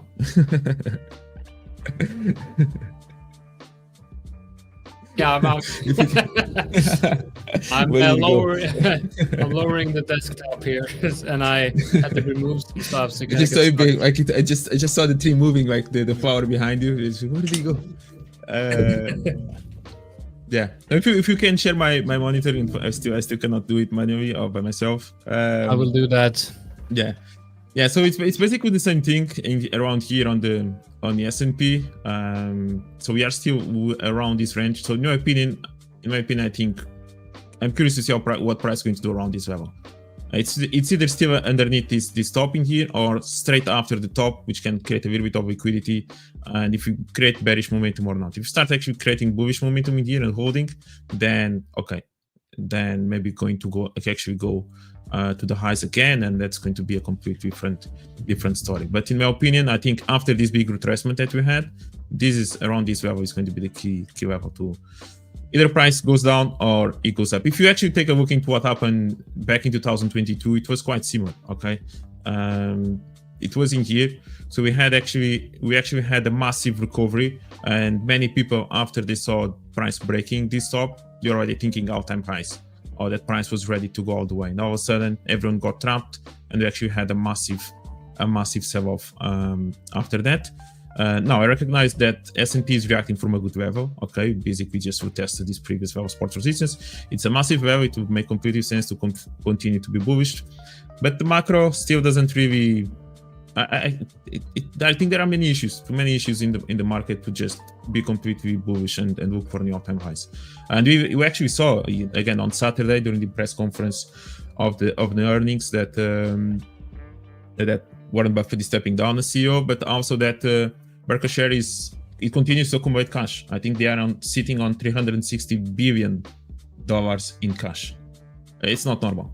Okay, maybe that's a big gift for the new CEO. So there you go. You have a big portion of money to start investing, but it's not normal for them to have such a large amount in cash waiting for something to happen before starting to allocate that money into something.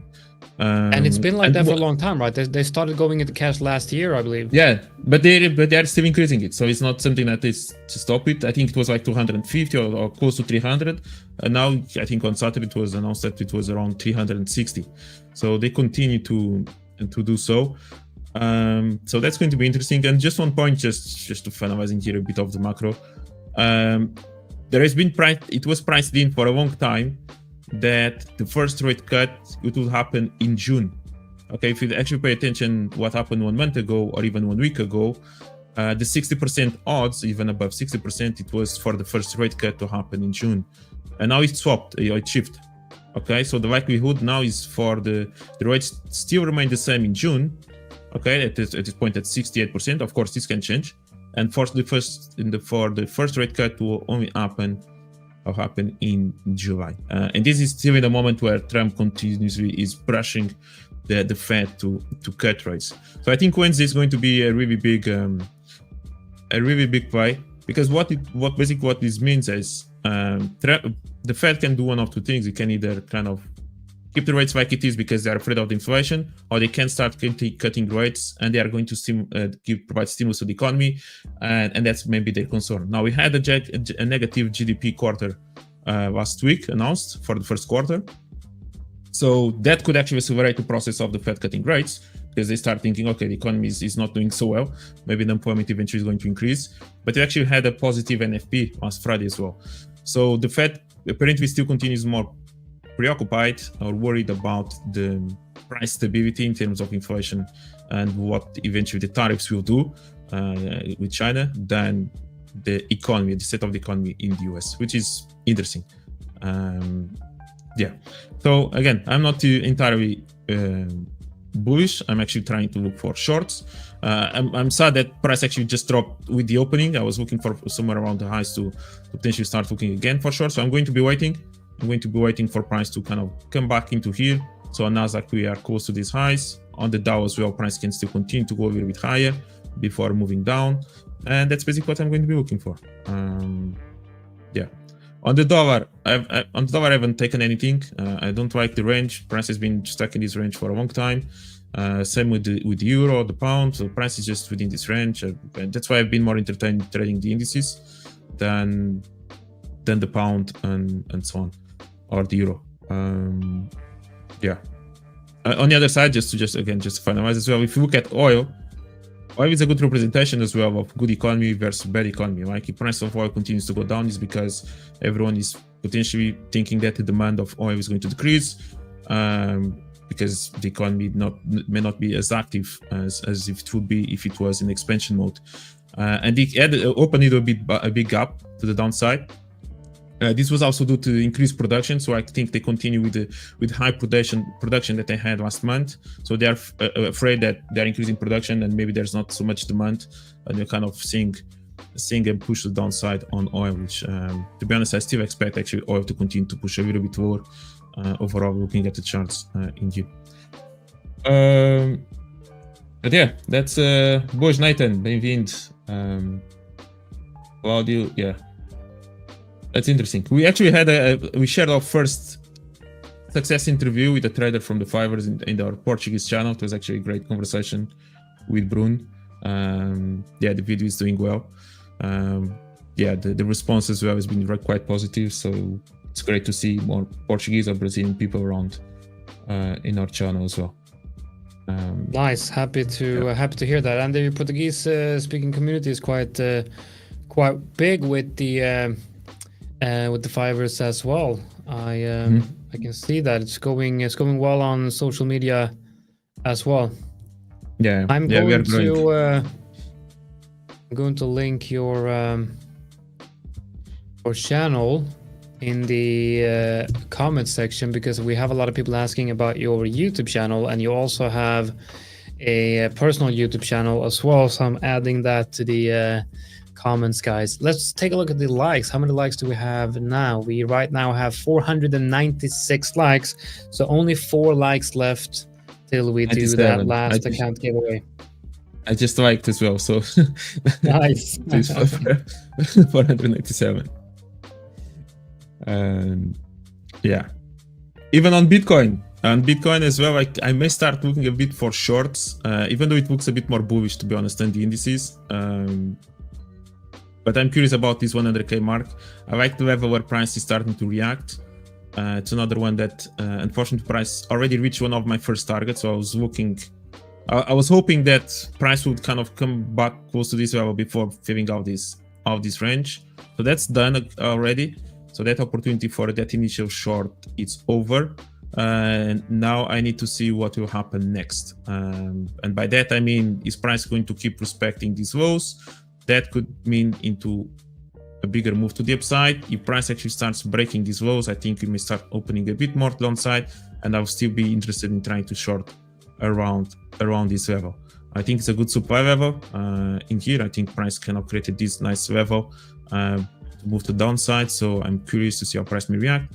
If price starts breaking above this level, to be honest, I think it may go all the way to 104 or whatever it may be. But I think it starts open door to go much higher.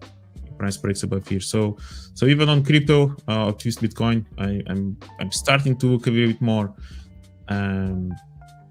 for sales. Not still big reversals, and I'm not going to be delusional thinking that price is ready to go all the way down. But I think we are getting in a place to potentially look for sales. Yeah. So hopefully price will get there. So potential shorts on Bitcoin up there.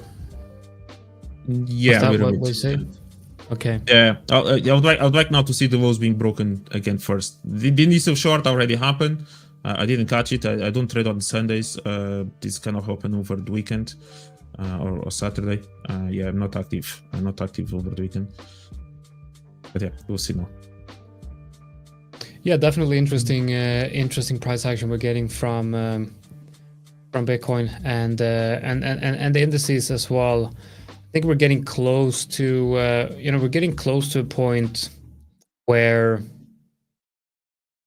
it's gonna close to a point where it's an important level. Basically, we have on the S&P 500 reaching a very strong resistance zone. We reclaimed a good level, but we're also below what I believe is a major resistance zone as well. Yeah, kind of like the red box that you marked out. The whole area is important, But we'll see. And if the S&P 400 can continue higher, obviously same thing for Bitcoin as well.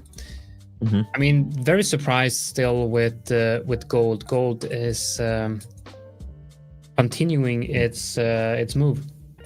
Like we're gonna get continuation here, probably a breakout move. Yeah, very strong. Yeah, it's a good move to the upside.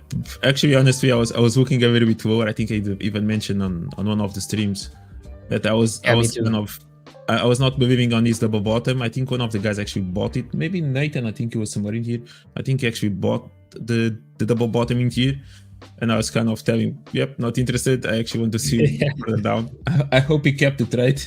That's the thing, that's the thing. That's the thing with gold. Whenever I feel like, all right, it's going lower, it starts moving higher. It's like when you have a good level, you're looking at, okay, I think we're gonna go down to this level. This is a good level, and it just front run that whole area a lot of times and just continue blasting up to the upside.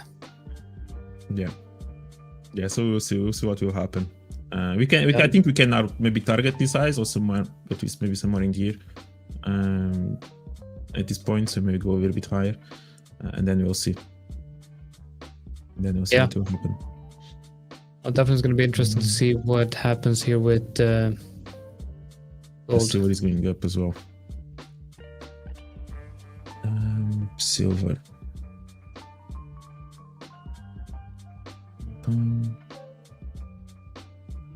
Are you trading silver or are you just analyzing it?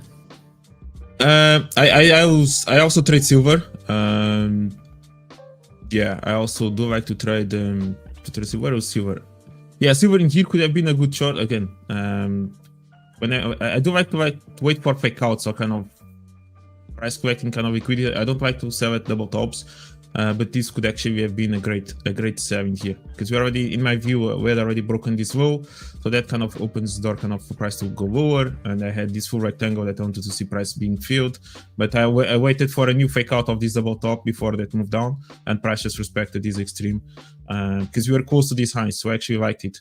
Opposite to gold, I think gold was maybe not so clear for me. So sometimes that's when I actually look at silver instead, like when gold is at all-time highs, which I don't trade all-time highs like that. I try to look at silver because silver at least has some structure on the left that I can base my analysis on. But yeah, now let it go higher again and we'll see what will happen. Yeah, nice move. But yeah, sometimes I do trade it. But yeah, target has been reached, so there's nothing in there. Yeah. More, the yen pairs as well. Yen pairs basically made a good, I'm looking at the yen index, so we had a big move to the downside, so basically the yen pairs moved higher, and it reached one of the targets, so that's gone. That was the gap that I had in here, that price created. So I've been looking for shorts all this time on the yen index, which means longs on the yen pairs, basically dollar yen. Are you still on the dollar yen long? I think you had a long on the dollar yen. Yeah, still in that one. I haven't actually looked at that one today. That's how little I care about my swing trade. So I took some profits on it. You can see here the idea. I actually missed the alerts and everything on this one, but you can see the general idea here, where I wanted to add to the position once we broke above here, but I never really had any structure that gave me the opportunity to to add to this. So I remember taking. Okay.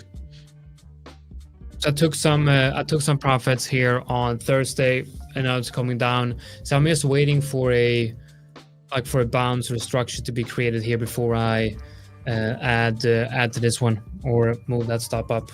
Mm-hmm. Yeah. Yeah. So it can still go higher. To be honest, let's see how price reacts now from the lows again, where price is approaching.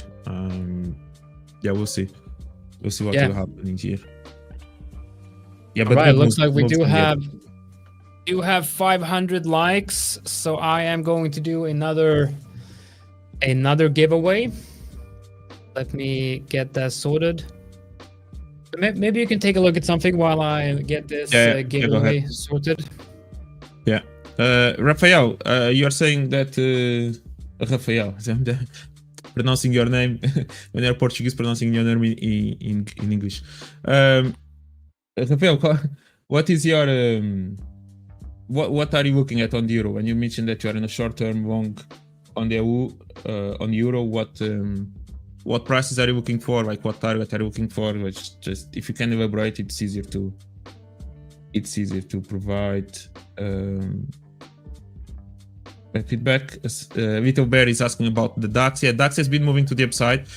DAX, opposite to the US indices, actually can go and challenge the all-time highs. Okay, so which is that close already.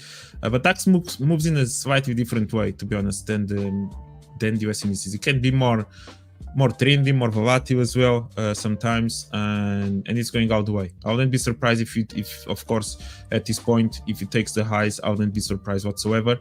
The moves on the DAX, they haven't been. It has been literally super strong.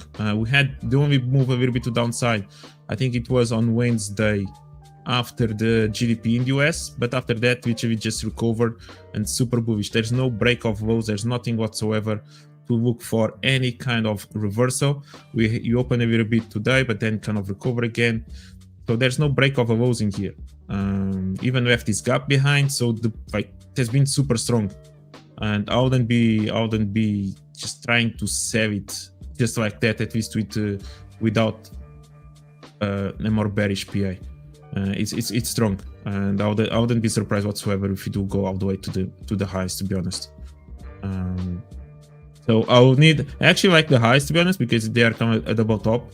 So that can be interesting. We may fake out the double top to try to catch something to the downside, and maybe you can fill this range in here, and we can trade all this. But for now, there's no point at this point to look for any shorts. So if you're looking for longs, good job, and hopefully you manage to catch some good trades in here.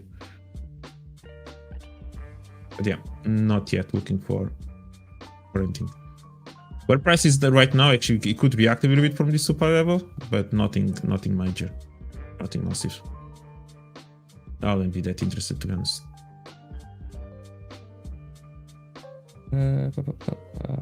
So Rafael, euro dollar condensation. So when it broke, when it broke this structure in here, break retest. What is your target? What target are you looking for? A long target 113.8, 113.8. At retest, yeah, it's possible. It's kind of a conservative target. It's just to fill this range. It's totally possible that it can go there. Let's pretend, I presume that maybe you got long somewhere in here, break and retest, and targeting there. Maybe this is the trade that you're looking for. Maybe, yeah, you can go there. Just be careful. Yeah, be careful just targeting exactly the highs. It can go, definitely can create new highs, and it can go. And if it actually breaks the highs, then it may look like as a small target, because price actually can open doors and can go even higher than that. So I'll be just a little bit more conservative to see how price will start reacting in here, just as it gets closer to the top. But you do have the supplies also, yeah. They can go, so you could go all the way there.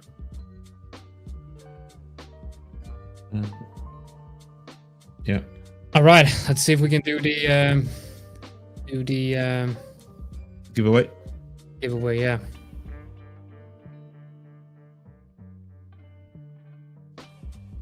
Are you doing that now? Yep. I'm gonna share the screen.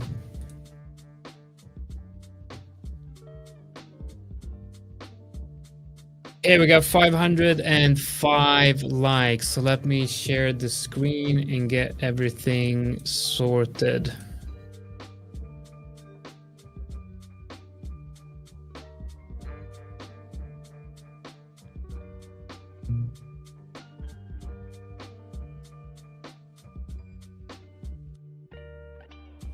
My long-term view. DJ, I'll reply to you after the giveaway.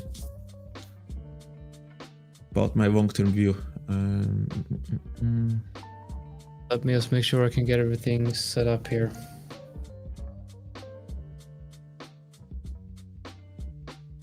Okay, so let me maybe just answer it already. Long-term view, I think the euro could still go higher. After the impressive move that we had in the beginning of the year. Just looking at the dollar index as well, I'm not entirely sure if this is the low on the dollar index. Again, I would like to see it going a little bit more to the downside. That's bigger picture, okay? But for now, price may actually go slightly higher on the dollar. To be honest, I hope the dollar actually starts going up, because when you are paid in dollars, the last thing you want is just the dollar to continue to fall. But on the euro,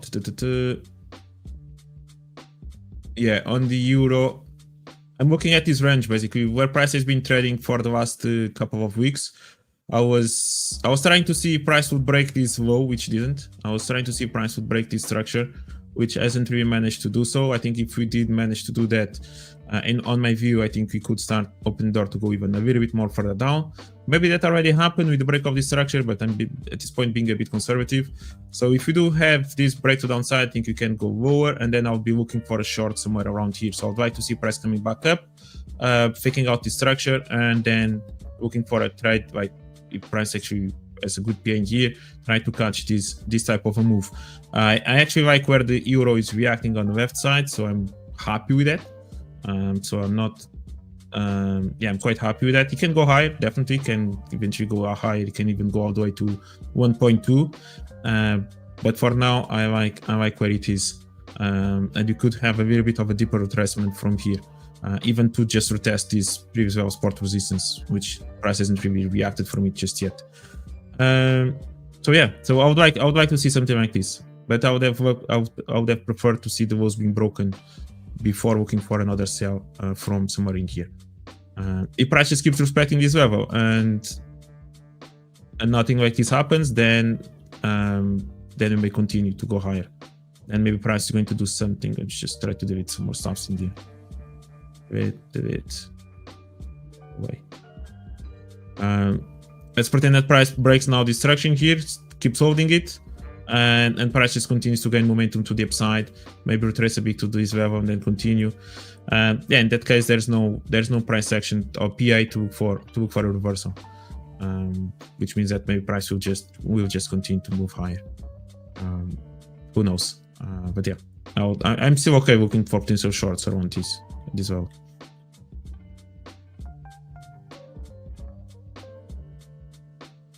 Yeah, but bigger picture, I think we could go eventually higher, and lower on the dollar index. All right, you guys ready for a giveaway? Yes. Yeah. Let's go. All right, let's do this. How many? Just one, or how many are you doing now? I gave away one account earlier today in celebration of the 65K, and now that we got 500 likes, I'm gonna give away one extra. Okay, perfect. All right, and then right after this giveaway, I'm gonna have to run, and Mike will take over. Beautiful Mike and beautiful Pedro will show you everything they know about the markets. Okay, let's No draw pressure. the winners. Please let it be me. Let it be me. Let it be me. Let it be me. Let it be me. Let it be me. Let it be me. Well, let's see. Oh, hang on. I didn't We enter. have Vincent N. Oh my God. Is that Vincent? The Is one that who was going Vinny? to do a training challenge? Huh? I don't think so. Maybe. Congrats, Okay, Vincent. congratulations, man. Congratulations, Vincent. See if he's in the comments. Well, Vincent, if you have put in the correct email, then you're gonna get an email with I think the discount code or a coupon or stuff like that, and you can buy your 100K bootcamp challenge account. All right, that's it, guys. I'm gonna have to jump off. I'm gonna have to run, but Mike and Pedro will keep you company. I will see you all tomorrow. All right. See you, Johnson. Yes. Yeah. Bye. Yeah. I'll just take him off. I never win the competition, man. I still apply, but I never win it. I never win any giveaway. So Yeah, in fairness, I didn't even enter, so that's probably my own fault in that regard. But yeah, but never mind. even the previous one. So if anyone thinks this is there is any kind of scam or hot balls or whatever they call it, like on the watery, no, there isn't. It's all by luck. Right, Mike, what are you looking for in the market? What are you involved in? Well, those of you who saw me earlier, because I'll be honest with you, I forgot that I was coming back on again today. It's my bad, because Victor's off today, and Jonatan asked me on Friday. He said, "Mike, can you cover for Victor on Monday?" And I was like, "Yeah, sure, no problem." And then I just completely forgot. So my apologies. But those of you who were here earlier would have seen that I was in gold cells and got eaten up a few times. Pedro, can you believe this? I had people having a go at me because they blew their accounts following my trades. Are people doing that still? Apparently so. People still believe that you can just, follow my trades and you're going to suddenly become funded and buy yourself a Lamborghini. I mean, it just doesn't work that way, unfortunately, guys. So yeah, we had a few people that were a little bit disappointed with some of my trades that didn't work out. But if they had won, would you get a percentage of their profits as well or not? Well, exactly. That's what I want to know. Anyway? That's what I want to know. If you're going to hit profits from my signals, supposed signals, then what's in it for me? Yeah, definitely. So it's both ways, right? exactly. So yeah, but no, it's all good. It's all good. But yeah, gold sells right now are looking very, very good. I think we might finally start to see the sellers coming in. We've taken some nice key levels. We're still in a key area of reaction. So I think looking at it on the 1 minute right now, it's showing some nice signs of selling pressure. You can share your monitor. I think you're looking at mine. You can share your. Oh, sorry, my apologies. Yes, so I'm working on so many different things at the moment. I don't know whether I'm coming or going. It happens. There we go. So originally I was selling from these areas here, selling down, but it was too premature. We had a couple of levels higher up that price wanted to take. It's taken this one as well on the 15 minute, and now it's reacting down. If we look at it on the 11 minute, we can see that there is some liquidity still being left behind. So some inside bars here. And if we go to the 5 minute as well, we also have this one here. But the way that it's pushing down quite impulsively right now suggests that we're going to start to see either a reaction here from this level. So we might get a wick in the next few minutes, or we'll just sell straight through it. Because we have started with no wick. Actually, no, we have a wick there, and we also have a wick there. So yeah, you can see it's bounced straight off that zone. So we could start to see more bullish momentum come in, but I want to see how does it play out on the 1 minute, because the 1 minute, the way it's done it is indicative of sellers.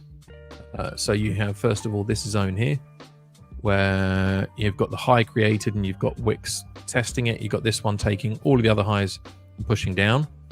Price has come back up and it's retested that area. So we can extend that zone down to here, and we can see again what has price done.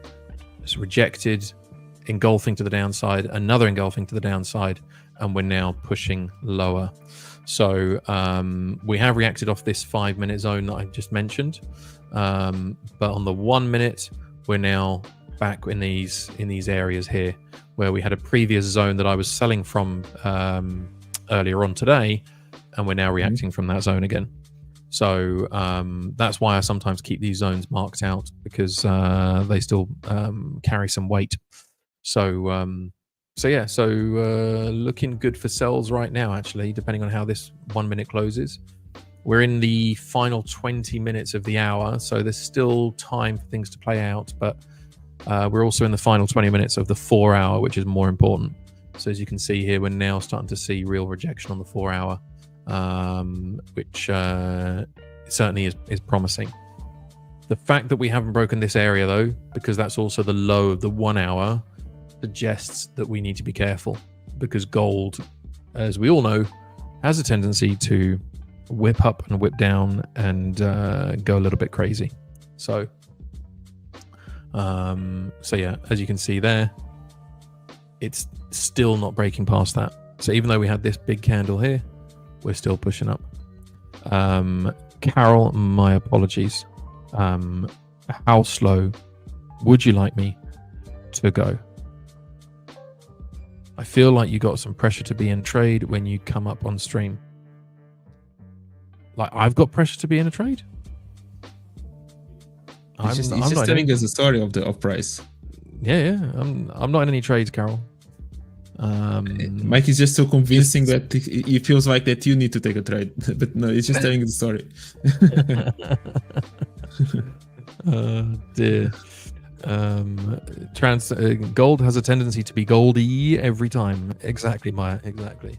But yeah, so I mean, we're in the final 20 minutes of that 4 hour candle, and this is when we tend to see the biggest amount of manipulation happening on gold.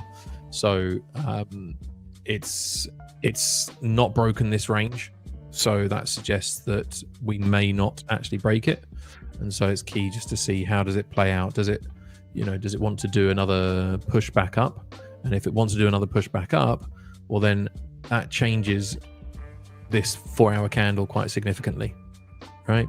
So if I delete that 4 hour candle, we could suddenly easily push back up again, and then we have a 4 hour candle that looks much more bullish than bearish. So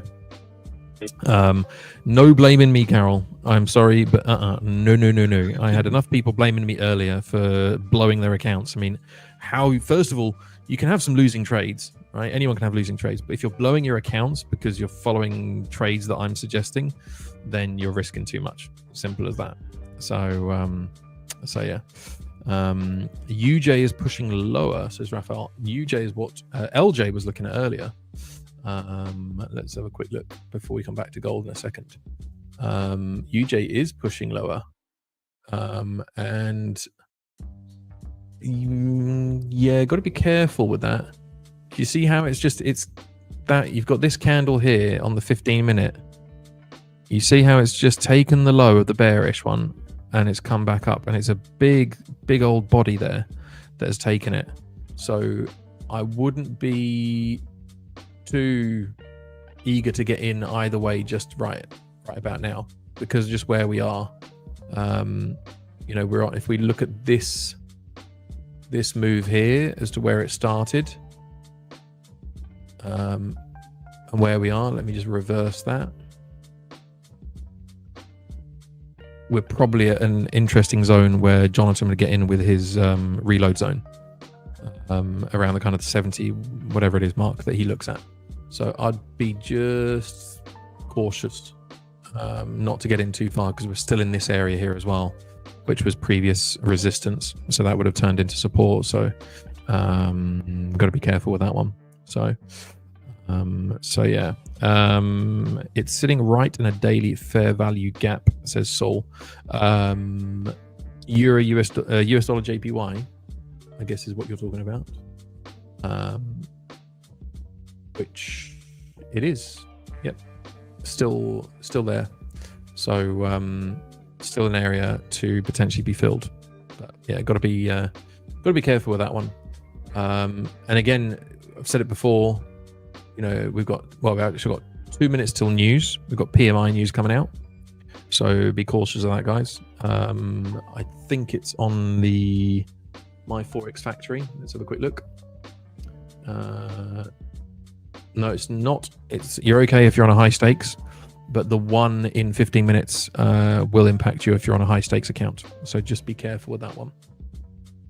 But the fact that the UK, the fact that Australia and Japan are all closed today means that liquidity is a little bit all over the place.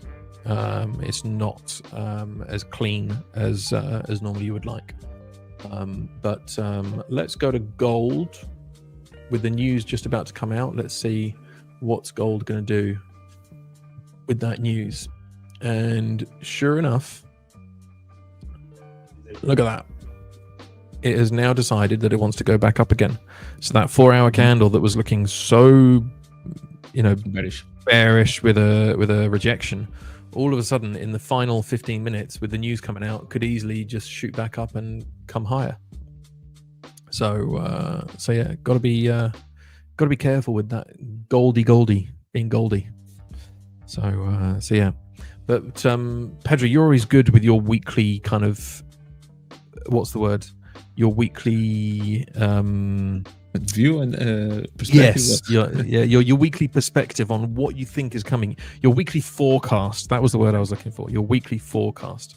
So, what in your weekly forecast were you looking at?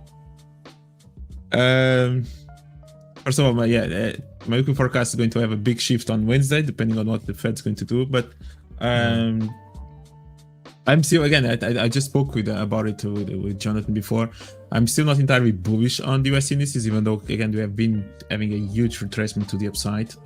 Many may just start aiming towards the all-time highs. I think we are at a great level I think it's a good decision point that is to decide if you are going to actually challenge the lows or if you are going to go all the way to actually test the highs. And I think Wednesday can be an important day for that to happen. I can maybe share a little bit my chart as well, just looking at the dollar yen. Mike, if you can just share my chart. Yes, sorry. I cannot do it manually. So we're looking at, for example, dollar yen. This is something that actually I've been following in the last couple of weeks. I think it could go a little bit more. This is a little bit of my next level of structure that I have. The high reacted from an interesting level, yes or no? I'm not entirely sure. I think dollar yen could continue to push more to the upside. At least where price reacted doesn't really tell me anything. Well, on the weekly time frame it says. Aside from that, not exactly. So eventually, I think it could continue to push higher. One of the levels could be somewhere around here. If prices want to go lower, even better, get cheaper prices closer to those. But then I also look at the yen index, which is, I always like to look at it. And for someone that is more intraday, looking at something on the dollar yen. For example, okay, what I want to say is if price by any chance is now reacting from this level in here and potentially going higher, on the yen index, I would like it to maybe get closer to this level or more in a shorter time frame in here. But it's not such a strong level, to be honest. Not such a strong level. I think price can actually go slightly higher and it can get a little bit closer to here again for shorts again.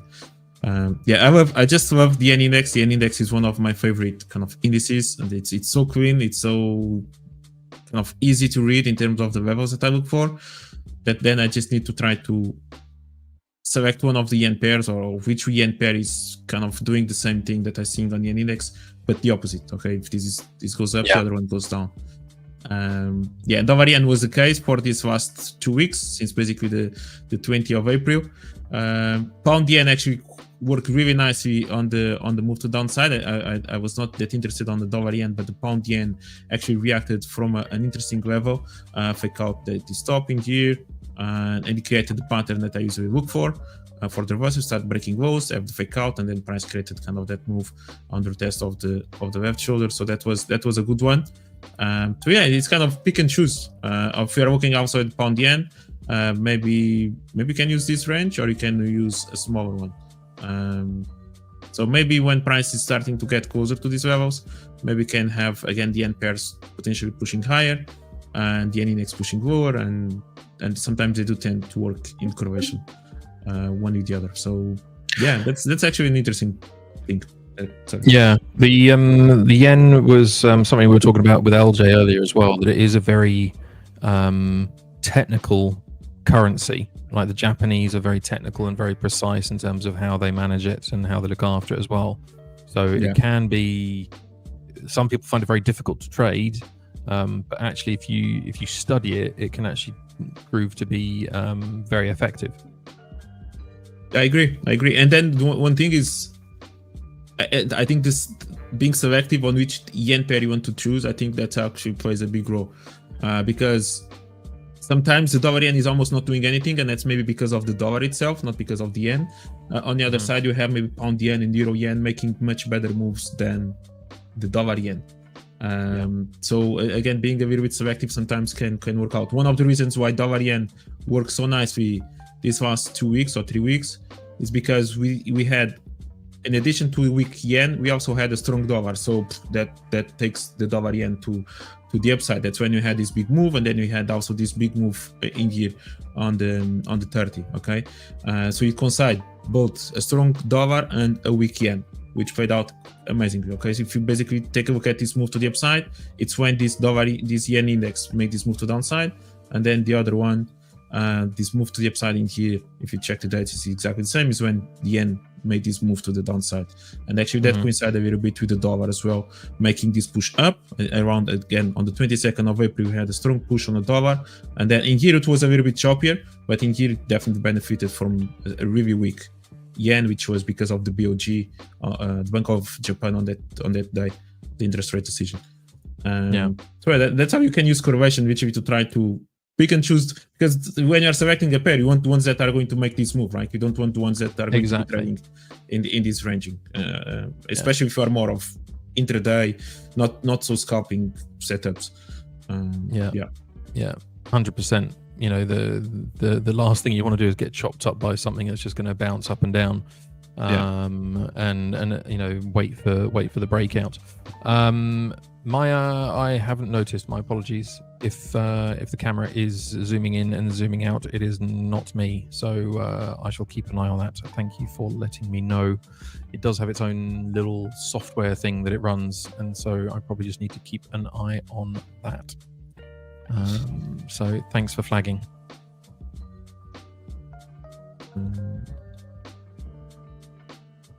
So what else? What else have you been looking at?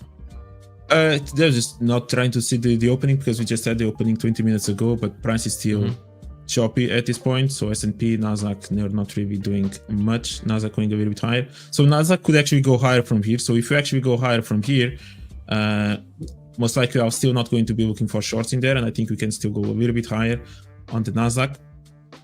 So at this point, if we compare the indices, we are in the three of them, like if we're looking at S&P, NASDAQ, and the Dow, they are reacting from different levels. Okay, so if you just have as a reference, the 2nd of April, basically 2nd of April is when Trump announced the tariffs, and we had a really volatile day. Okay, basically this move. So NASDAQ is already above that. NASDAQ is already getting close a little bit to this high. That was still a high relative to this move in here. S&P is trading within that level. Okay, so that's the move, and S&P is still within that level, so it haven't broken yet. And the Dow is much lower. Okay, Dow is not even nowhere near close yet. So basically NASDAQ leading the rate, leading the move, S&P second, and NASDAQ and the Dow is completely lagging. No, that doesn't mean that. Go ahead, sir. No, go. No, I want to hear your question actually, just to see. No, I was just going to say, I wonder if the NAS kind of strength, relative strength, let's say, compared to the others, whether that's got anything to do with obviously the fact that Trump has his ear is let's just say certain individuals in certain organizations are no doubt in conversations with him. For example, Apple, Tim Cook, they said last week, I think it was, that they're going to aim to have all of their US production, so all of their US product production made from India by next year. There's now talk that the trade deal with India is probably going to be the first one to be signed, even though a lot of people are expecting it to be Japan first. So I just wonder whether, the fact that the NAS is obviously that technology kind of index, and you've got the likes of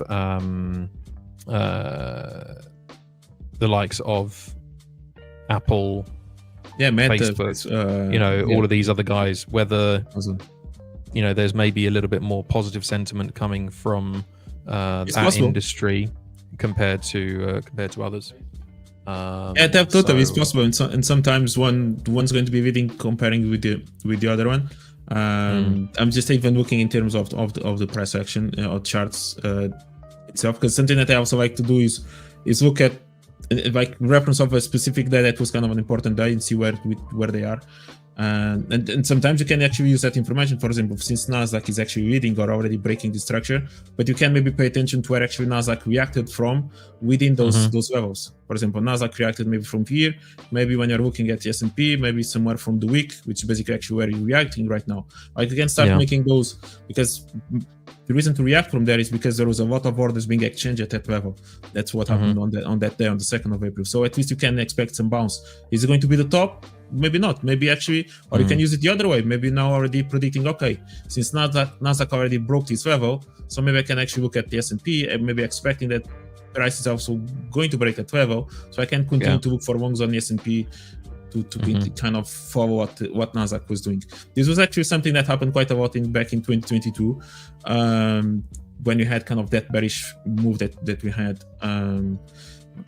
around this level. Kind of price actually, for example, I remember, I don't know if it was in this move or in this move, that one of these indices was actually reading quite a lot, but there was kind of, in the last week or so, there's kind of a slowdown of the index that was reading. There was kind of an acceleration of the other that was lagging, and basically they almost turn at the same price level. Looking on the left side, kind of there was kind of a sometimes when you have also the dollar pairs, they kind of get into an important level of support, resistance, fight, whatever, just before a big news event, kind of all of them get in alignment just before the big move, then it's really based on the dollar. So that's just something interesting to pay attention, especially if you are looking for big reversals, which is a little bit of what I'm trying to identify here, where that level may be. Just different ways that my brain thinks about it, basically. Yeah, absolutely. 5 minutes until the close of the hour, and gold, as I was saying, has now made a bit more of a bullish move again. So that last 5 minute candle closed with a wick to the downside. It took this level here and has now pushed back down. It's leaving this inside bar behind. So again, it'd be interesting to see just how, do we end up with a wick rejection or not on the next 5 minutes? That will give us a really good indication as to where gold is likely to go over the course of the remainder of the day. There are still levels above it. There are still liquidity levels up here. So by that I mean major liquidity levels. But we have got this kind of support, this resistance area that's holding us up. If we go to the other time frames, this is always generally a good place to kind of get a different perspective, so you're not having to wait for the 4 hour candle to close. When you look at the 5 hour candle that closed an hour ago, you can see that we came to a similar area where we've got this resistance, but there was no wick rejection. So this is another way to look at a different time frame to give you a perspective on things, so you're not having to wait for the 4 hour to close or the 1 hour to close. You can see things from a different perspective. The 7 hour looking slightly more positive because we've got another 5 hours to go on that one, and it is reacting again from that area. But all it does say to me is that this area where we are right now is a high concentration of resistance on multiple time frames. We look at the 8 hour though, and the 8 hour, interestingly enough, we have an inside bar there, which again is major liquidity. So we really want to see a strong reaction from that, and a strong rejection. We've got 2 and a bit minutes left. It'll be very interesting to see whether it can actually manage to do it or not. The way it's moving at the moment is quite typical of gold in those final 5-10 minutes of the 4 hour candle. And as William quite pointedly writes out, we have got ISM non-manufacturing PMI coming out. So be careful, guys. Don't open any high stakes trades. You got 10 seconds left to open up any high stakes trades. As soon as you get into that 4 minute window, 2 minutes before, 2 minutes after, you don't want to have any trades being opened, because any profits you make will not count. Also, just make sure you watch out for obviously spread and slippage getting you knocked out. But yeah, let's see. Well, it'd be interesting to see how gold plays on this one. It has bounced around from these areas, so be interesting to see how it does react to the news.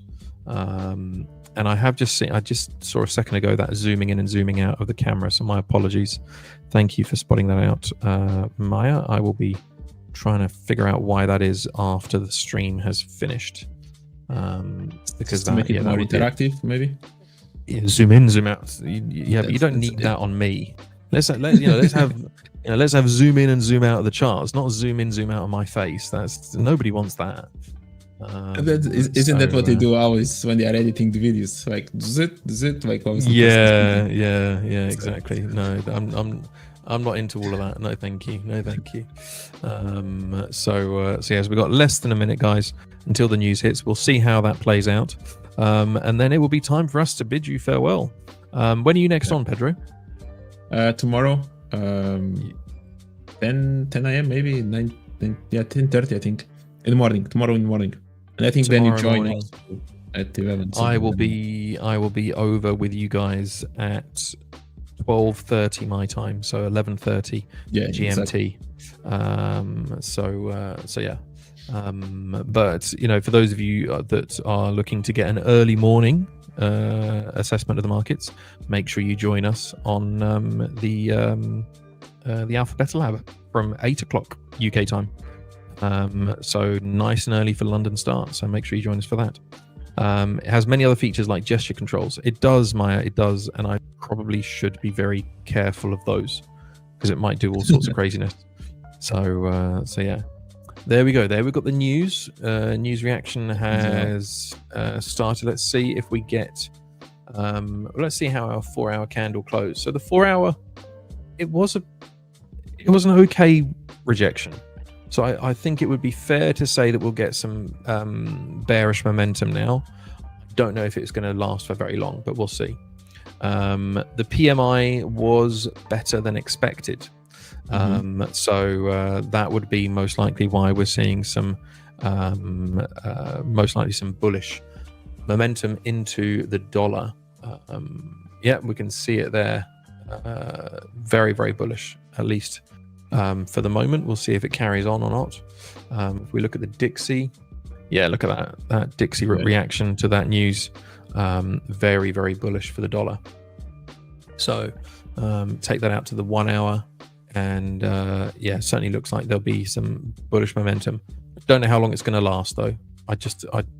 I don't feel as though the dollar is ready to really make any significant moves like it did over the past few weeks. I think we're going to be in a period of consolidation until some deals and until some elements of these tariff negotiations come out. And are a bit clearer. So yeah, cool. I guess that's it for us today, Pedro. Guys, thank you once again for joining us. It has been a pleasure to join you twice today. We will have more giveaways and more celebrations if you hit that like and subscribe. So get more subscribers. Once we hit, I don't know, however many thousands, Jonathan's going to do another competition, I'm sure. But 65,000 is an amazing number for us to hit. So we're thrilled to do it. And yeah, we would love to hit another big milestone, and then we can do more giveaways as well. So make sure you like, subscribe, do all those lovely things, and hit that notification button as well. Cool. Indeed. That is it from us. Yeah.